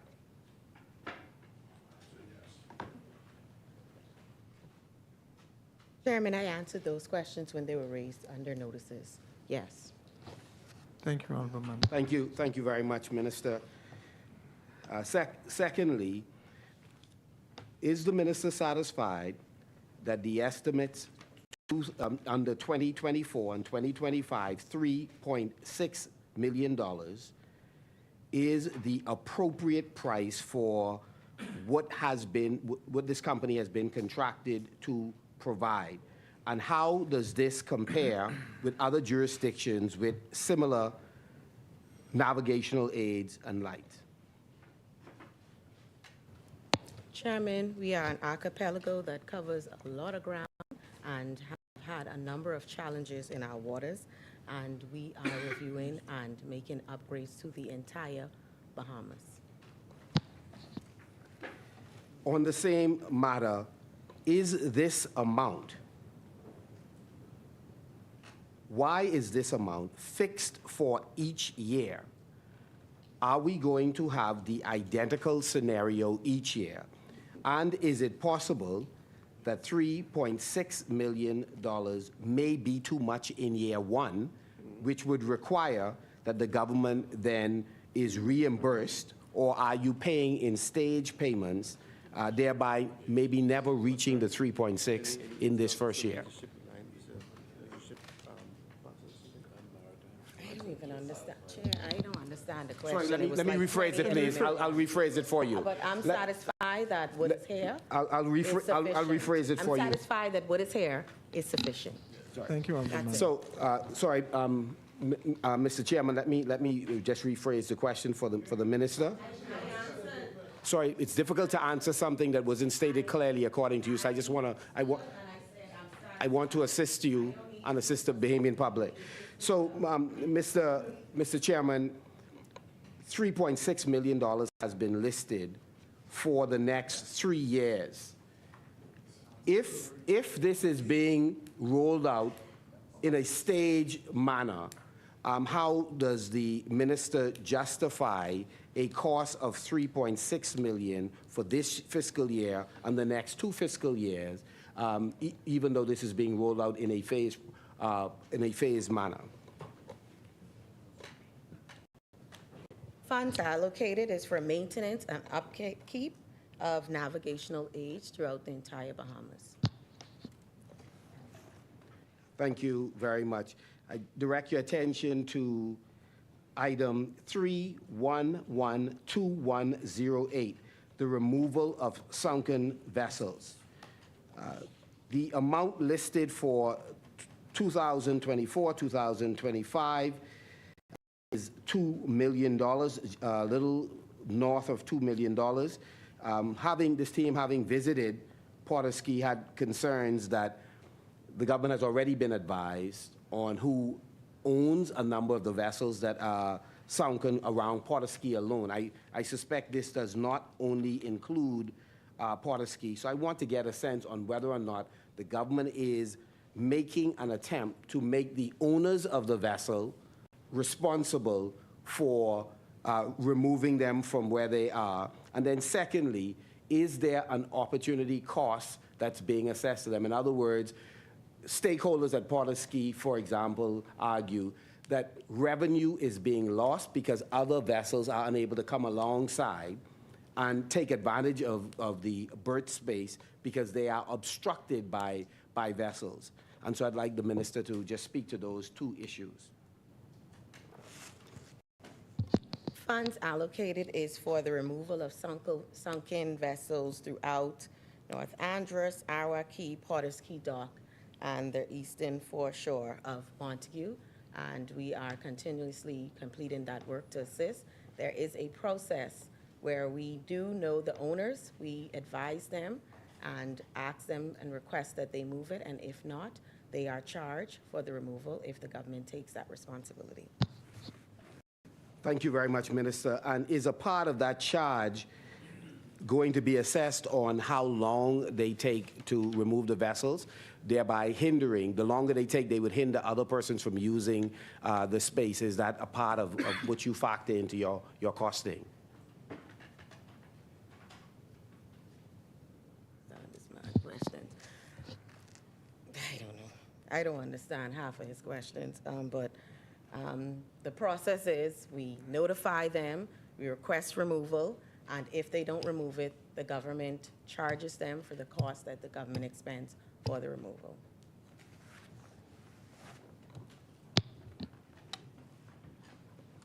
As many as are in favor will remain seated. Those opposed will stand. The motion is carried. Head 40 of the schedule is agreed. Mr. Chairman, I now move that head 56 of the schedule be agreed. It has been moved and seconded that head 56 of the schedule be agreed. As many as are in favor will remain seated. Those opposed will stand. The motion is carried. Head 56 of the schedule is agreed. Mr. Chairman, I move that head 60 of the schedule be agreed. It has been moved and seconded that head 60 of the schedule be agreed. As many, the chair recognizes the honorable member for Long Island. Thank you, Mr. Chairman.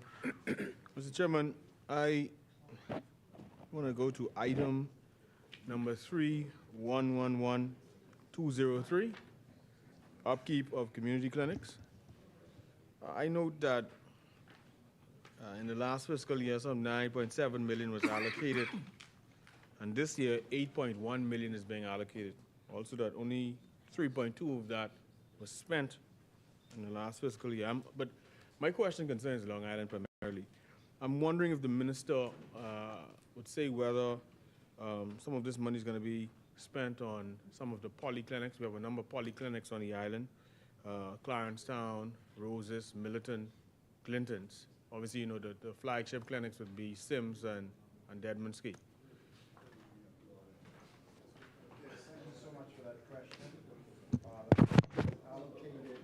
It's $8,137,000, and this particular funding is for ongoing renovations for our clinics in New Providence and the Family Islands.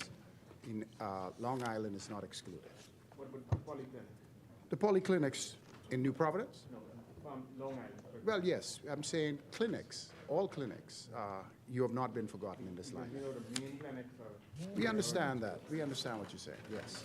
It's inclusive of clinics throughout the Commonwealth of the Bahamas, including Long Island. You can expect them with some of those polyclinics, smaller ones. We are looking at the polyclinics. Some of the clinics, when we went to visit, the patient load is not adequate, and sometimes in the Ministry of Health, we consolidate our resources to ensure that we have certain clinics that are well-manned, and those that are just basically seeing 2 or 3 people, we amalgamate those services. There are some clinics, you know, where there's a very small patient flow, and it's not only in Long Island, it's throughout the Commonwealth of the Bahamas.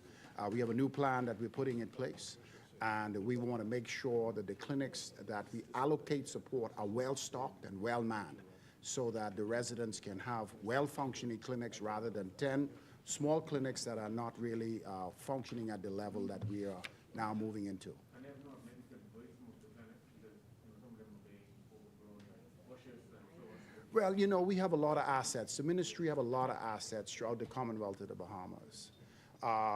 And we have resources that are sometimes limited. I would like to have a budget that is strong enough to repair everything.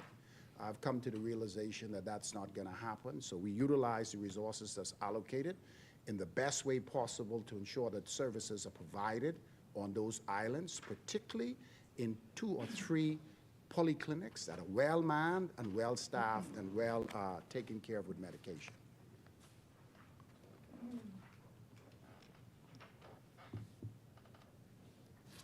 Mr. Chairman?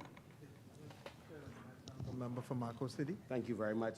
Wanted to direct colleagues' attention to line item 53140 29 on page 216, the repayment of the 2021 SDRs. Mr. Chairman, I'm sorry? I thought y'all finished that. As many as are in favor will remain seated. No, the chair recognizes the honorable member for East Grand Bahama. Mr. Chair. 60, I'm on 60. 2822029, program to support health system. There was an allocation of $7 million. That allocation has been reduced to $2 million, and it doesn't appear that any funds were spent on it. Can you speak to what the situation is with respect to that? Item falls under the IDB loan facilities. As you're aware, there's two IDB loan facilities, and I leave that like that because you know exactly what happened there, but we're hopeful that we could reach the goal post in this term, in this budget, and resolve it and spend some of the resources allocated for isolation centers. This is loan that's been there for isolation ports that was associated with the COVID-19 loan, and I am doing my endeavor best as minister to put these units. Well, you know, you can't reallocate IDB loan facilities.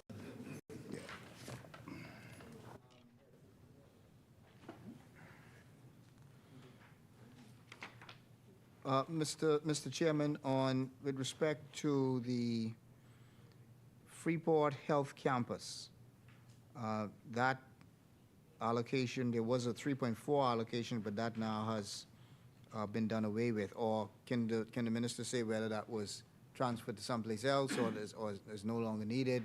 You know, can you speak to what the situation is with respect to that? Had 3111214 and 3111212.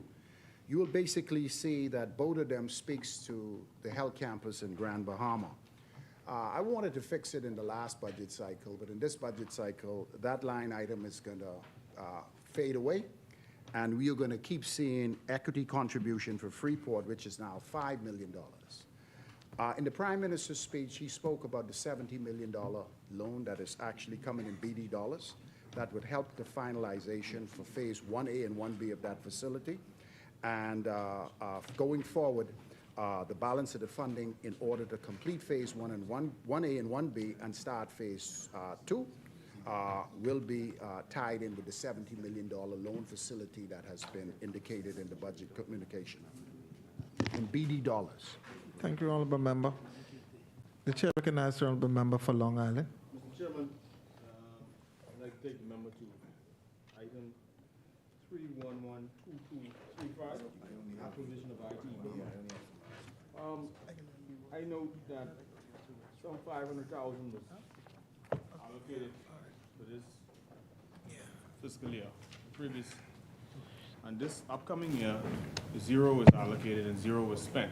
Given the thrust towards great expansion of telemedicine, how does that happen if we see this kind of reduction, or is that under another item?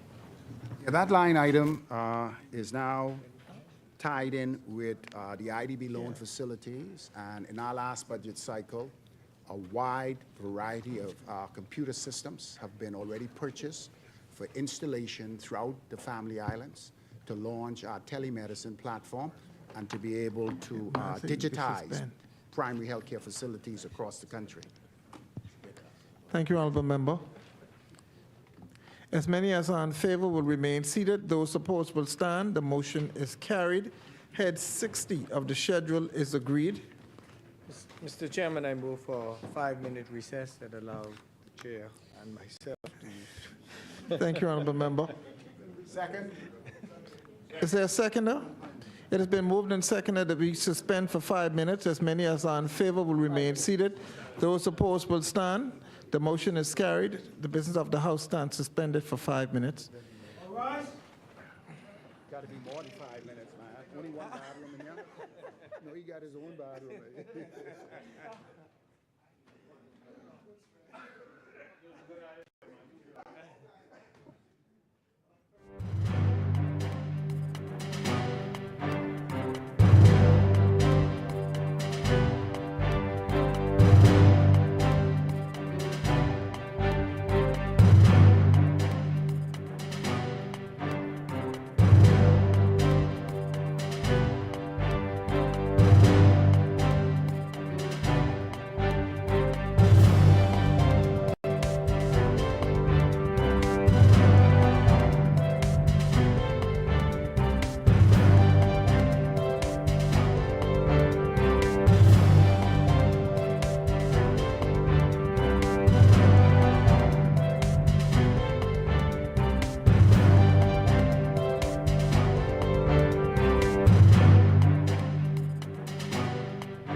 Mr. Deputy Speaker. Hey.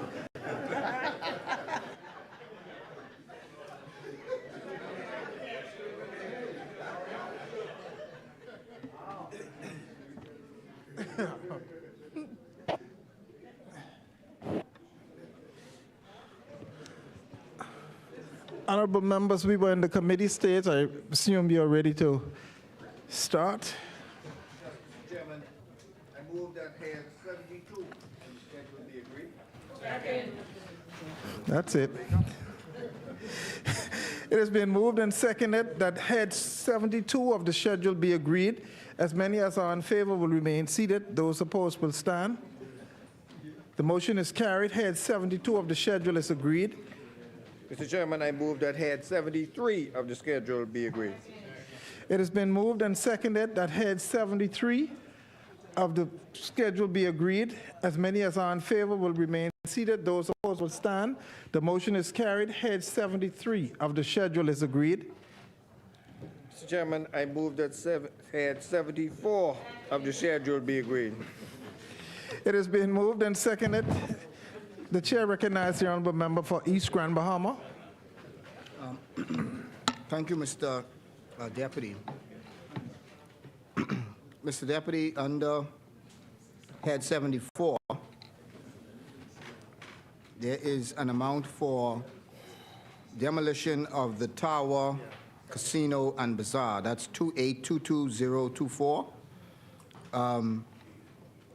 Is $1 million sufficient to cover the demolition of the Bazaar, the Royal Oasis, the towers, and does that also include the portion across the West Sunrise Highway? Does that include all of the properties that Harcourt owns and also the property that the Bazaar owners own?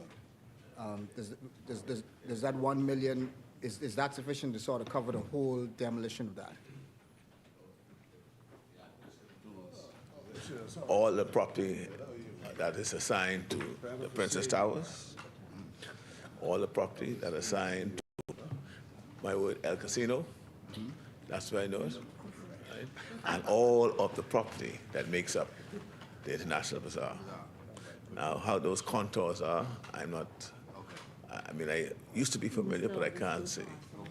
That's the footprint that they occupy. And also, we just acquiring the road to make sure that we have it passable. We can remove that man-made beach and make it to what it's supposed to be. Restore it to its original state. I also, I'm not sure whether it was the Prime Minister or whether it was the member for Pine Ridge who said there was a $4 million allocation for the purchase of either the Royal Oasis or the Bazaar. Yeah, but I just want to understand. All of that will cost less than $4 million. It will cost less than $4 million. Okay.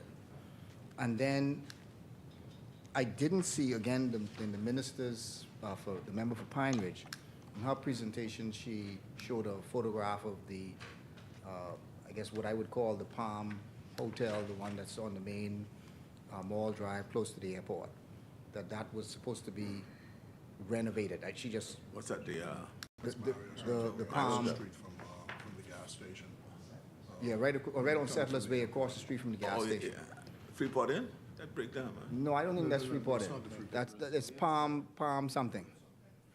But it's the one that's right across the street from the gas station, right on Settlers Way, and it's right on the main Mall Drive. Well, it was a hotel turned into a school and a whole different number of things. But what I did not see, and I had asked the question, was, one, was the government purchasing this, or was the government renting this? And if the government was purchasing it, where was the funding for the purchase of this? Because I don't see it anywhere in any of the capital budgets in terms of the funding for the purchase of it. So was the government going to purchase it, or was the government planning on renting it? I just need to understand what the government was planning on. Reached a point where they may have decided whether we purchase or lease. I know conversations being held, and part of it is all designed to ensure that we restore the magic back to Freeport. And so we're doing our part as a government to see how we could spur activity to uplift the lives of those who live in and around the city of Freeport, particularly what we call, we used to call it the ghetto back in my day. I know what y'all call it now. Downtown. Huh? Overtown? Downtown. Downtown, okay. We're trying to restore all of that back, and so it requires that kind of intervention, we think, to bring it back. And again, on the same, on the same head, tell them stop me. I agree with you 100%, Prime Minister, and I think I agree with what you just said.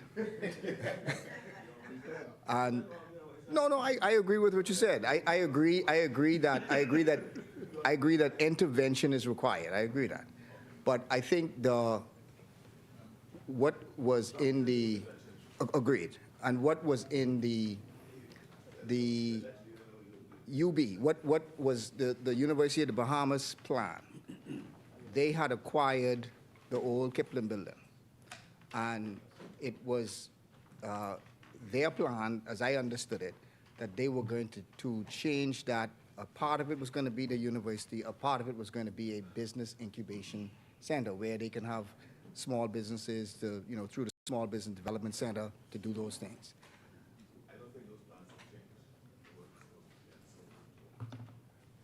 So, and that's what I thought, but it appears as though the Palm Hotel is supposed to do the same thing.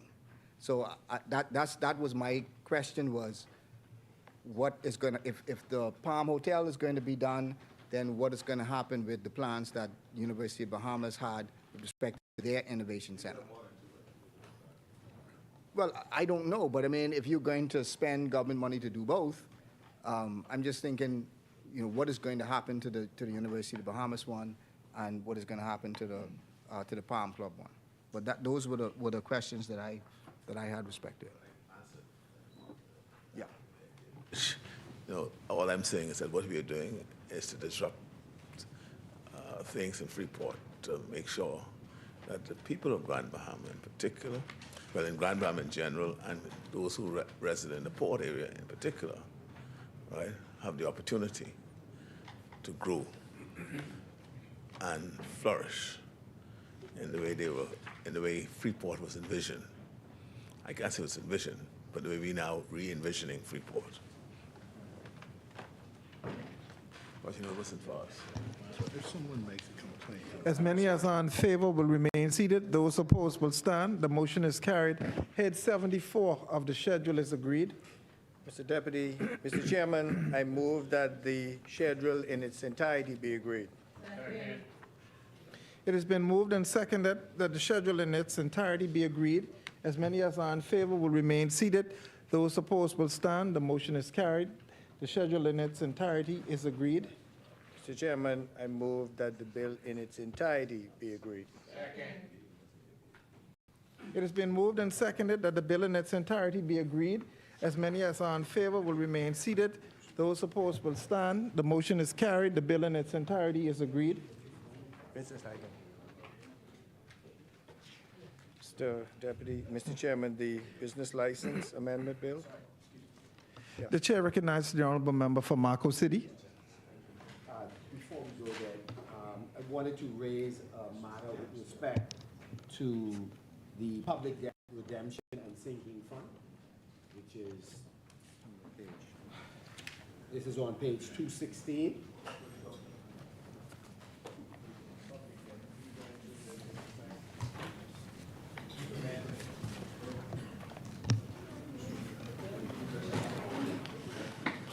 Marco City, can you repeat? Yes. Mr. Chairman, wanted to raise a question with respect to, this is on page 216, Annex 1, Public Debt Redemption and Sinking Fund. 5314029. It's on page 216. Yes. 534029. So just two quick questions, please. Two short questions. Yes, 534029. This is head 27, public debt. 534029.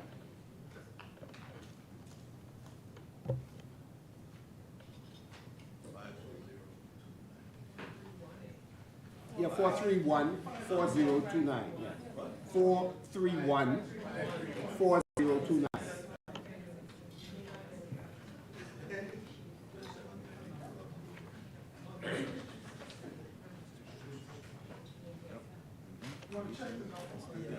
Yes. Double check. 5314029, middle of the page, on page 216. Yes, repayment of 2021 SDRs. Again, directed to you by way of the chairman, member for Cat Island, Ronquins and Salvador. Is it safe to say that this particular line item is referring to the SDRs, which we had occasion to discuss, where we asserted that the government did in fact take out a loan through Central Bank and was obligated to repay those SDRs? Would the member for Cat Island, Ronquins and Salvador explain what is the distinction between what we've asserted and what is listed here? But look at the listing. Just look at it. What do you see? What I saw precipitated my question. So Yeah. So you see, let's look at it. Right? You have 2023, 2024. You have a figure, 2354864, right? You see the number, and it's repeated one, two, three times, right? So what does that tell you? It tells you that we don't owe, if you multiply that by 4, you're getting over 800 million, right? That's what it appears. This is an option to pay. SDRs are not an obligation to pay. It is like taking a drawings from your partnership, and you can decide whether you're going to replace it or not. That really should be saying replacement as opposed to repayment. So the member for Cat Island, Ronquins and Salvador is saying that what is printed here does not properly capture what it actually is. So this is a misprint in. I did not say that. Did you hear me say that? No, you said what is printed. You said what is printed. Marco said, I keep telling you, listen to me. I'm listening. What I said is, look, if it was a repayment, right, this will suggest to you that I've allocated a payment of 200 plus million in 2023. That's one payment. That I'll make another payment in the second year. I'll make another payment in the second year. No, what this is saying is that we have allocated the option to recontribute our SDRs if we wish, and we could do it in any of those years. That's what that means.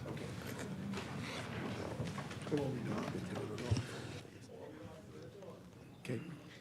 Thank you very much, Cat Island, Ronquins and Salvador. The second question is on page 218, and that is 5222003, U.S. 750 million, 6% notes, 2017 to 2028. This is 5222003.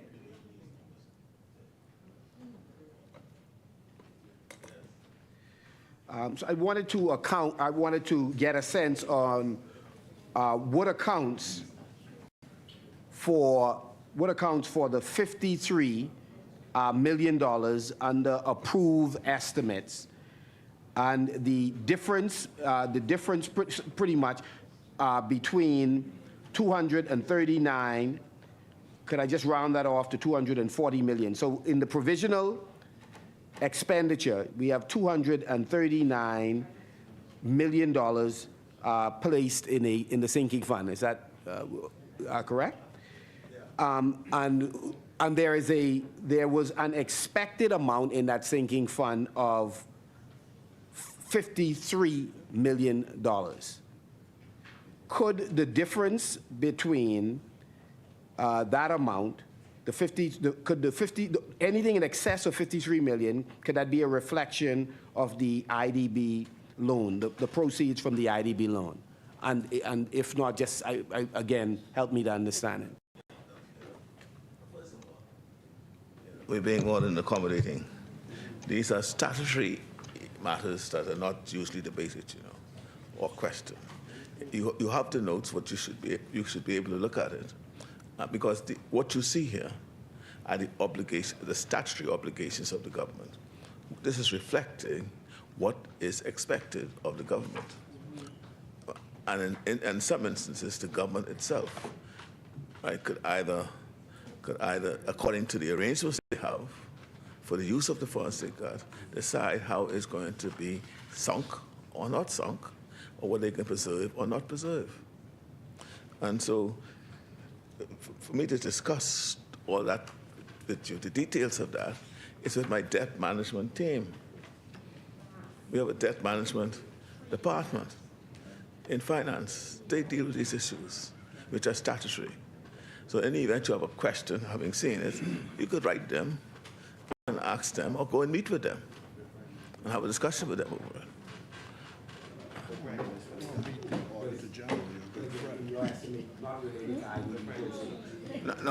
I do not know. I do not know.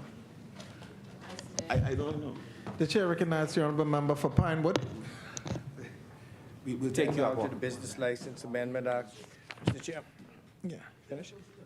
Mr. Chairman, I move that the long title of the bill be agreed. It has been moved and seconded that the long title of the bill be agreed. As many as are in favor will remain seated. Those opposed will stand. The motion is carried. The long title of the bill is agreed. Mr. Chairman, I move that the short title be agreed. Is there a seconder? It has been moved and seconded that the short title of the bill be agreed. As many as are in favor will remain seated. Those opposed will stand. The motion is carried. The short title of the bill is agreed. Mr. Chairman, I move that clauses 2 through 6 of the bill be agreed. It has been moved and seconded that clause 2 through 6 of the bill be agreed. As many as are in favor will remain seated. Those opposed will stand. The motion is carried. Clause 2 through 6 is agreed. Second. Not yet, South Andres. Mr. Chairman, I move for an amendment to clause.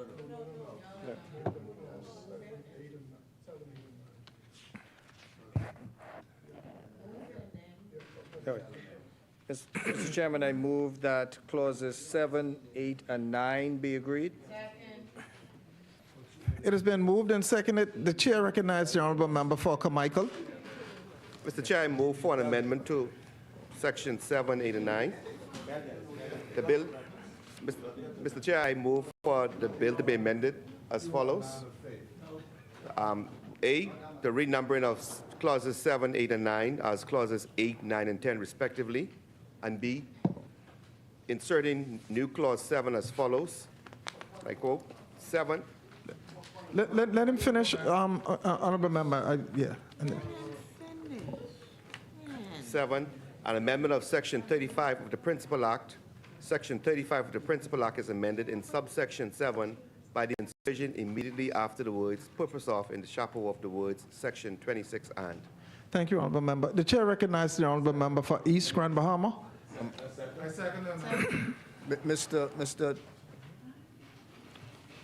Deputy, we're just seeing these.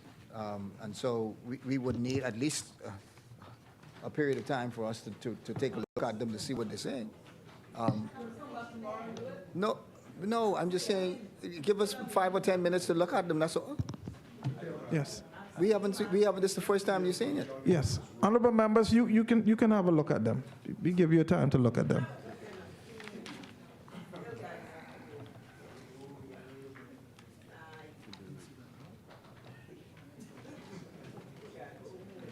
You have enough copies for 4. Assurance.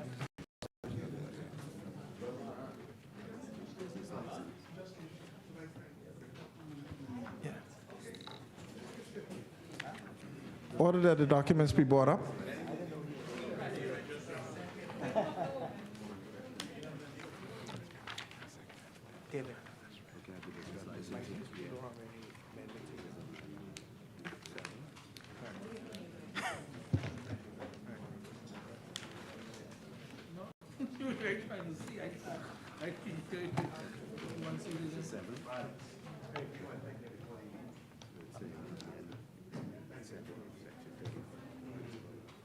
Mr. Chairman, if I will, we just like to thank the staff from the Ministry of Finance for their assistance during this debate.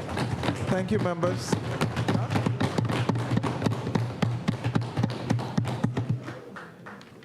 this is the insertion, and 7, really afterwards, purpose of the chapter, words, section 26.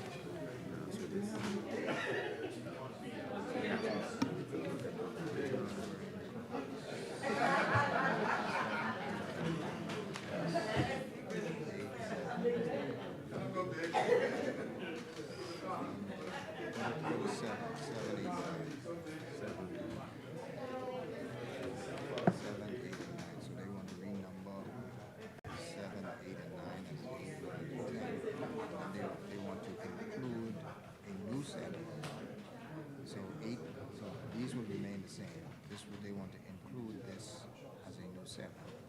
Section 35, principal acts amended, subsection 7, section immediately afterwards, purpose of,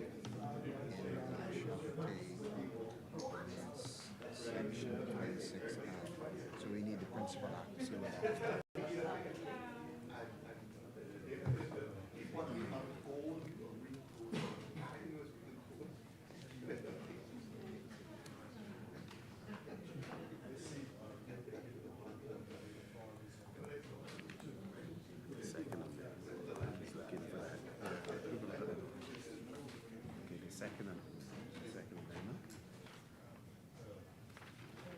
Where's the amendment?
section, section 30.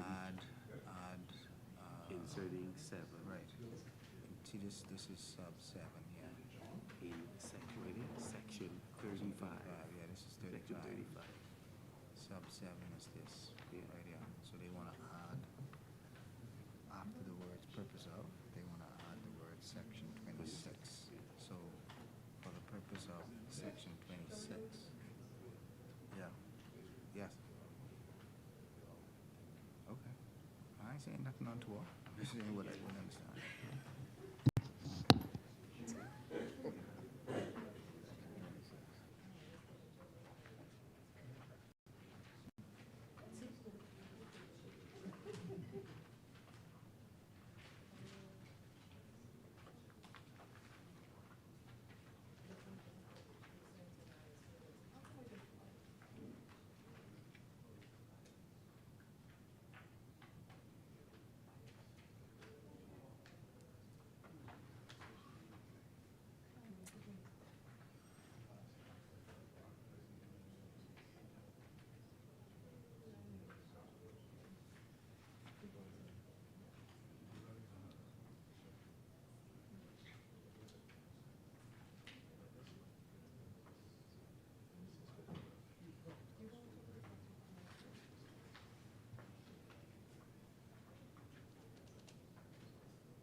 Let's be pragmatic about it. Well, I'm just saying, let us have our way to get more fun. Whatever you want to say, you get it. They should have seen us really just shut up. They should have seen us really just very interesting. All right, let's go then. It has been moved and seconded that clause 7, 8, and 9 be amended as read. As many as are in favor will remain seated. Those opposed will stand. The motion is carried. Clause 7, 8, and 9 is amended as read. Mr. Chairman, I move that the bill in its entirety be agreed as amended.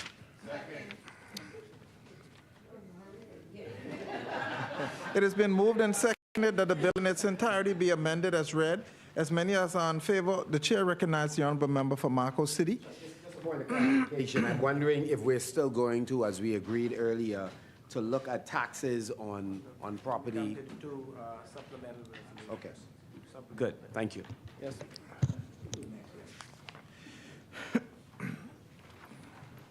Mr. Chairman, the real property tax amendment bill. Mr. Deputy, Mr. Chairman, I move that the long title be agreed. It has been moved and seconded that the long title of the bill be agreed. As many as are in favor will remain seated. Those opposed will stand. The motion is carried. The long title of the bill is agreed. Mr. Chairman, I move that the short title be agreed. It has been moved and seconded that the short title of the bill be agreed. As many as are in favor will remain seated. Those opposed will stand. The short title of the bill is agreed.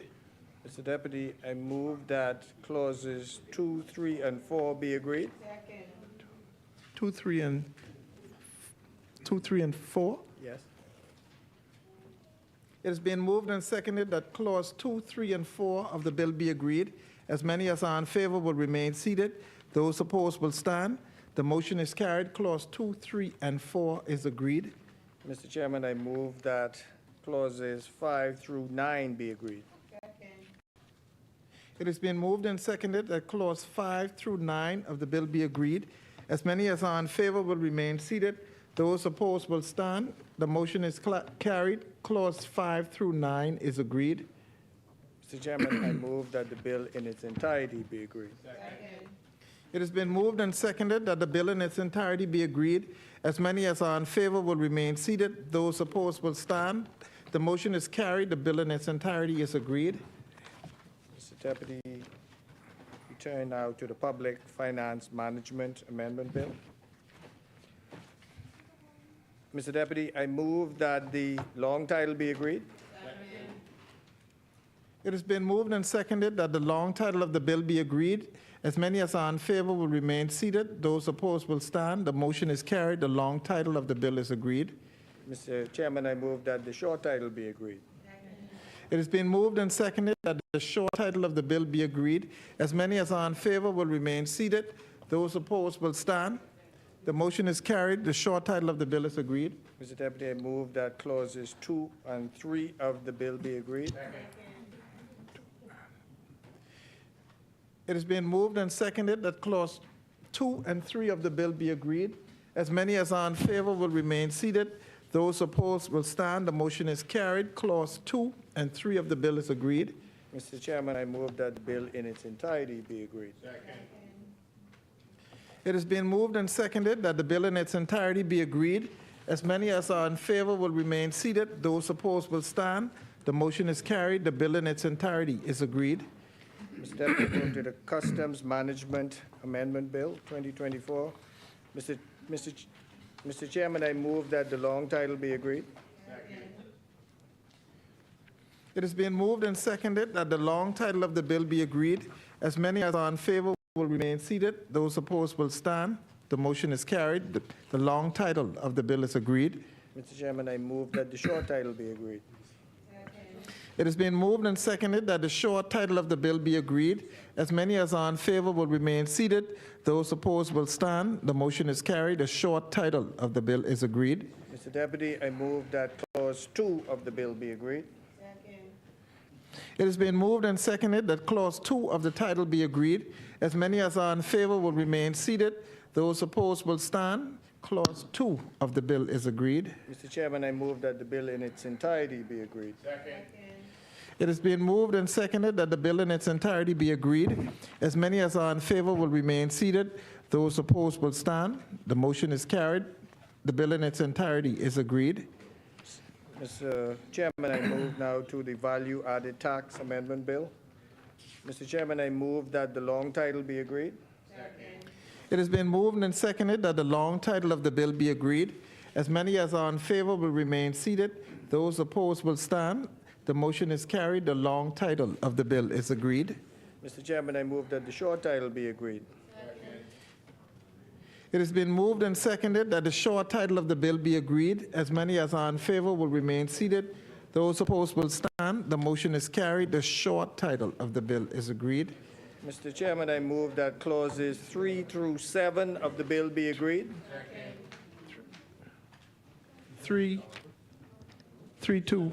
3 to 7. Okay. 2 through 7. 2 through 7. 2 to 10. It has been moved and seconded that clauses 2 through 10 be agreed. As many as are in favor will remain seated. Those opposed will stand. The motion is carried. Clause 2 through 10 is agreed. Mr. Deputy, I move that clause 11 be agreed.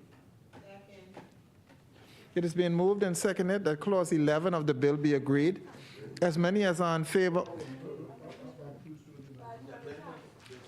The chair recognizes the honorable member for Fort Charlotte. Oh, no.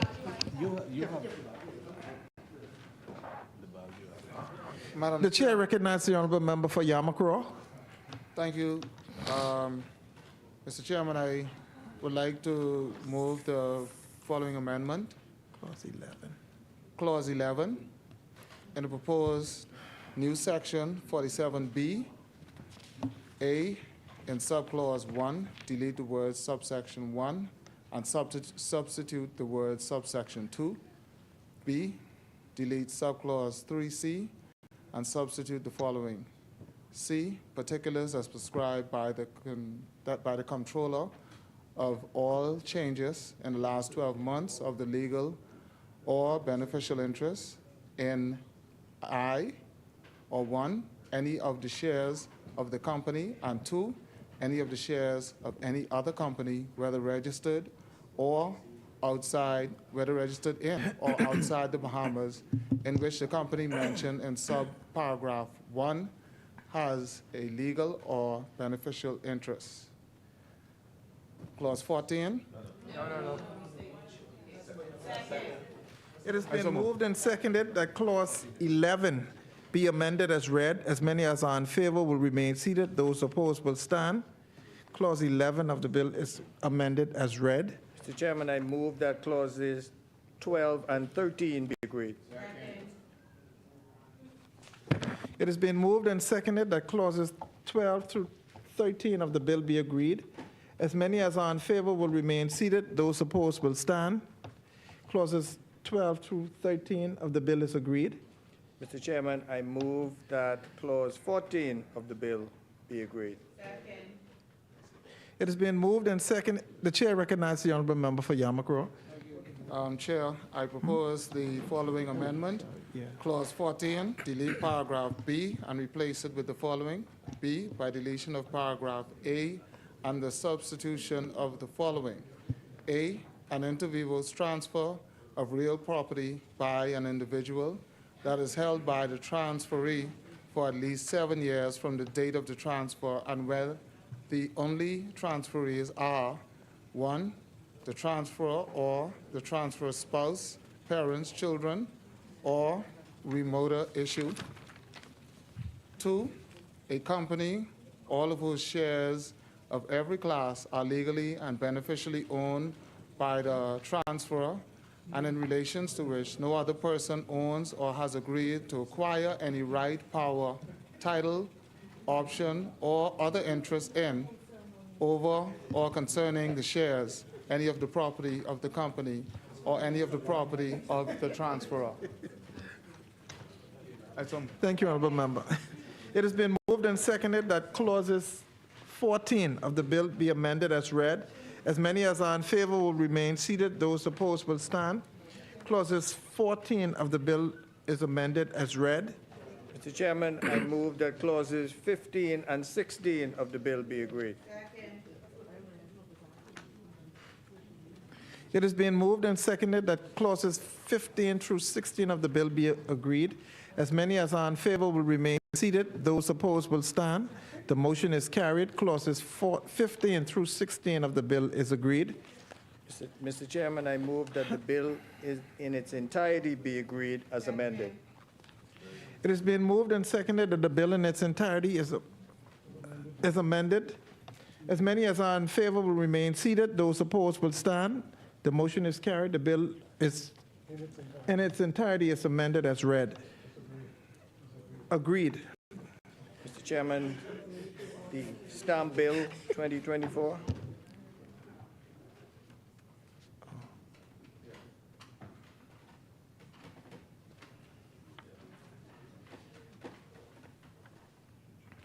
Mr. Chairman, I move that the long title of the bill be agreed. Second. It has been moved and seconded that the long title, the chair recognizes the honorable member for Elizabeth. Following amendment to the long title of the bill, delete the long title and substitute the following: a bill for an act to provide for the imposition of stamp duty, to repeal the Stamp Act 1925, and for connected matters. Seconded.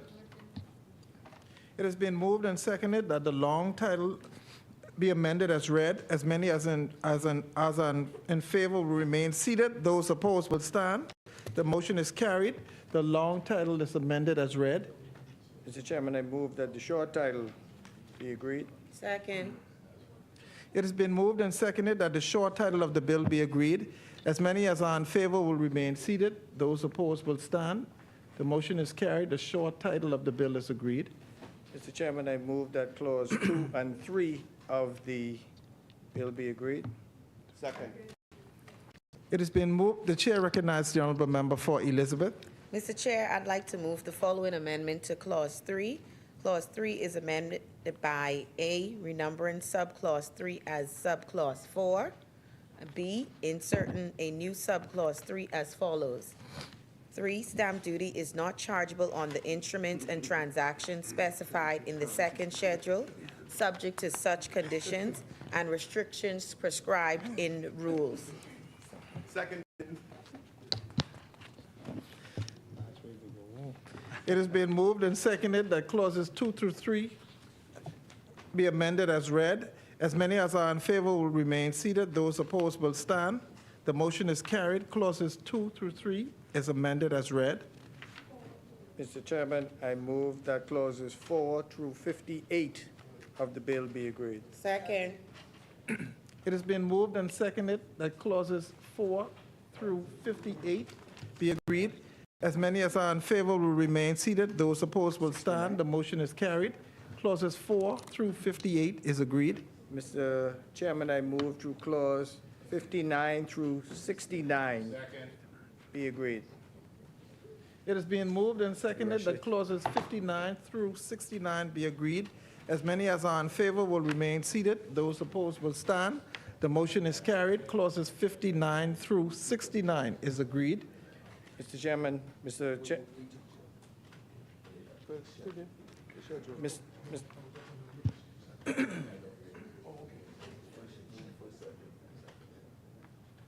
Mr. Chairman, I move that the first schedule be agreed. Second. Please. It is being moved and seconded that the first schedule of the bill be agreed. As many as are in favor will remain seated. Those opposed will stand. The motion is carried. The first schedule of the bill is agreed.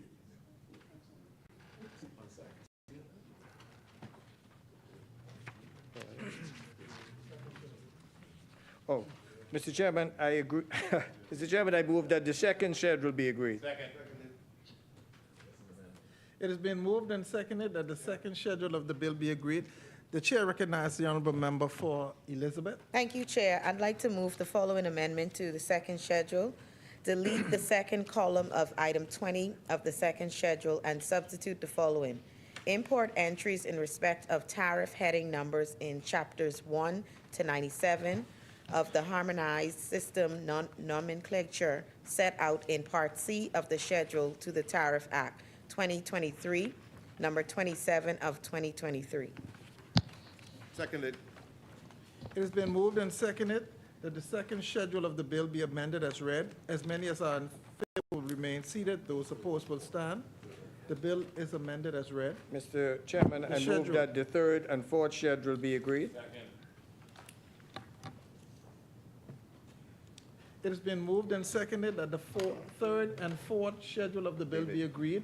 As many as are in favor will remain seated. Those opposed will stand. The motion is carried. The third and fourth schedule of the bill is agreed. Mr. Chairman, I move that the bill in its entirety be agreed as amended. It has been moved and seconded that the bill in its entirety as amended as read. As many as are in favor will remain seated. Those opposed will stand. The motion is carried. The bill in its entirety is amended as read. Mr. Chairman, turn now to the Tariff Amendment Bill 2024.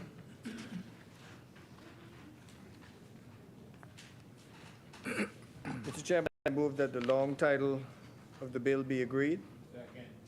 It has been moved and seconded that the long title of the bill be agreed. As many as are in favor will remain seated. Those opposed will stand. The long title of the bill is agreed. Mr. Chairman, I move that the short title of the bill be agreed. Second. It has been moved and seconded that the short title of the bill be agreed. As many as are in favor will remain seated. Those opposed will stand. The motion is carried. The short title of the bill is agreed. Mr. Chairman, I move that Clause 2 of the bill be agreed. Second. It has been moved and seconded. The chair recognizes the honorable member for Carmichael. Mr. Chair, I move for the amendment of Section 2, subsection 1E, as follows.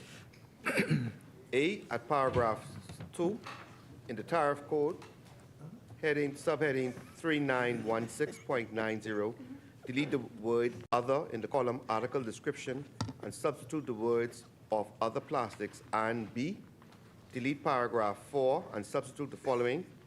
4, by the deletion of the Tariff Code heading subheading 3923.1000 and all the particulars related thereto, and the substitution therefore of the following table.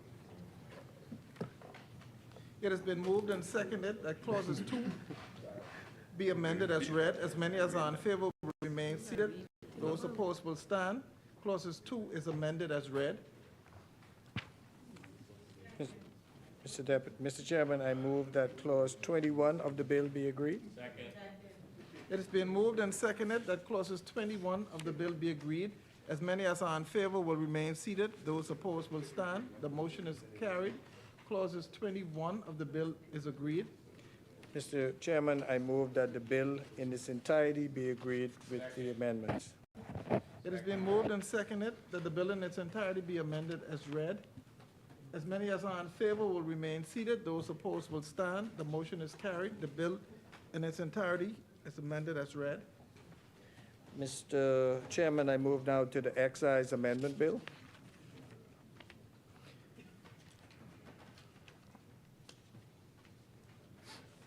Mr. Chairman, I move that the long title of the bill be agreed. Second.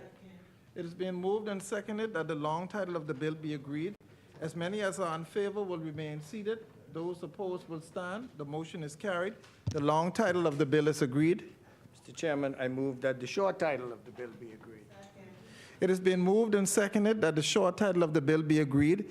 As many as are in favor will remain seated. Those opposed will stand. The motion is carried. The short title of the bill is agreed. Mr. Chairman, I move that Clause 2 of the bill be agreed. It's been moved and seconded that Clause 2 of the bill be agreed. As many as are in favor will remain seated. Those opposed will stand. The motion is carried. Clause 2 of the bill is agreed. Mr. Chairman, I move that the bill in its entirety be agreed. It has been moved and seconded that the bill in its entirety be agreed. As many as are in favor will remain seated.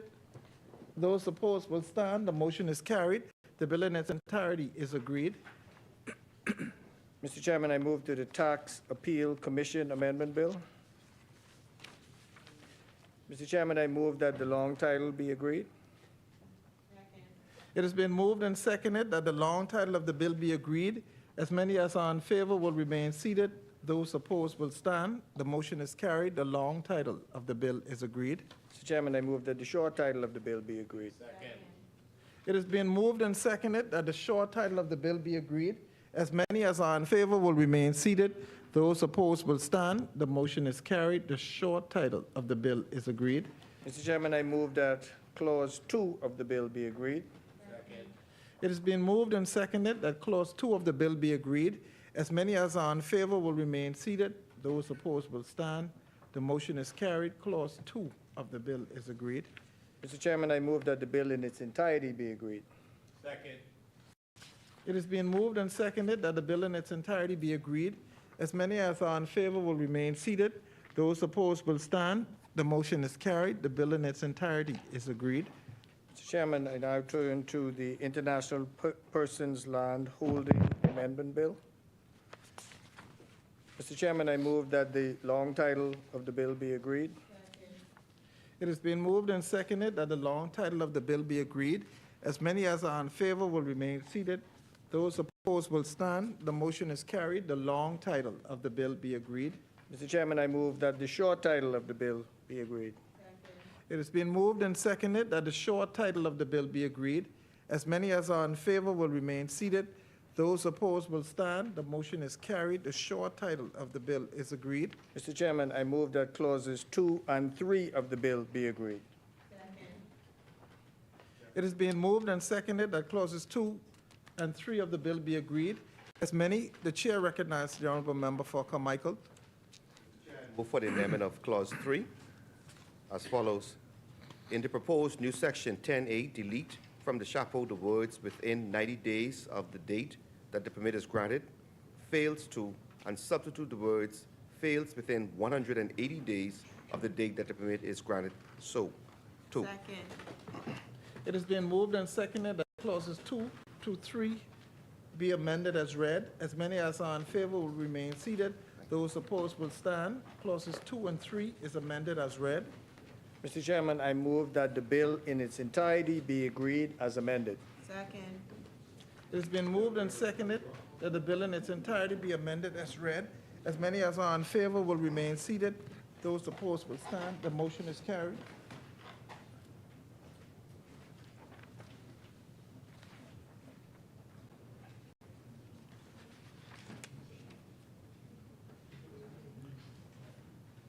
The bill is agreed in its entirety. Mr. Chairman, I turn now to the Immigration Amendment Bill 2024. Mr. Chairman, I move that the long title of the bill be agreed. Second. It has been moved and seconded that the long title of the bill be agreed. As many as are in favor will remain seated. Those opposed will stand. The motion is carried. The long title of the bill is agreed. Mr. Chairman, I move that the short title of the bill be agreed. It has been moved and seconded that the short title of the bill be agreed. As many as are in favor will remain seated. The chair recognizes the honorable member for Fort Charlotte. Thank you, Mr. Chairman. I move an amendment to the short title. Insert immediately after the word open brackets amendments close bracket the words open bracket number 2 close bracket. And in subclause 1, insert immediately after the word open bracket amendment, close bracket, the words open bracket number 2, close bracket. Thank you. It has been moved and seconded that the short title of the bill be amended as read. As many as are in favor will remain seated. Those opposed will stand. The short title of the bill is amended as read. Mr. Chairman, I move that Clause 2 of the bill be agreed. Is there a seconder? Second. It has been moved and seconded that clauses 2 of the bill be agreed. As many as are in favor will remain seated. Those opposed will stand. The motion is carried. Clause 2 of the bill is agreed. Mr. Chairman, I move that the bill in its entirety be agreed as amended. Second. It has been moved and seconded that the bill in its entirety be agreed. As many as are in favor will remain seated. Those opposed will stand. The motion is carried. The bill in its entirety is amended as read. Mr. Chairman, I move now to the National Insurance Amendment Bill 2024. Mr. Chairman, I move that the long title of the bill be agreed. Second. It has been moved and seconded that the long title of the bill be agreed. As many as are in favor will remain seated. Those opposed will stand. The motion is carried. The long title of the bill be agreed. Mr. Chairman, I move that the short title of the bill be agreed. Second. It has been moved and seconded that the short title of the bill be agreed. As many as are in favor will remain seated. Those opposed will stand. The motion is carried. The short title of the bill is agreed. Mr. Chairman, I move that clauses 2 through 8 be agreed. Second. It has been moved and seconded that clauses 2 through 8 of the bill be agreed. As many as are in favor will remain seated. Those opposed will stand. The motion is carried. Clauses 2 through 8 is agreed. Mr. Chairman, I move that the bill in its entirety be agreed. Second. It has been moved and seconded that the bill in its entirety be agreed. As many as are in favor will remain seated. Those opposed will stand. The motion is carried. The bill in its entirety is agreed. Mr. Chairman, I turn now to the Commercial Recreational Watercraft Amendment Bill 2024. Mr. Chairman, I move that the short title of the bill be agreed. Second. Well, the long title of the bill be agreed. Thank you, Honorable Member for South and Central Andres. It has been moved and seconded that the long title of the bill be agreed.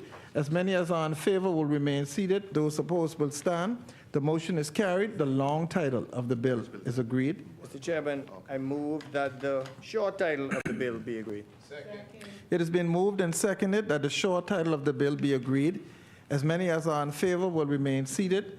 Those opposed will stand. The motion is carried. The short title of the bill is agreed. Mr. Chairman, I move clauses 2 through 15 of the bill be agreed. Second. It has been moved and seconded that clauses 2 through 15 of the bill be agreed. As many as are in favor will remain seated. Those opposed will stand. The motion is carried. Clauses 2 through 15 of the bill is agreed. Mr. Chairman, I move that the bill in its entirety be agreed. Second. It has been moved and seconded that the bill in its entirety be agreed. As many as are in favor will remain seated. Those opposed will stand. The motion is carried. The bill in its entirety is agreed. Mr. Chairman, I turn now to the Port Authorities Amendment Bill 2024. Mr. Chairman, I move that the long title of the bill be agreed. Second. It has been moved and seconded that the long title of the bill be agreed. As many as are in favor will remain seated. Those opposed will stand. The motion is carried. The long title of the bill is agreed. Mr. Chairman, I move that the short title of the bill be agreed. Second. It has been moved and seconded that the short title of the bill be agreed. As many as are in favor will remain seated. Those opposed will stand. The motion is carried. The short title of the bill is agreed. Mr. Chairman, I move that clauses 2 through 4 of the bill be agreed. Second. It has been moved and seconded that clauses 2 through 4 of the bill be agreed. As many as are in favor will remain seated. Those opposed will stand. The motion is carried. Clauses 2 through 4 of the bill is agreed. Mr. Chairman, I move that the bill in its entirety be agreed. Second. It has been moved and seconded that the bill in its entirety be agreed. As many as are in favor will remain seated. Those opposed will stand. The motion is carried. The bill in its entirety is agreed. Mr. Chairman, I move to the Road Traffic Amendment Bill 2024. Mr. Chairman, I move that the long title of the bill be agreed. It has been moved and seconded that the long title of the bill be agreed. As many as are in favor will remain seated. Those opposed will stand. The motion is carried. The long title of the bill is agreed. Mr. Chairman, I move that the short title of the bill be agreed. It has been moved and seconded that the short title of the bill be agreed. As many as are in favor will remain seated. Those opposed will stand. The short title of the bill is agreed. Mr. Chairman, I move that clauses 2 through 6 of the bill be agreed. It has been moved and seconded that clauses 2 through 6 of the bill be agreed. As many as are in favor will remain seated. Those opposed will stand. The motion is carried. Clauses 2 through 6 of the bill is agreed. Mr. Chairman, I move that the bill in its entirety be agreed. It has been moved and seconded that the bill in its entirety be agreed. As many as are in favor will remain seated. Those opposed will stand. The motion is carried. The bill in its entirety is agreed. Mr. Chairman, I turn to the Ministry of Foreign Affairs Amendment Bill 2024. Mr. Chairman, I move that the long title of the bill be agreed. Coming in. It has been moved and seconded that the long title of the bill be agreed. As many as are in favor will remain seated. Those opposed will stand. The motion is carried. The long title of the bill is agreed. Mr. Chairman, I move that the short title of the bill be agreed. It has been moved and seconded that the short title of the bill be agreed. As many as are in favor will remain seated. Those opposed will stand. The motion is carried. The short title of the bill is agreed. Mr. Chairman, I move that clause 2 of the bill be agreed. It has been moved and seconded that clauses 2 of the bill be agreed. As many as are in favor will remain seated. Those opposed will stand. The motion is carried. Clause 2 of the bill is agreed. Mr. Chairman, I move that the bill in its entirety be agreed. It has been moved and seconded that the bill in its entirety be agreed. As many as are in favor will remain seated. Those opposed will stand. The motion is carried. The bill in its entirety is agreed. Mr. Chairman, I now move to the National Insurance Chronic Diseases Prescription Drug Fund Amendment Bill. Mr. Chairman, I move that the long title of the bill be agreed. It has been moved and seconded that the long title of the bill be agreed. As many as are in favor will remain seated. Those opposed will stand. The motion is carried. The long title of the bill is agreed. Mr. Chairman, I move that the short title of the bill be agreed. It has been moved and seconded that the short title of the bill be agreed. As many as are in favor will remain seated. Those opposed will stand. The motion is carried. The short title of the bill is agreed. Mr. Chairman, I move that clauses 2 through 6 of the bill be agreed. It has been moved and seconded that clauses 2 through 6 of the bill be agreed. As many as are in favor will remain seated. Those opposed will stand. The motion is carried. Clauses 2 through 6 is agreed. Mr. Chairman, I move that the bill in its entirety be agreed. It has been moved and seconded that the bill in its entirety be agreed. As many as are in favor will remain seated. Those opposed will stand. The bill in its entirety is agreed. Mr. Chairman, I now move to the Industries Encouragement Amendment Bill. Mr. Chairman, I move that the long title of the bill be agreed. It has been moved and seconded that the long title of the bill be agreed. As many as are in favor will remain seated. Those opposed will stand. The long title of the bill is agreed. Mr. Chairman, I move that the short title of the bill be agreed. It has been moved and seconded that the short title of the bill be agreed. As many as are in favor will remain seated. Those opposed will stand. The motion is carried. The short title of the bill is agreed.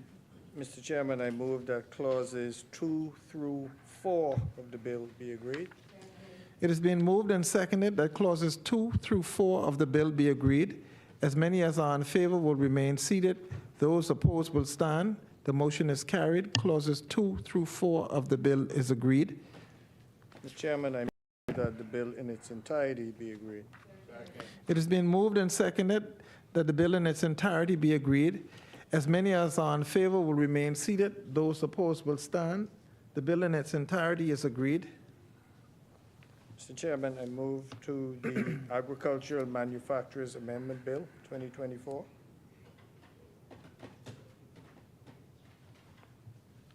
David, there's no clause 3 to amend. Okay.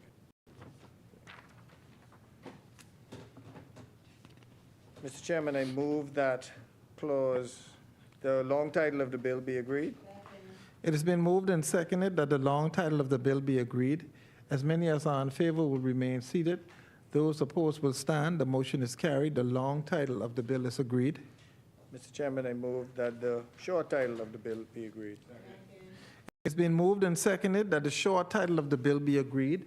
As many as are in favor will remain seated. Those opposed will stand. The motion is carried. The short title of the bill is agreed. Mr. Chairman, I move that clause 2 of the bill be agreed. It has been moved and seconded that clauses 2 of the bill be agreed. As many as are in favor will remain seated. Those opposed will stand. The motion is carried. Clauses 2 of the bill is agreed. Mr. Chairman, I have an amendment to install clause 3 of the bill. The chair recognizes the honorable member for Carmichael. Go ahead. Mr. Chair, I move for an amendment to clause 3 of the bill. This is the Agricultural Manufacturers Amendment Bill 2024. Yeah, it's already done. The amendment reads follow, Mr. Chair. Insertion of a new clause 3 to amend section 6 of the Principal Act by the deletion of subsection 5 and the substitution of the following. Subsection 5, for the purpose of this section, import duties exemptions A shall be available only 1 in respect of materials used for plant construction and equipment on a one-time basis at commencement of registration and subsequently only upon the expansion or replacement of the plant. 2, on approved raw materials as may be prescribed by the minister. B, do not include spare or replacement parts except for replacement parts of a machine which are used solely and principally with a machine previously imported under this section. Second. It has been moved and seconded that clause be amended as read. As many as are in favor will remain seated. Those opposed will stand. The clause is amended as read. Mr. Chairman, I move that the bill in its entirety be agreed. Second.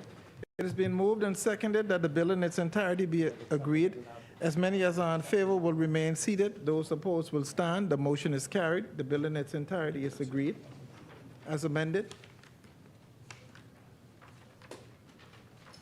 Mr. Chairman, I turn now to the Supplementary Appropriation Revenue Account Expenses, Bill 2024.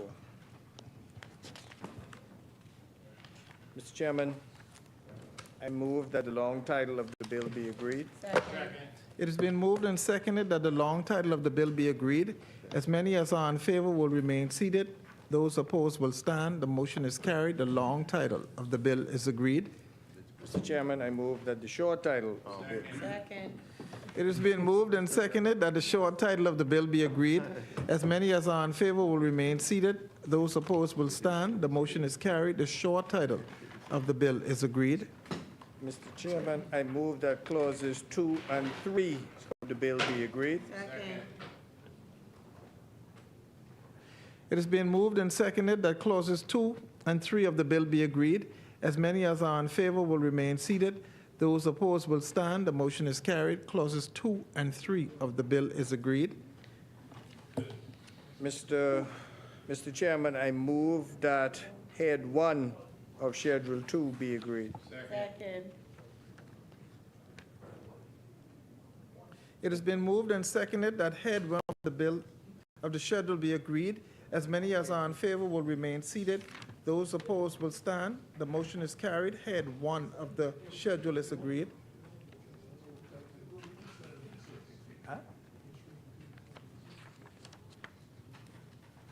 This is the point where they say they were going to raise the question.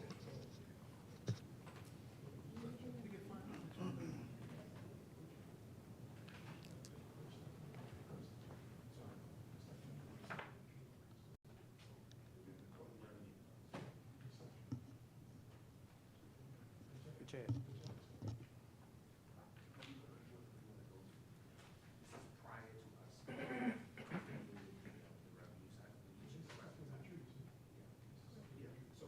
One is on page 8, page 9,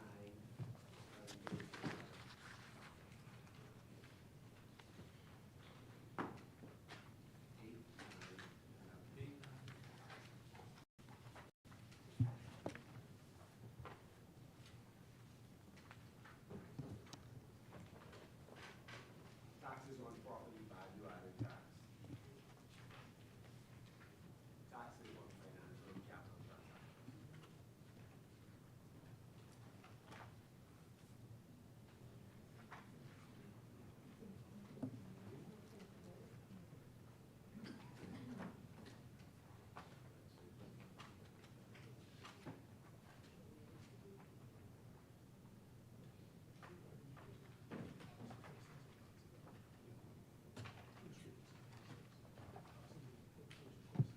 Okay.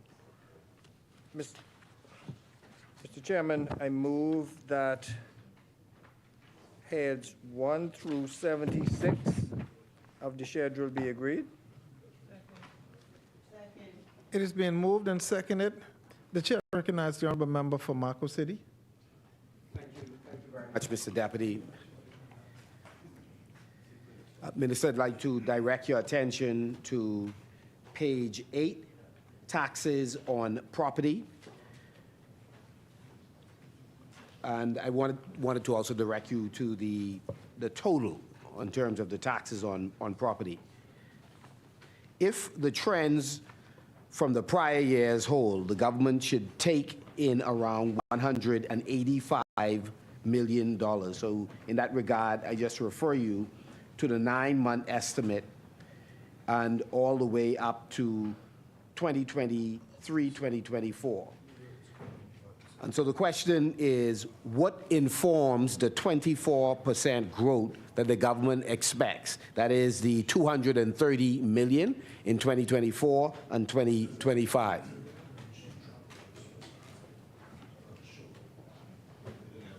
Sorry, sorry, who am I directing it to? In other words, why are you confident you are going to hit Thank you for the question. Yeah. Mr. Chair. Okay. The forecast for the financial year 2024-2025 in the RPT categories are indicative of an ongoing enforcement measures geared towards compliance of tax payment by property owners as part of the Revenue Enhancement Initiative on collection of outstanding RPTs. The department is conducting continuous audits which have led to the final approach towards collections through the power of sale. This strategy resulted in a quick uptick in revenue collection and is expected to continue into the onward fiscal period.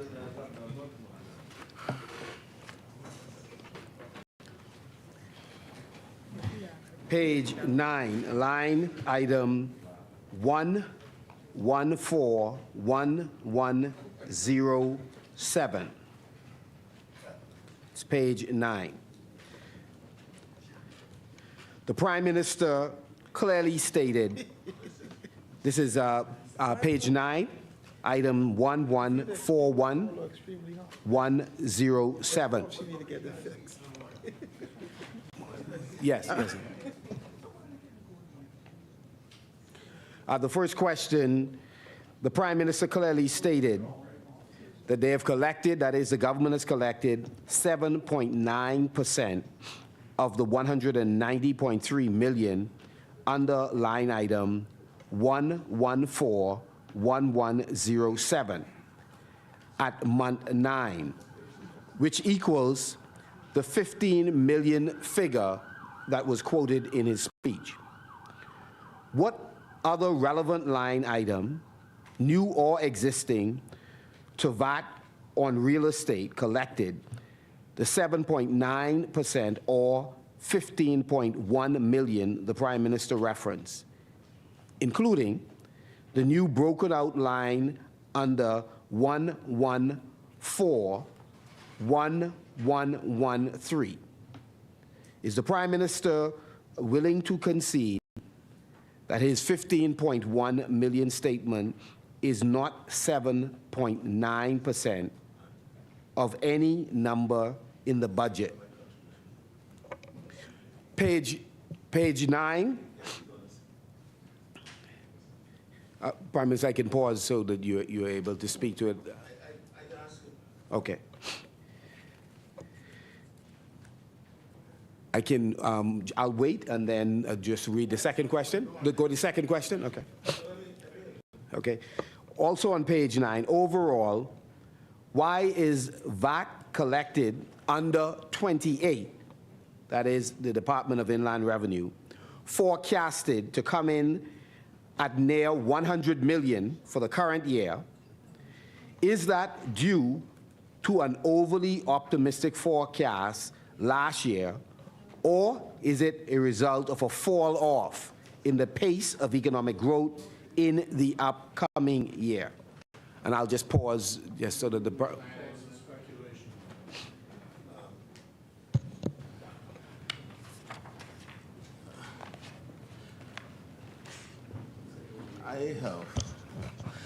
I continue implore the member for Marco City to listen as I listen to him.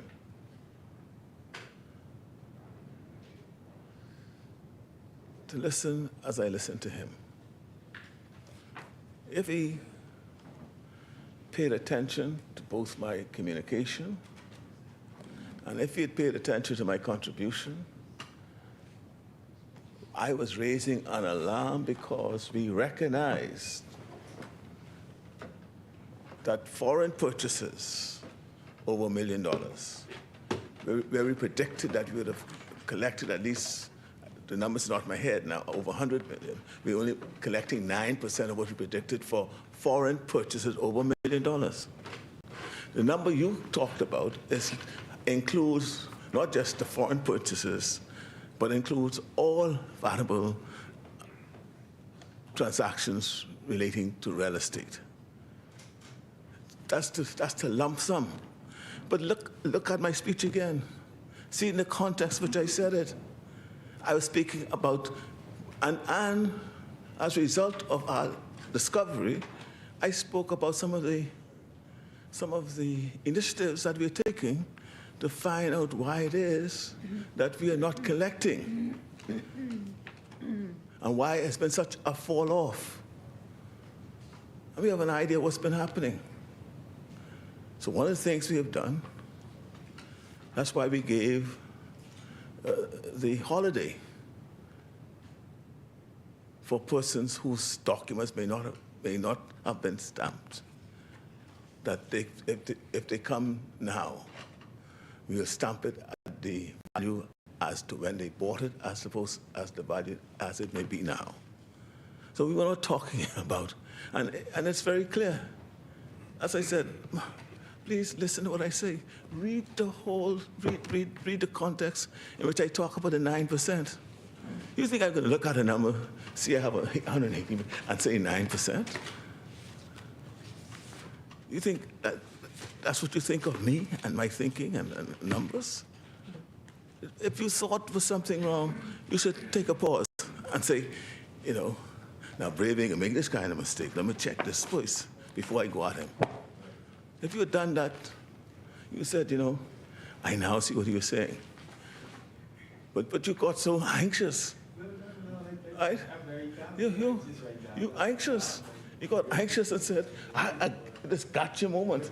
Yeah. But you got yourself, man. You got yourself. Read what I said. Yes, I said 9% was only collected, but it was our prediction for VAT matters on foreign purchases. And we have a way to track it as well, because all foreign purchases have to be approved through the Ministry of Finance as well. So we see where we have approved all these transactions. But when we look at the approvals, the approval rates, and look at what we're collecting on VAT in that category, that's where it falls short. Now, you want me, let me give you my, you want me to read what I have to say then? 15, budgeted 190. All right, you want me to read it again? Or you want me to give it to you? Let me give it to you. That's what I say. Well, give me a copy of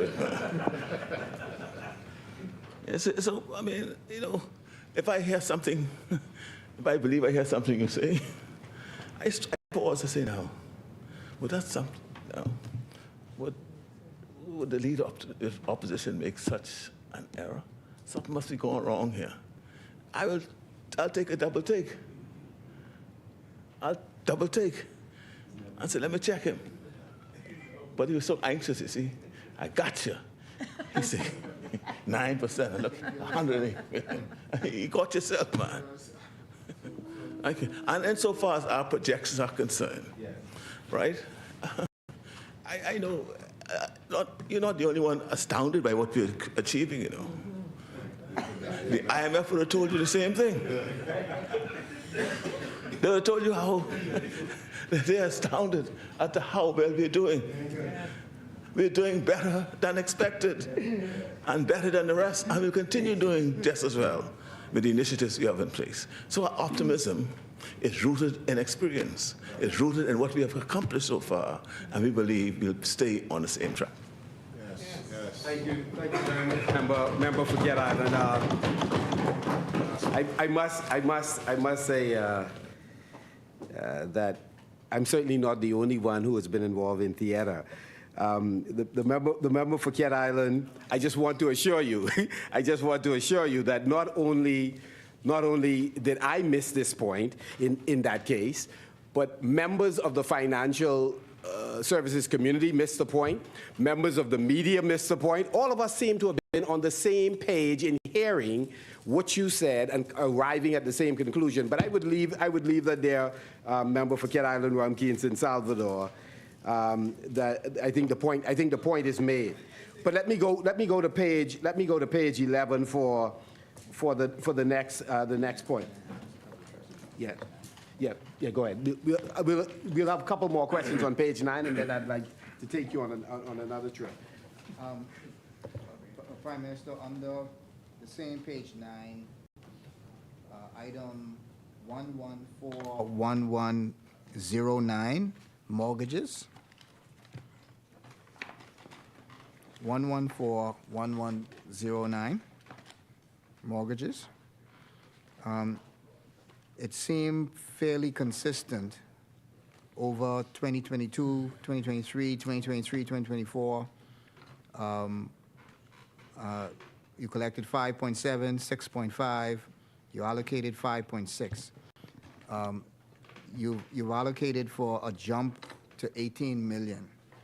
And I wondered whether there was some program or some initiative that would sort of prompt that you would have this increase in VAT on mortgages, as opposed to, VAT on conveyances.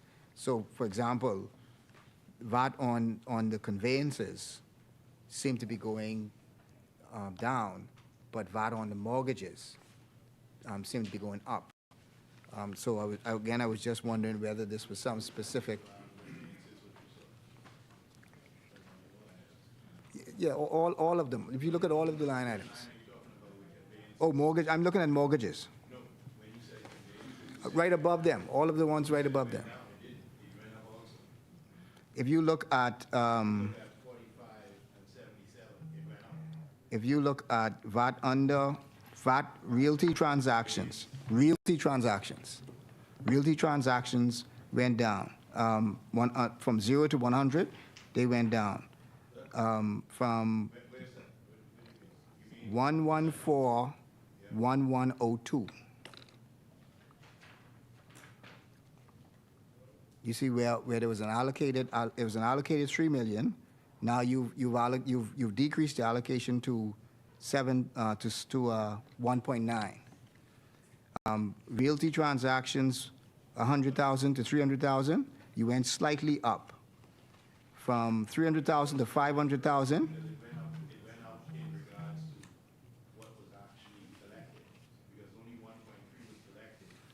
Yeah, but hear what I'm saying. You allocated certain things, and you've decreased the allocation. Now, when you compare mortgages, you've increased that allocation significantly from 5 million to 18 million. So I don't see the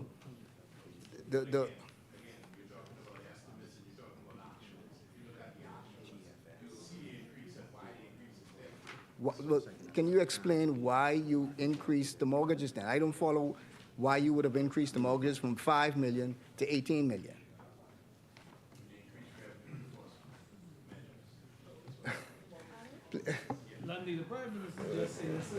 We first of all, as I said, we're here talking about our forecasts. This is what we think we'll be able to collect in the various categories and line items we have suggested. Right? And we have and these assumptions that we make.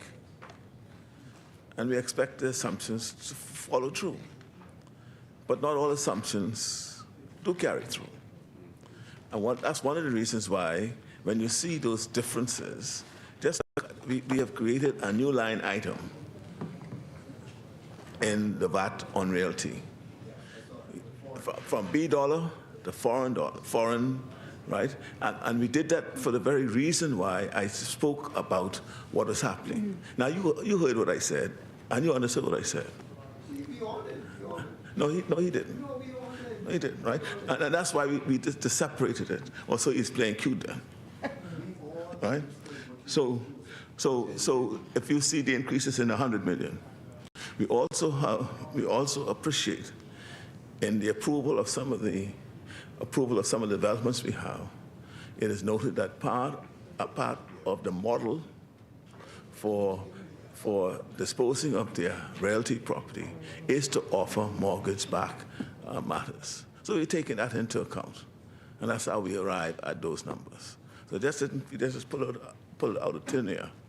If those projects and development proves to be what they are, this is what we expect. And in fact, it's very conservative.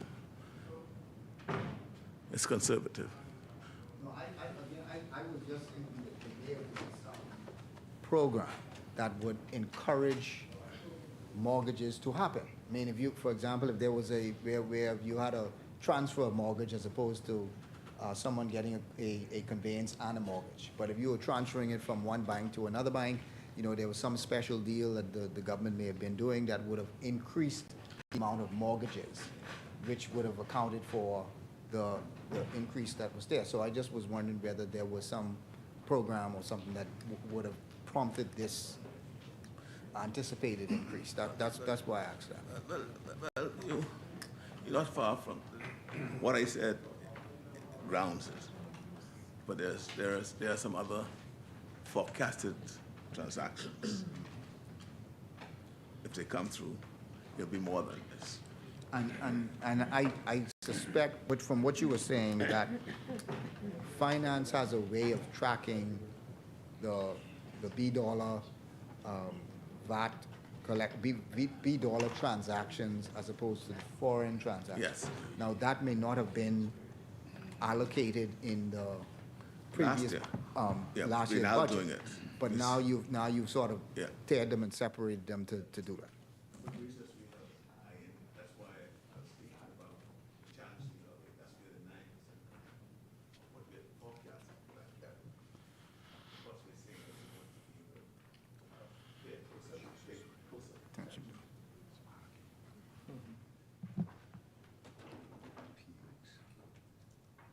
Chairman, through you, I'd like to direct the member for Cat Island to line item, this is on page 11, and the taxes on financial and capital transaction, line item 1141412, stamp tax, checks, and bank receipts.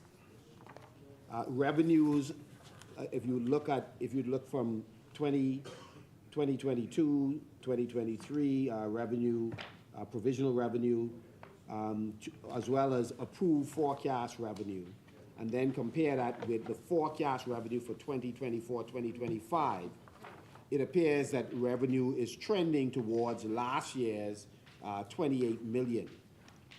What is it that has motivated you as you were putting together the budget to believe that you will be hitting around 35 million in that same time frame of 2024, 2025?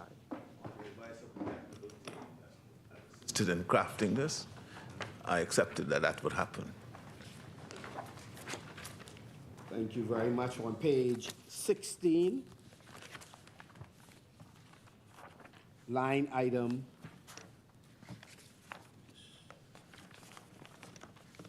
1151,001. This is looking at the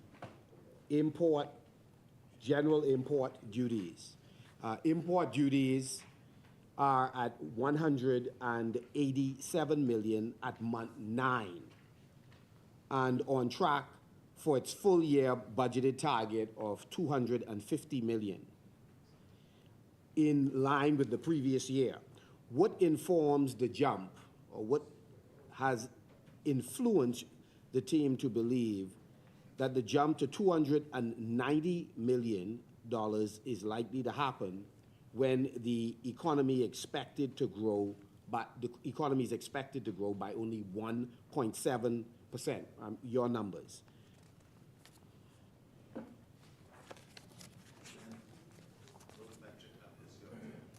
Appreciate what that translates into when we're talking about real growth and economic activity. Because when you think about real growth, they factor in what we call inflation. So it doesn't necessarily follow that because we predict a revenue, and that don't mean the revenue has to align with what is real growth.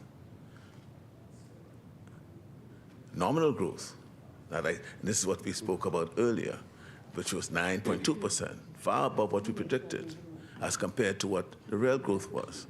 And this discussion we were having with the IMF the other day. And so I just thought I'd clear that up before I move to answer specifically your question. What influenced them? Continuing to cover up the leakages in the customs chain. And that's why we're having the improvement and success we've been having. I would have spoken about the month of, was it March, April, and how well they did. April, how well it did. So we're continuing to clog the holes that's been leaking our revenues. And the technical team is influenced by the fact that day by day, the holes are being clogged, and the chicken is coming home to roost for those who seek to evade paying customs duty, import duties. Would the member for Cat Island comment on where he and his team see the leakages? Which particular areas are you seeing the leakages that, in your estimation, that those holes are being plugged?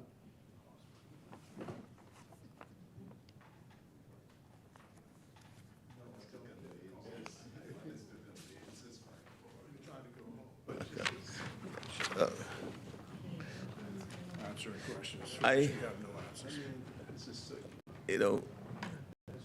Leakage and holes, I suggest that persons are out there, devising schemes, setting up their businesses in such a way that they could either avoid, and in most instances they are evading, paying import duties. For me to expose what I see or believe to be those holes, they'll just find another way. They'll find a way to find another hole. So I'm not prepared to speak to gaps and holes. Suffice it to say that the evidence is clear. We are filling in those holes, filling those gaps. We are ensuring people are complying, and we're having a great success at it. And I take this opportunity to thank the Customs Department for having turned around the compliance initiatives to ensure that the Bahamian people collect what is due to them for import duties. Thank you very much. Page 23 under administrative fees, and that will be my final question in this section. And I think that would be a wrap for us if there are no other questions from my colleague. A note, a member for Kent Island, that the customs processing fees detailed on page 23, which line item exactly are the fees collected by JDL for public freight handling to be charged? Is that company collecting a mandatory levy on all incoming air freight? And under which statute are they mandated or authorized to do so? Which public entity is overseeing and auditing these government-mandated fees?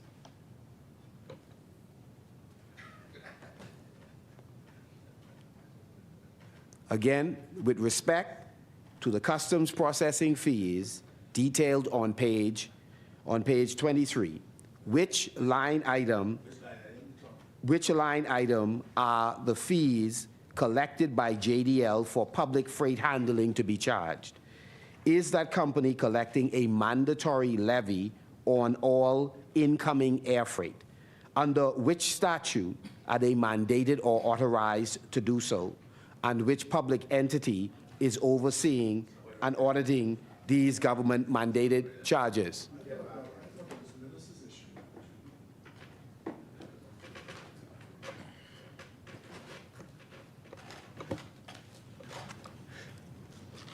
If you're asking where the revenue is accounted for in this matter that may arise from the customs warehouse, right? I will have to come back to you on that specifically, as that is something that we've been looking at for some time. It's the Ministry of Finance that oversees it, and I'll get back to you on it.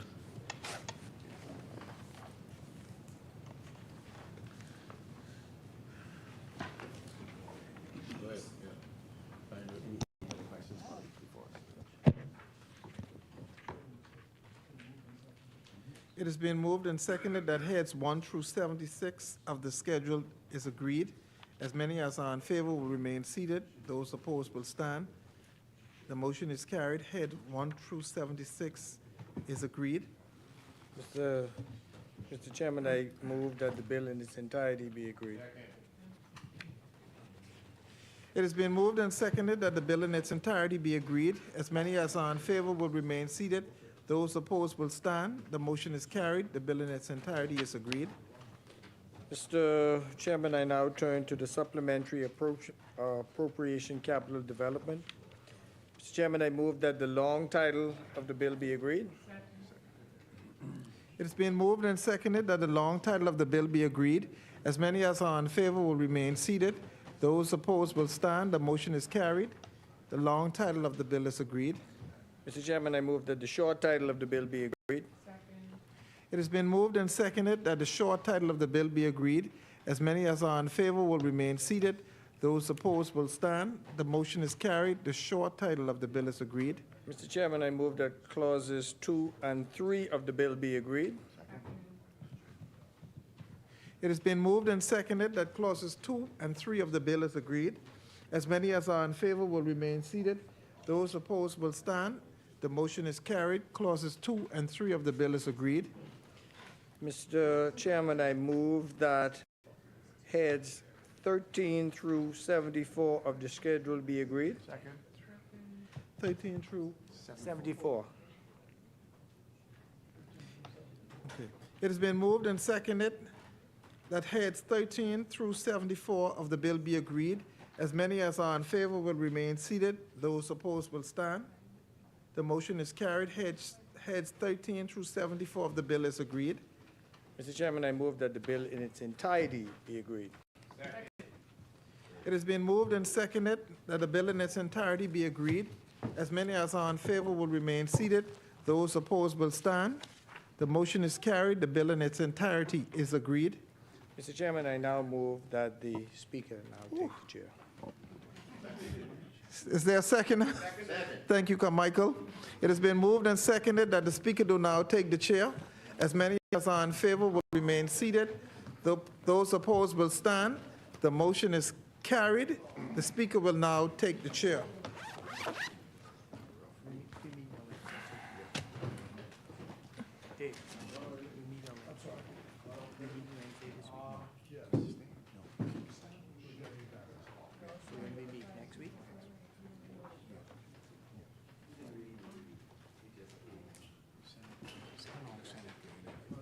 Next week, Wednesday is the what? Dave, this week. Senate will be finished by then. Next week, Wednesday is the what?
Madam Speaker, I beg leave to report that the committee has examined several bills, making many amendments there too.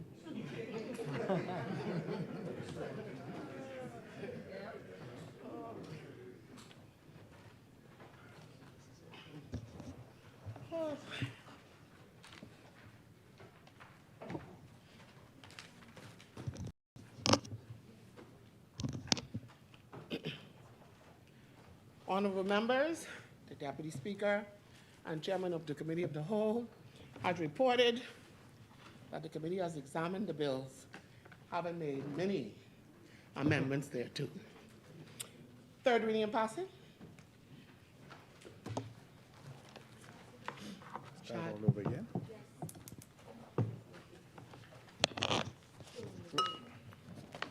Madam Speaker, I move for the third reading of the Appropriation Revenue Account Expenses Bill 2024-2025. Thank you, honorable members. It has been moved and seconded that the following bill be read for a third time and passed. A bill for an act for the appropriation of diverse sums of money for and towards defraying the expenses of the government of the Commonwealth of the Bahamas on revenue account for the financial year commencing 1st July 2024 and ending 30th June 2025. As many are in favor, will remain seated. Those opposed will stand. Ordered that the bill be read for a third time and pass. A bill for appropriation of diverse sums of money for and towards defraying the expenses of the government of the Commonwealth of the Bahamas on revenue account for the financial year commencing 1st of July 2024 and ending 30th of June 2025. Ordered that this bill do not pass and the title thereof declared to be Appropriation Revenue Account Expenses 2024-2025 Act 2024. For the third readings. Madam Speaker, I move for the third reading of the Appropriations of Capital Development 2024-2025 Bill 2024. Thank you, honorable members. It says, thank you, honorable members. It has been moved and seconded that the following bill be read a third time and pass. A bill for an act for the appropriation of the sum of $344,524,525 for and towards defraying the expenses of the government of the Commonwealth of the Bahamas for capital development for the financial year ending 30th of June, 2025. As many are in favor, will remain seated. Those opposed will stand. The motion is carried. Ordered that the bill be read for a third time and passed. A bill for an act for the appropriation of the sum of $344,524,525 for and towards defraying the expenses of the government of the Commonwealth of the Bahamas for capital development for the financial year ending 30th of June, 2025. Ordered that this bill do not pass and the title thereof declared to be Appropriation Capital Development 2024-2025 Act 2024. Further third readings? Madam Speaker, I move for the third reading of the Business License Amendment Bill 2024. Thank you, honorable members. It has been moved and seconded that the following bill be read a third time and passed. Tell you more dog ass on these now.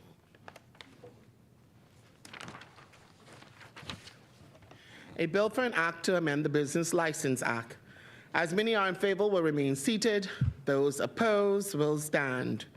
Ordered that the bill be read for a third time and passed.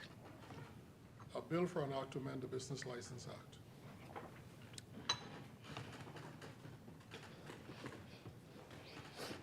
Ordered that this bill do now pass and the title thereof declared to be Business License Amendment Act 2024. Further third readings? Madam Speaker, I move for the third reading of the Real Property Tax Amendment Bill 2024. Thank you, honorable members. It has been moved and seconded that the following bill be read a third time and pass. A bill for an act to amend the Real Property Tax Act. As many are in favor will remain seated. Those opposed will stand. The motion is carried. Ordered that the bill be read for a third time and passed. Bill for an act to amend the Real Property Tax Act. Ordered that this bill do now pass and the title thereof declared to be Real Property Tax Amendment Act 2024. Further third reading and passing? Madam Speaker, I move for the third reading and passing of the Public Finance Management Amendment Bill 2024. Thank you, honorable member. It has been moved and seconded that the following bill be read a third time and passed. A bill for an act to amend the Public Finance Management Act. As many are in favor will remain seated. Those opposed will stand. The motion is carried. Ordered that the bill be read for a third time and passed. A bill for an act to amend the Public Finance Management Act. Ordered that this bill do not pass and the title thereof declared to be Public Finance Management Amendment Act 2024. Further third readings and passing? Madam Speaker, I move for the third reading and passing of the Customs Management Amendment Bill 2024. Thank you, honorable member. Thank you, honorable members.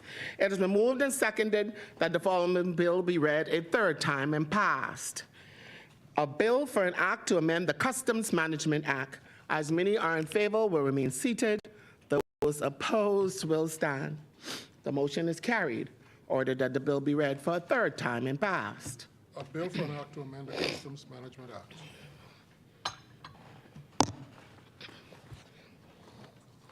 Ordered that this bill do now pass and the title thereof declared to be Customs Management Amendment Act 2024. Further third readings? I move for the third reading and passing of the Value Added Tax Amendment Bill 2024. Thank you, honorable members. It has been moved and seconded that the following bill be read for a third time and passed. A bill for an act to amend the Value Added Tax Act. As many are in favor will remain seated. Those opposed will stand. The motion is carried. Ordered that the bill be read for a third time and passed. A bill for an act to amend the Value Added Tax Act. Order that this bill do not pass and the title thereof declared to be Value Added Tax Amendment Act 2024. Further third readings? Thank you, Madam Speaker. I move for the third reading and passage of the Stamp Bill 2024. Thank you, honorable members. It has been moved and seconded that the following bill be read for a third time and pass. A bill for an act to provide for the imposition of stamp duty, to repeal the Stamp Act 1925, and for connected matters. As many are in favor, will remain seated. Those opposed will stand. Order that the bill be read a third time and passed. A bill for an act to provide for the imposition of stamp duty, to repeal the Stamp Act 1925, and for connected matters. Order that this bill do now pass and the title thereof declared to be Stamp Act 2024. For the third reading and passing? Thank you, Madam Speaker. I move for the third reading and passage of the Tariff Amendment Bill 2024. Thank you, honorable members. It has been moved and seconded that the following bill be read for a third time and passed. A bill for an act to amend the Tariff Act. As many are in favor will remain seated. Those opposed will stand. Order that the bill be read for a third time and passed. A bill for an act to amend the Tariff Act. Order that this bill do not pass and the title thereof declared to be Tariff Amendment Act 2024. Further third reading and passing? Thank you, Madam Speaker. I move for the third reading and passing of the Excise Amendment Bill 2024. Is there a seconder? Thank you, honorable members. It has been moved and seconded that the following bill be read for a third time and pass. A bill for an act to amend the Excise Act. As many are in favor will remain seated. Those opposed will stand. The motion is carried. Order that the bill be read for a third time and passed. A bill for an act to amend the Excise Act. Order that this bill do not pass and the title thereof declared to be Excise Amendment Act 2024. Further third reading and passing? Thank you, Madam Speaker. Madam Speaker, I move for the third reading and passing of the Tax Appeal Commission Amendment Bill 2024. Thank you, honorable members. It has been moved and seconded that the following bill be read for a third time and pass. A bill for an act to amend the Tax Appeal Commission Act 2020. As many are in favor will remain seated. Those opposed will stand. The motion is carried. Order that the bill be read for a third time and passed. A bill for an act to amend the Tax Appeal Commission Act 2020. Order that this bill do not pass and the title thereof declared to be Tax Appeal Commission Amendment Act 2024. For the third reading? Thank you, Madam Speaker. I move for the third reading and passing of the International Persons Landholding Amendment Bill 2024. Thank you, honorable members. It has been moved and seconded that the following bill be read for a third time and pass. A bill for an act to amend the International Persons Landholding Act. As many that are in favor will remain seated. Those opposed will stand. The motion is carried. Order that the bill be read for a third time and passed. A bill for an act to amend the International Persons Landholding Act. Order that this bill do not pass and the title thereof declared to be International Persons Landholding Amendment Act 2024. For the third reading and passing? Thank you, Madam Speaker. Madam Speaker, I move for the third reading and passing of the Immigration Amendment Bill 2024. Is there a seconder? Thank you, honorable members. It is moved and seconded that the following bill be read for a third time and passed. A bill for an act to amend the Immigration Act. As many are in favor will remain seated. Those opposed will stand. Order that the bill be read for a third time and passed. A bill for an act to amend the Immigration Act. Order that this bill do not pass and the title thereof declared to be Immigration Amendment Act 2024. For the third reading and passing? Thank you, Madam Speaker. Madam Speaker, I move for the third reading and passing of the National Insurance Amendment Bill 2024. Thank you, honorable members. It has been moved and seconded that the following bill be read for a third time and passed. A bill for an act to amend the National Insurance Act to provide for protection, recovery, and additional requirements of board members. As many are in favor, will remain seated. Those opposed will stand. The motion is carried. Ordered that the bill be read for a third time and passed. A bill for an act to amend the National Insurance Act to provide for protection, recovery, and additional requirements of board members. Ordered that this bill do not pass and the title thereof declared to be National Insurance Amendment Act 2024. For the third reading and passing. Thank you, Madam Speaker. Madam Speaker, I move for the third reading and passing of Commercial Recreational Watercraft Amendment Bill 2024. Thank you, honorable members. It has been moved and seconded that the following bill be read for a third time and passed. A bill for an act to amend the Commercial Recreational Watercraft Act, Chapter 278A. As many are in favor, will remain seated. Those opposed will stand. The motion is carried. Ordered that the bill be read for a third time and passed. A bill for an act to amend the Commercial Recreational Watercraft Act, Chapter 278A. Ordered that this bill do now pass and the title thereof declared to be Commercial Recreational Watercraft Amendment Act 2024. For the third reading and passing. Thank you, Madam Speaker. Madam Speaker, I move for the third reading and passing of the Port Authorities Amendment Bill 2024. Thank you, honorable members. It has been moved and seconded that the following bill be read for a third time and passed. A bill for an act to amend the Port Authorities Act. As many that are in favor will remain seated. Those opposed will stand. Ordered that the bill be read for a third time and passed. A bill for an act to amend the Port Authorities Act. Ordered that this bill do now pass and the title thereof declared to be Port Authorities Amendment Act 2024. For the third reading and passing of bills. Thank you, Madam Speaker. Madam Speaker, I move for the third reading and passing of the Road Traffic Amendment Bill 2024. Thank you, honorable members. It has been moved and seconded that the following bill be read a third time and passed. A bill for an act to amend the Road Traffic Act, Chapter 220. As many are in favor, will remain seated. Those opposed will stand. The motion is carried. Ordered that the bill be read for a third time and passed. A bill for an act to amend the Road Traffic Act, Chapter 220. Ordered that this bill do not pass and the title thereof declared to be Road Traffic Amendment Act 2024. For the third reading and passing. Thank you, Madam Speaker. Madam Speaker, I move for the third reading and passing of the Ministry of Foreign Affairs Amendment Bill 2024. Is there a seconder? Thank you, honorable members. It has been moved and seconded that the following bill be read a third time and passed. A bill for an act to amend the Ministry of Foreign Affairs Act. As many are in favor, will remain seated. Those opposed will stand. The motion is carried. Ordered that the bill be read for a third time and passed. A bill for an act to amend the Ministry of Foreign Affairs Act.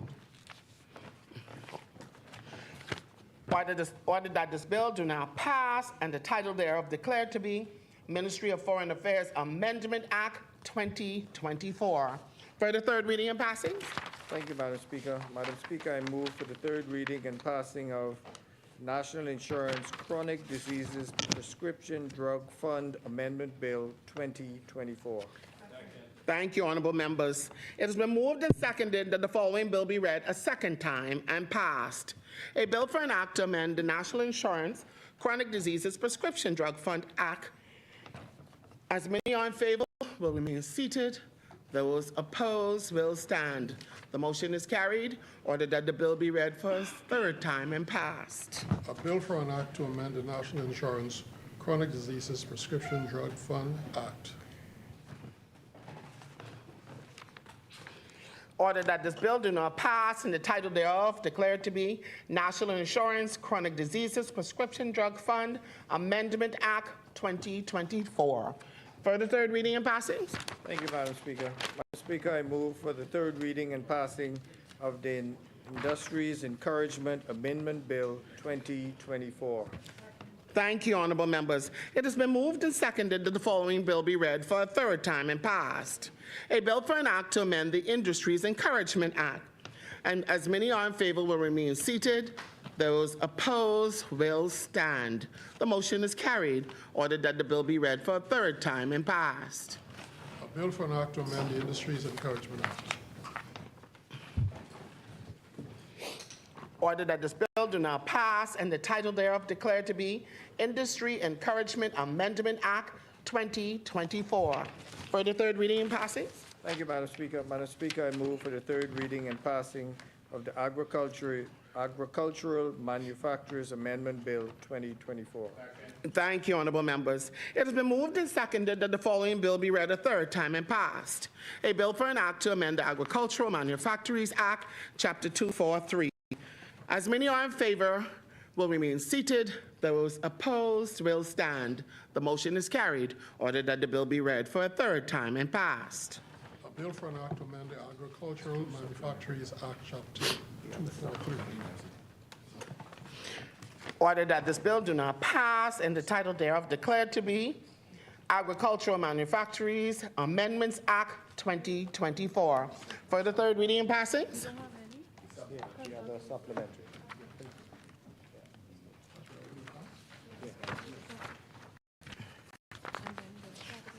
Right. Madam Speaker, I move for the third reading and passing of the Supplementary Appropriation Revenue Account Expenses 2023-2024 Bill 2024. Thank you, honorable members. It has been moved and seconded that the following bill be read for a third time and passed. A bill for an act for the appropriation of diverse sums of money for and towards defraying the expenses of the government of the Commonwealth of the Bahamas on revenue account for the financial year commencing 1st July 2023 and ending 30th June 2024. As many are in favor will remain seated. Those opposed will stand. The motion is carried. Ordered that the bill be read for a third time and passed. A bill for an act for the appropriation of diverse sums of money for and towards defraying the expenses of the government of the Commonwealth of the Bahamas on revenue account for the financial year commencing 1st of July 2023 and ending the 30th of June 2024. Ordered that this bill do not pass and the title thereof declared to be Supplementary Appropriation Revenue Account Expenses 2023-2024 Act 2024. Further third reading and passing. Thank you, Madam Speaker. Madam Speaker, I move for the third reading and passing of the Supplementary Appropriation Capital Development 2023-2024 Bill 2024. Is there a second there? Thank you, honorable members. It has been moved and seconded that the following bill be read for a third time and pass. Almost there. A bill for an act for the appropriation of further diverse sums of money and for and towards defraying the expenses of the government of the Commonwealth of the Bahamas during the fiscal year commencing 1st July 2023 and ending 30th June 2024. As many are in favor will remain seated. Those opposed will stand. The motion is carried. Ordered that the bill be read for a third time and passed. A bill for an act for the appropriation of further diverse sums of money for and toward defraying the expenses of the government of the Commonwealth of the Bahamas during the fiscal year commencing 1st of July 2023 and ending 30th of June 2024. Order that this bill do not pass and the title thereof declared to be Supplementary Appropriation Capital Development 2023-2024 Act 2024. For the third reading and passing? No further third reading. Thank you, honorable member. It has been ordered that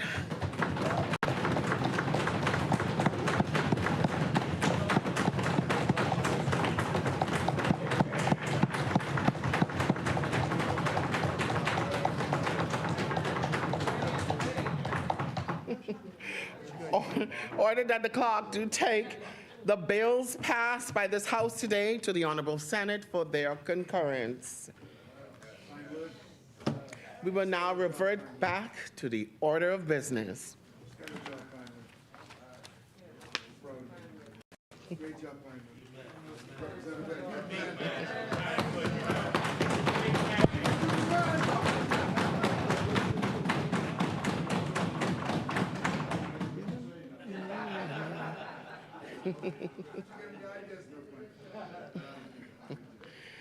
Oh, boy. Consideration of 7 amendments, resolutions. Let's do it now, right? Right now. Right now. Madam Speaker, Yes, sir. I rise to ask the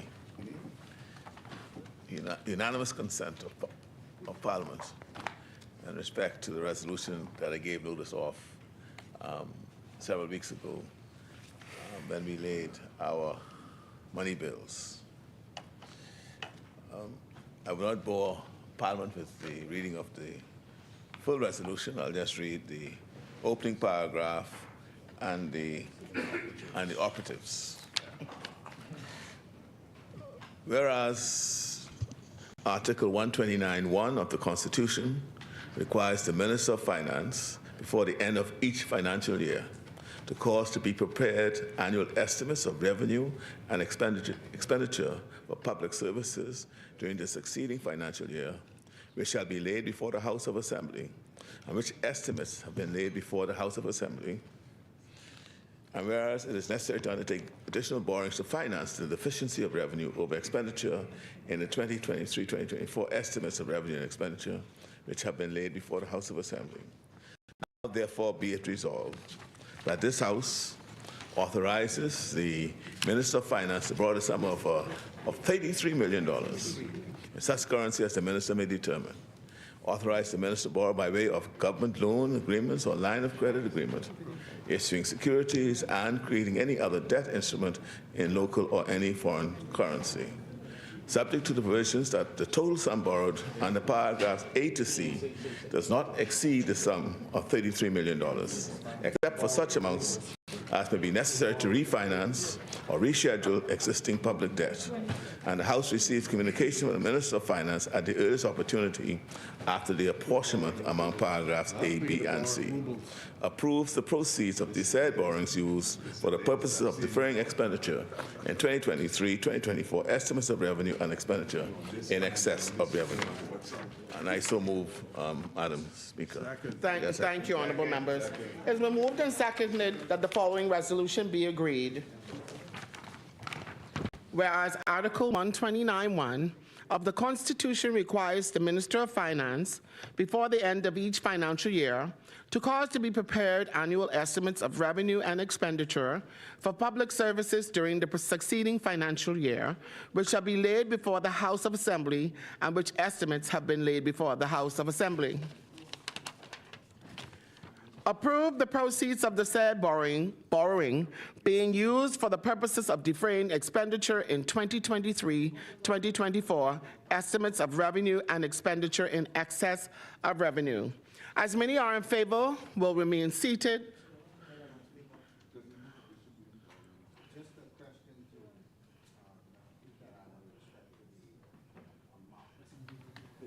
$33 million, and $33 million is to defray for 2023-2024.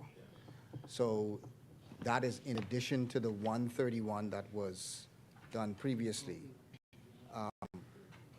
You are, I suppose, by doing this, you are now confirming that you may not meet that 131, and you need this additional monies to cover for this period. Okay, I mean, that's my understanding of what it means. So if that's not the case, then that we need $33 million, right, to defray the deficiency, right, expenses, where revenue does not meet all of our expenses. To get the borrowing authority to bridge it. Deficit. Right. Approval for the 131 where the revenue would not meet the expenses. No, that's the budget side. That's the budget. Right. Yeah, so you have to have the spending authority now. Right. And the way to raise the money. So the deficit has to be covered. Right. And they have to, so you have to get borrowing authority to cover the deficit. But you would have already gotten the borrowing authority to cover for the 131. No. You only got approval to spend. No. You would have gotten approval to borrow the 131. There was a resolution that would have been done last year, which gave you the approval to borrow But 131. that only lasts for a year. Yeah. That authority runs out now. No. It runs out July. Yes, sir. No. This is to meet this year's expenses. That's to meet this year's expenses, but I agree. You would have gotten last year approval to borrow 131 up to July of this year. Right, yeah. So that 131 has not expired. So what I'm saying is, this additional 33 that you are now getting is in addition to the 131. So what I'm saying is, would that not mean that you require the 160 whatever to? No. It's only authority. That would be my understanding. No, it's only authority. Right. Yes, right. It doesn't mean that you actually did it. No, I don't.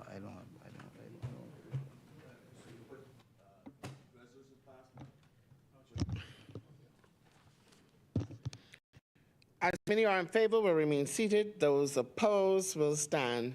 The motion is carried. The resolution is agreed. Further resolutions? For the resolution, Madam Speaker, whereas Article 129(1) of the Constitution requires the Minister of Finance, before the end of each financial year, to cause to be prepared annual estimates of revenue and expenditure for public services during the succeeding financial year, which shall be laid before the House of Assembly, and which estimates have been laid before the House of Assembly.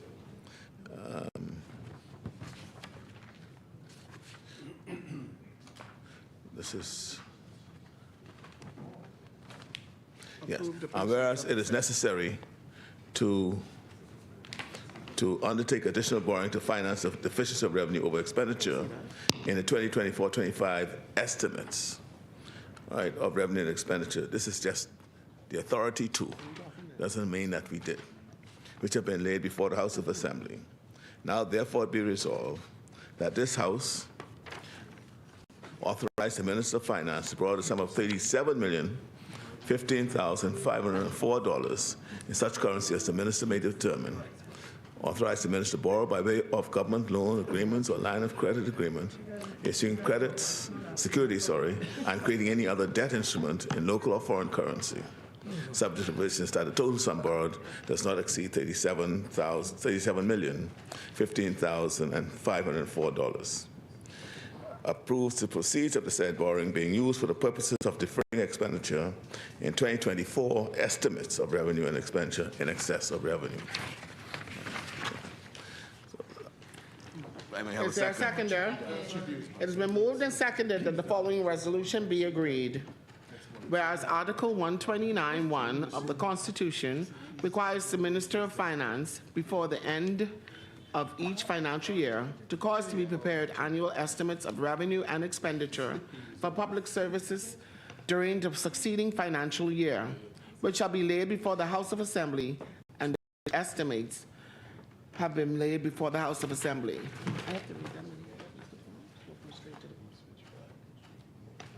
Approve the proceeds of the said borrowing being used for the purposes of deferring expenditure in 2024-2025 estimates of revenue and expenditure in excess of revenue. As many are in favor will remain seated. The chair recognizes the honourable member for East Granville. I don't have time to do that. Just again, the question that I would have, and I don't want to belabor this point, but your debt you had projected for this budget, for this new budget, you had projected a deficit of 69 million. But your borrowing resolution is only for 37 million. So again, my understanding is normally you would borrow what you project your deficit to be. Right, or what you would need. So you, okay, fair enough. If that's the point, then fine. But It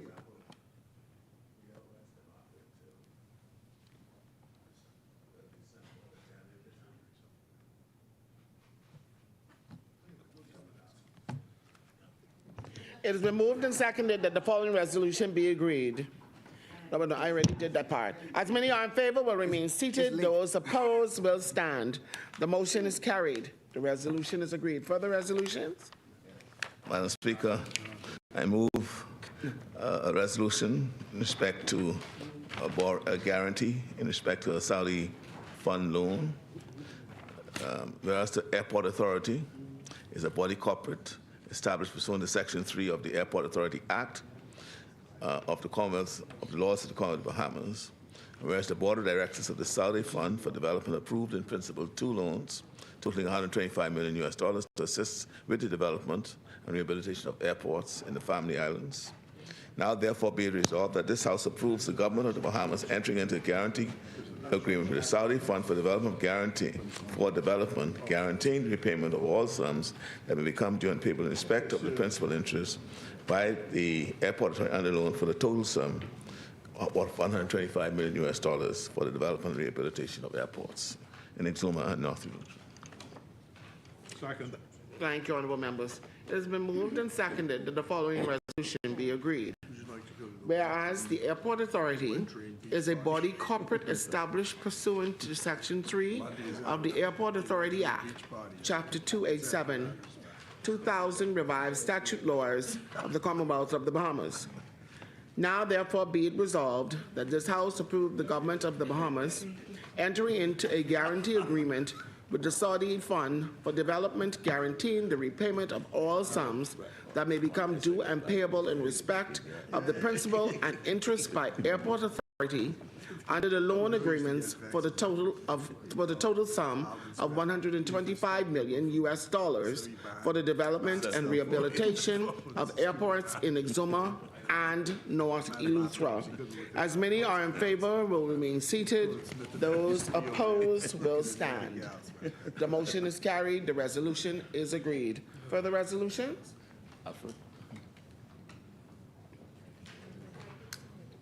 Madam Speaker. Madam Speaker, I make a resolution with respect to the National Insurance Benefit and Assistance Amendment regulations, notice of which was given on the 29th of May this year. Whereas Section 23 of the National Insurance Act provides for the rates or amounts of benefit and the variation of such amounts in different or special circumstances for the conditions subject to which and the periods for which benefit may be granted and the date from which benefit is provided. And whereas Section 24 of the Act provides inter alia that regulations may provide for the time and manner of paying benefits, and whereas Section 62 of the Act provides that the minister may make regulations required by the Act to be made or for the purpose of modifying or affecting the operation of any provision of the Act, or as the minister may consider necessary or desirable generally for the better administration of the Act. And whereas Section 63 of the Act provides that regulations shall be subject to the affirmative resolution of both chambers of Parliament, and whereas the minister has made regulations for the purpose of modifying, affecting the provisions relating, now therefore be it resolved that the House of Assembly approves the National Insurance Benefit and Assistance Amendment Regulations 2024. Thank you, honorable member. Is there a seconder? Seconded. Thank you, honorable members. It has been moved and seconded that the following resolution be agreed. Whereas Section 23 of the National Insurance Act, Chapter 350, the Act provides for the rates of amounts of benefit and variation of such amounts in different or special circumstances for the conditions subject to which and the periods for which benefit may be granted, and the date from which benefit is provided. Now therefore be it resolved that this House of Assembly approves the National Insurance Benefit and Assistance Amendment Regulations 2024. As many are in favor will remain seated. Those opposed will stand. The motion is carried. The resolution is agreed. Further resolutions?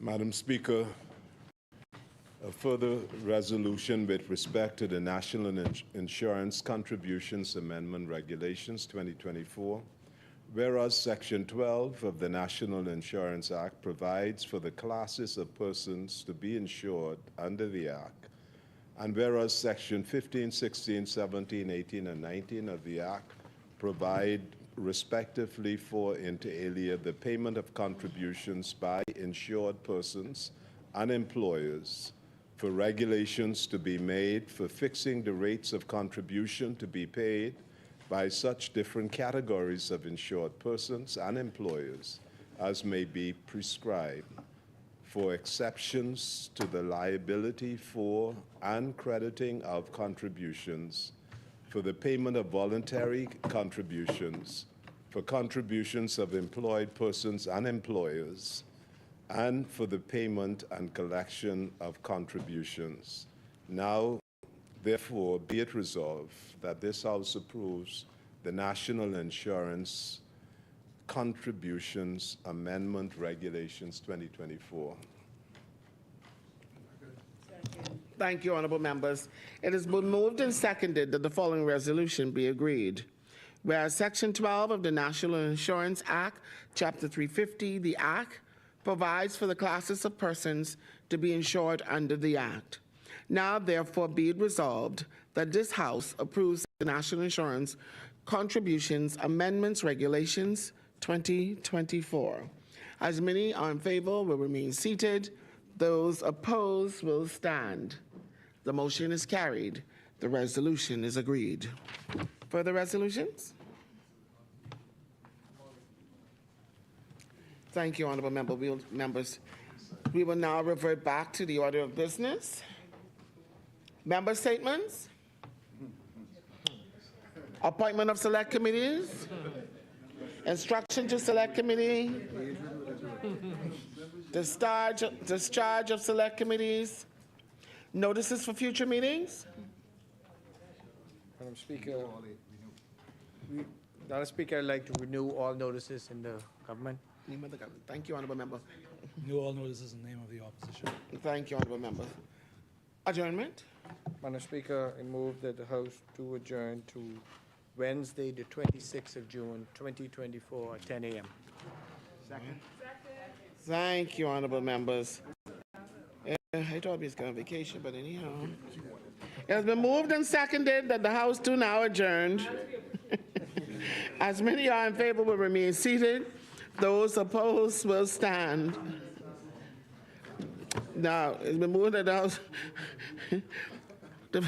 I'm mixing up and all. It's been moved and seconded the House do now adjourn to Wednesday, 26th of June, 2024 at 10 a.m.